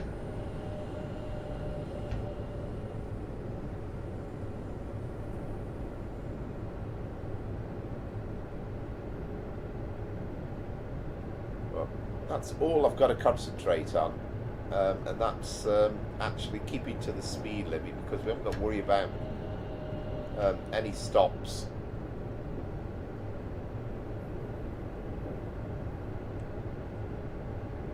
Ah, excellent, Scooby. Yeah, I think so. There are some places that are quite nicely lit up, and I think probably when we get a little bit closer to Barking, we'll you kind of get a view there, but it's I mean, I think, as we've said before, when we've done the ones out of Euston, there is some absolutely lovely lighting coming out of Euston heading towards Wembley.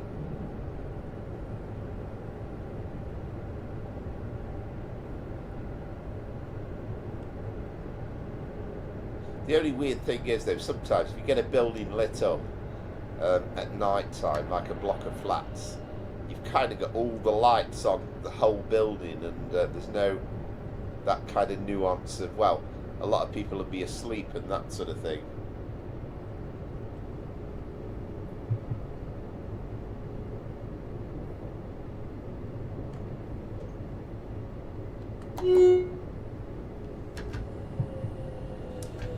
There you go, you see, I've still not managed that 20 mile an hour.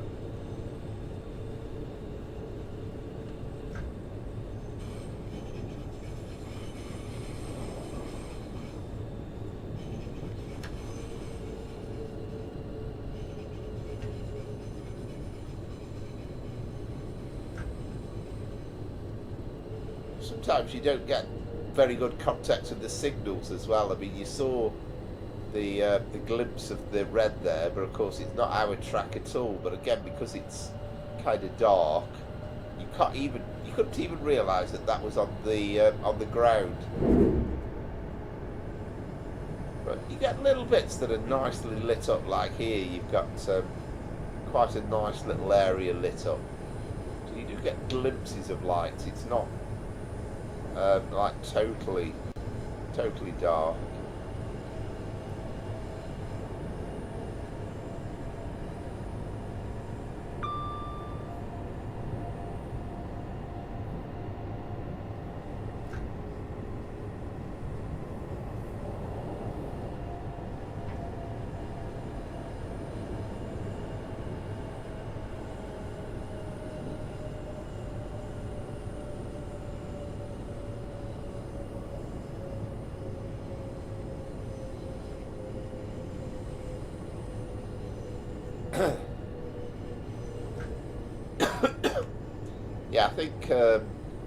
I think Euston to Milton Keynes has got to be the top of the tree for me. And I do love the Bakerloo. I'm very much looking forward to the Richmond extension to North London as well, so that we can do full runs from Richmond to Stratford.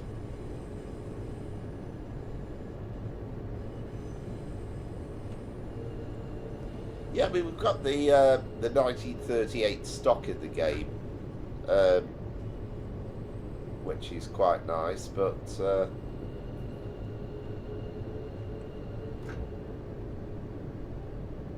be nice to have like Acton Depot, I suppose, and you can do the runs from there.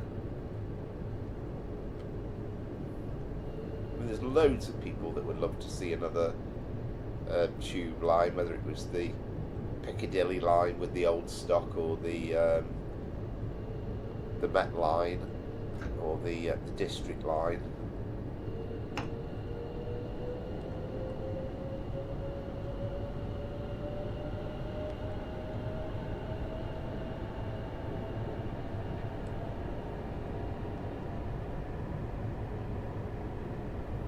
But I think they did get the so much detail right on this route, and it was kind of like short and sweet, but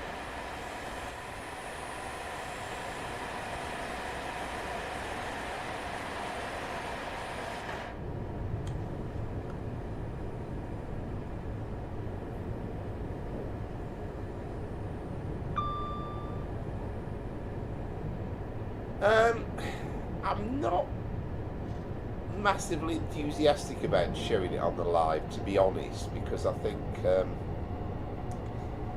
it's 25 mile an hour running. What my plan was, and again, I have these ideas, and then 2 months later you actually see them coming into reality. But I did think I was going to give the go of the Flying Scotsman on West Somerset, and I thought, well, what we'll perhaps do is drive the first bit, and I'll do the usual sort of commentary on it for the first 20 minutes, half an hour, and then I thought, well, perhaps then just for the rest of it, just let the game drive it, and then just show the outside view, and you just kind of enjoy the sights and sounds of the train going through.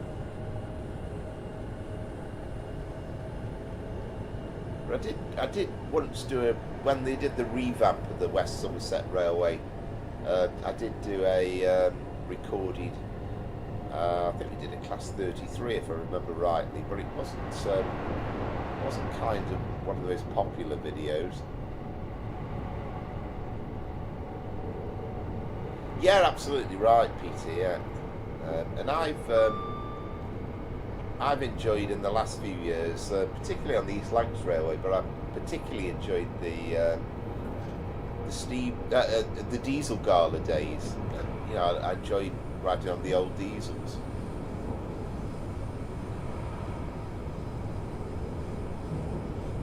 Yeah, both of those are absolutely incredible. I mean, the one great thing about the North Yorkshire Moors Railway is the uphill stretches. Say I've only done it once, but being able to do the full run from Whitby was lovely as well. Just leaving Whitby and going alongside the sea, and then it was just an amazing feeling.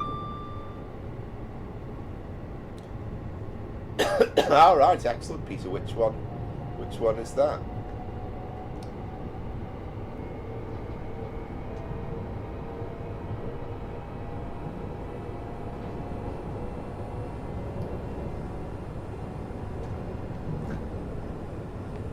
Right, so we're getting downhill, so desperately I mean, I did have one slip up with the speed limit, so we're not going to be totally foolproof.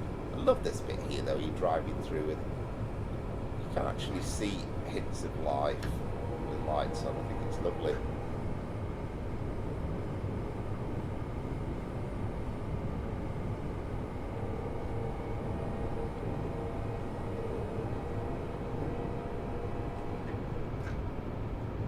I mean, I kind of, in a stupid sort of way, I kind of like this Goblin line even more now, because of the fact that we've got other bits to the line and other bits in and around London as well, so it kind of makes you appreciate. I mean, we went under the North London line last week, and you saw a Goblin line train going overhead, which was not Goblin line, North London line going overhead, which was great.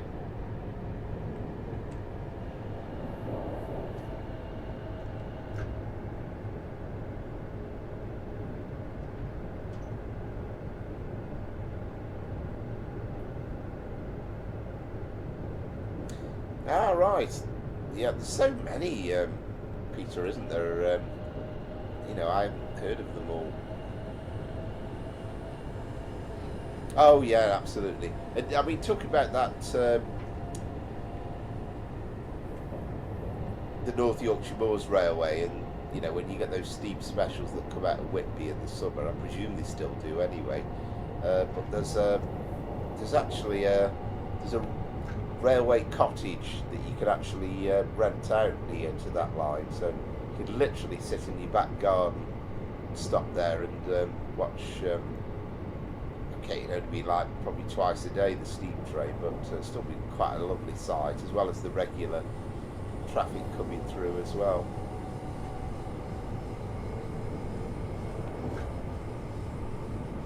I'd love to just live in a house that was overlooking any train line, even if it was modern day. Most people would actually hate it, the thought of the rumble and the sound and stuff, but for me it would be heaven. The busier the better, as far as I'm concerned.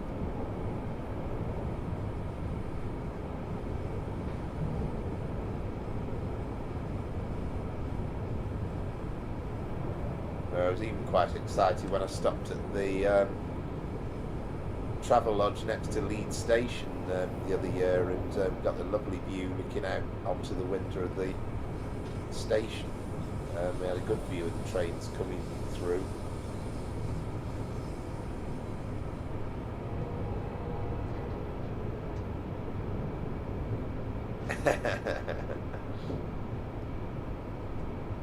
I'm a bit mad like that, though. That's the thing.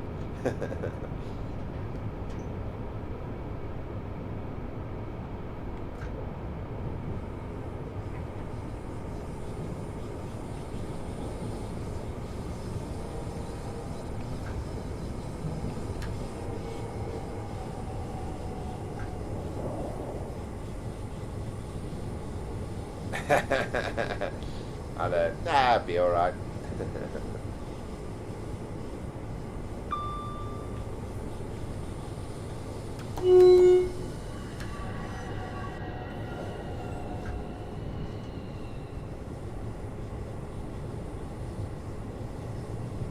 We'll have a little inspection, if I remember, when we get to the end of this run. Make sure that the train is actually empty, because this is supposed to be an empty carriage stop working from the depot.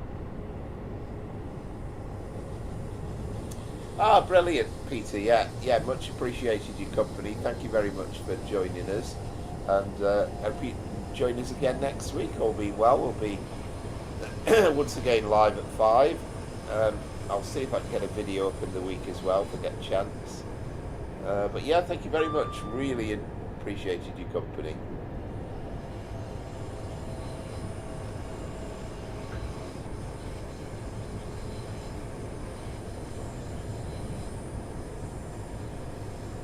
No, that's very true. Yeah. Yeah, this is these thing. Yeah, these are these 2 red signals that aren't on our line. Yeah, the old West Midlands Safari Park at Bewdley, isn't it?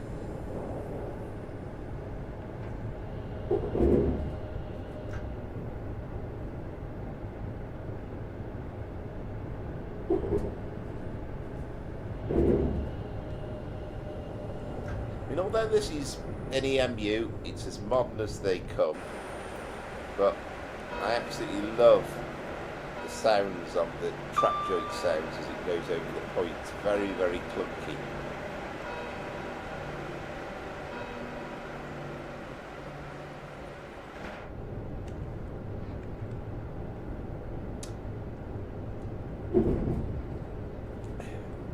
Now I wonder if we heard the church clock chiming then, but it is exactly, well, it's a minute past 6. I wonder if that actually struck the right number of chimes for 6 o'clock, or whether you get that chime randomly at any time of the day.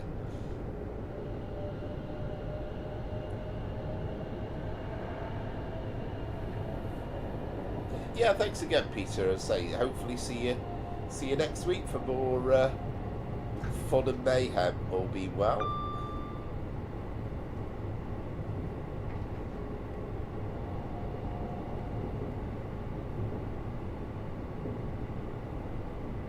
Yeah, that's what I'm thinking, and I'm not 100% sure, but it looks like it was. It looks about the right time.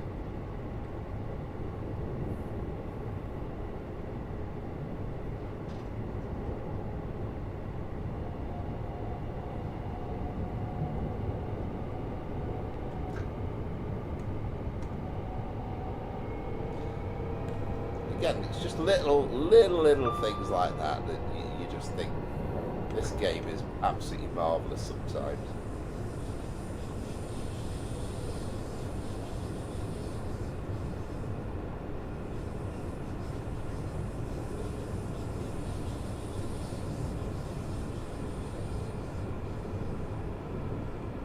Yeah, indeed. Yeah, thank you very much, Christopher. Yeah, as ever, massively enjoyed your company, and yeah, hopefully see you next week, and your ongoing support as ever, absolutely massively appreciated. Thank you very much.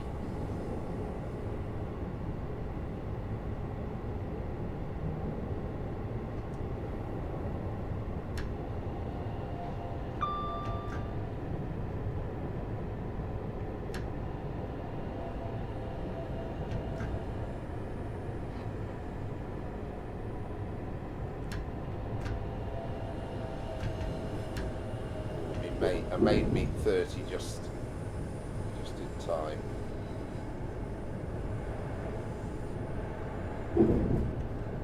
Through Barking.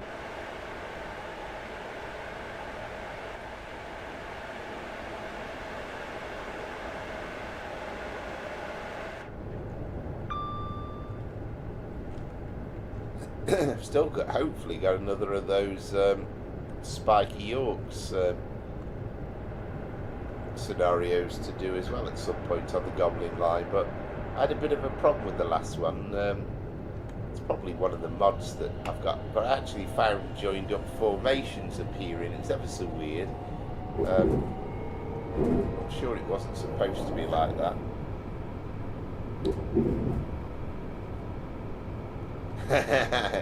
You do indeed, yeah. It's this neck of the woods.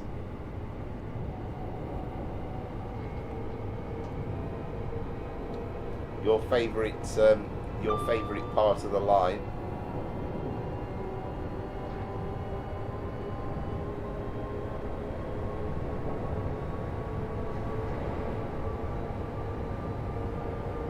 great name as well, isn't it? I absolutely love the name, Ripple Lane. I think it's there's just something about it.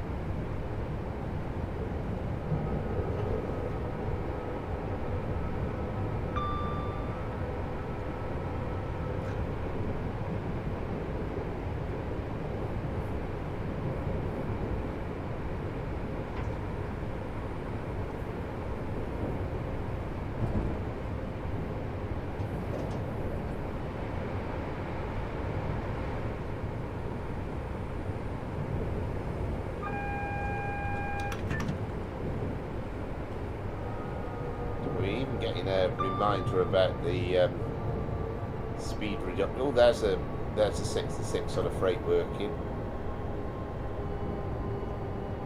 Here it is. So I've got no excuses for not getting down to 40.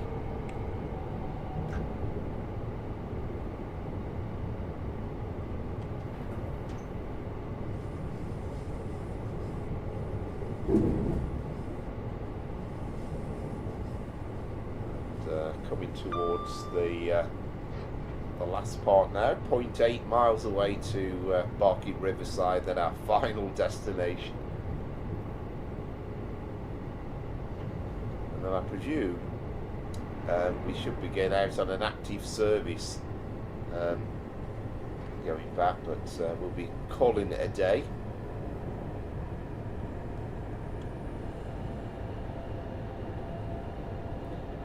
This is all brand new track, isn't it? Only opened, what was it, about 3 years ago now in reality?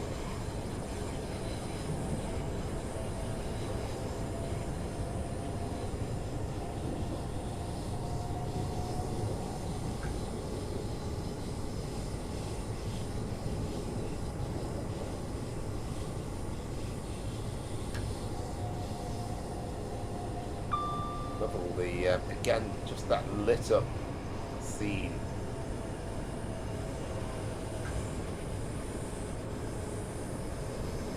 As we head towards the end.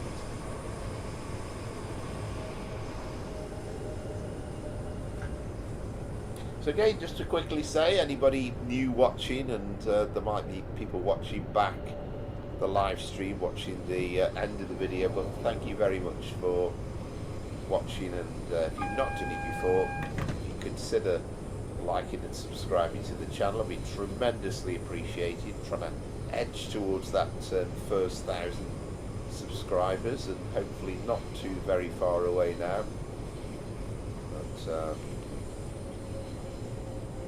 new and existing viewers are very, very welcome.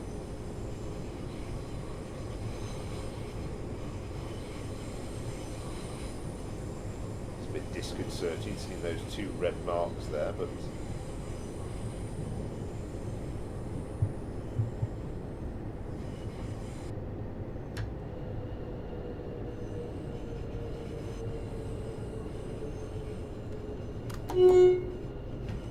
and workmen seem to be there all nights at times of the night.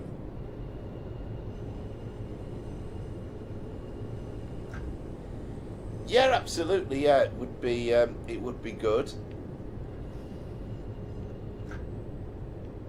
I know for a fact as well that sometimes these 710s operate on the North London line, because when I was on it myself a couple of months ago, I came across a 710 on the North London line.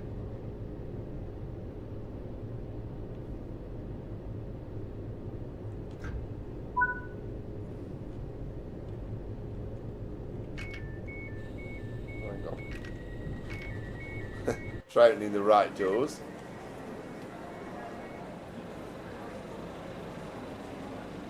Yeah, I think we're all right. No passengers, aren't we? Mind you, it's not always a given with this game. I don't know where I am there. I'll stick with camera 2.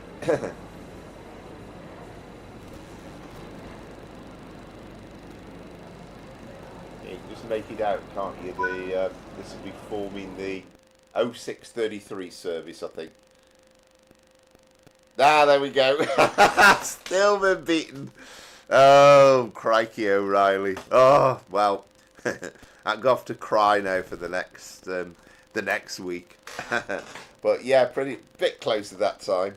But well played. I make that Power Flower 0, Amaze Taze 5. So a monumental victory. I think the only thing that caught me out, again, you can see that, can't you? Speeding 32.5 points, and I lost that very, very briefly. So that was the discerning difference. But not to worry. Enjoyed the contest as ever, and yeah, really enjoyed it. Yeah, thank you very much as ever. Enjoyed the stream. Enjoyed your company. Enjoyed everybody's company.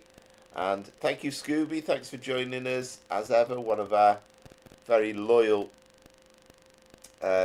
watchers. And thank you very much again. Yeah, the on-time bonus as well. Yeah, there you go. So well done. But yeah, thank you very much. And I say join us, if you're not a regular, join us live at 5 o'clock next Sunday if you possibly can. I do try and get a weekly recording put up generally in the week if I possibly can and I get a chance to do it. But yeah, thank you very much. And last time to say it, but if you haven't done it, then please consider liking and subscribing and all your support. Massively appreciated. You are indeed, you are an absolute regular Scooby, a legend as well, as Amaze Tasers too. And that's about it. Thank you very much. And until next week, from Power Flower Trains and Planes with a live stream, it is a very good night. Good night.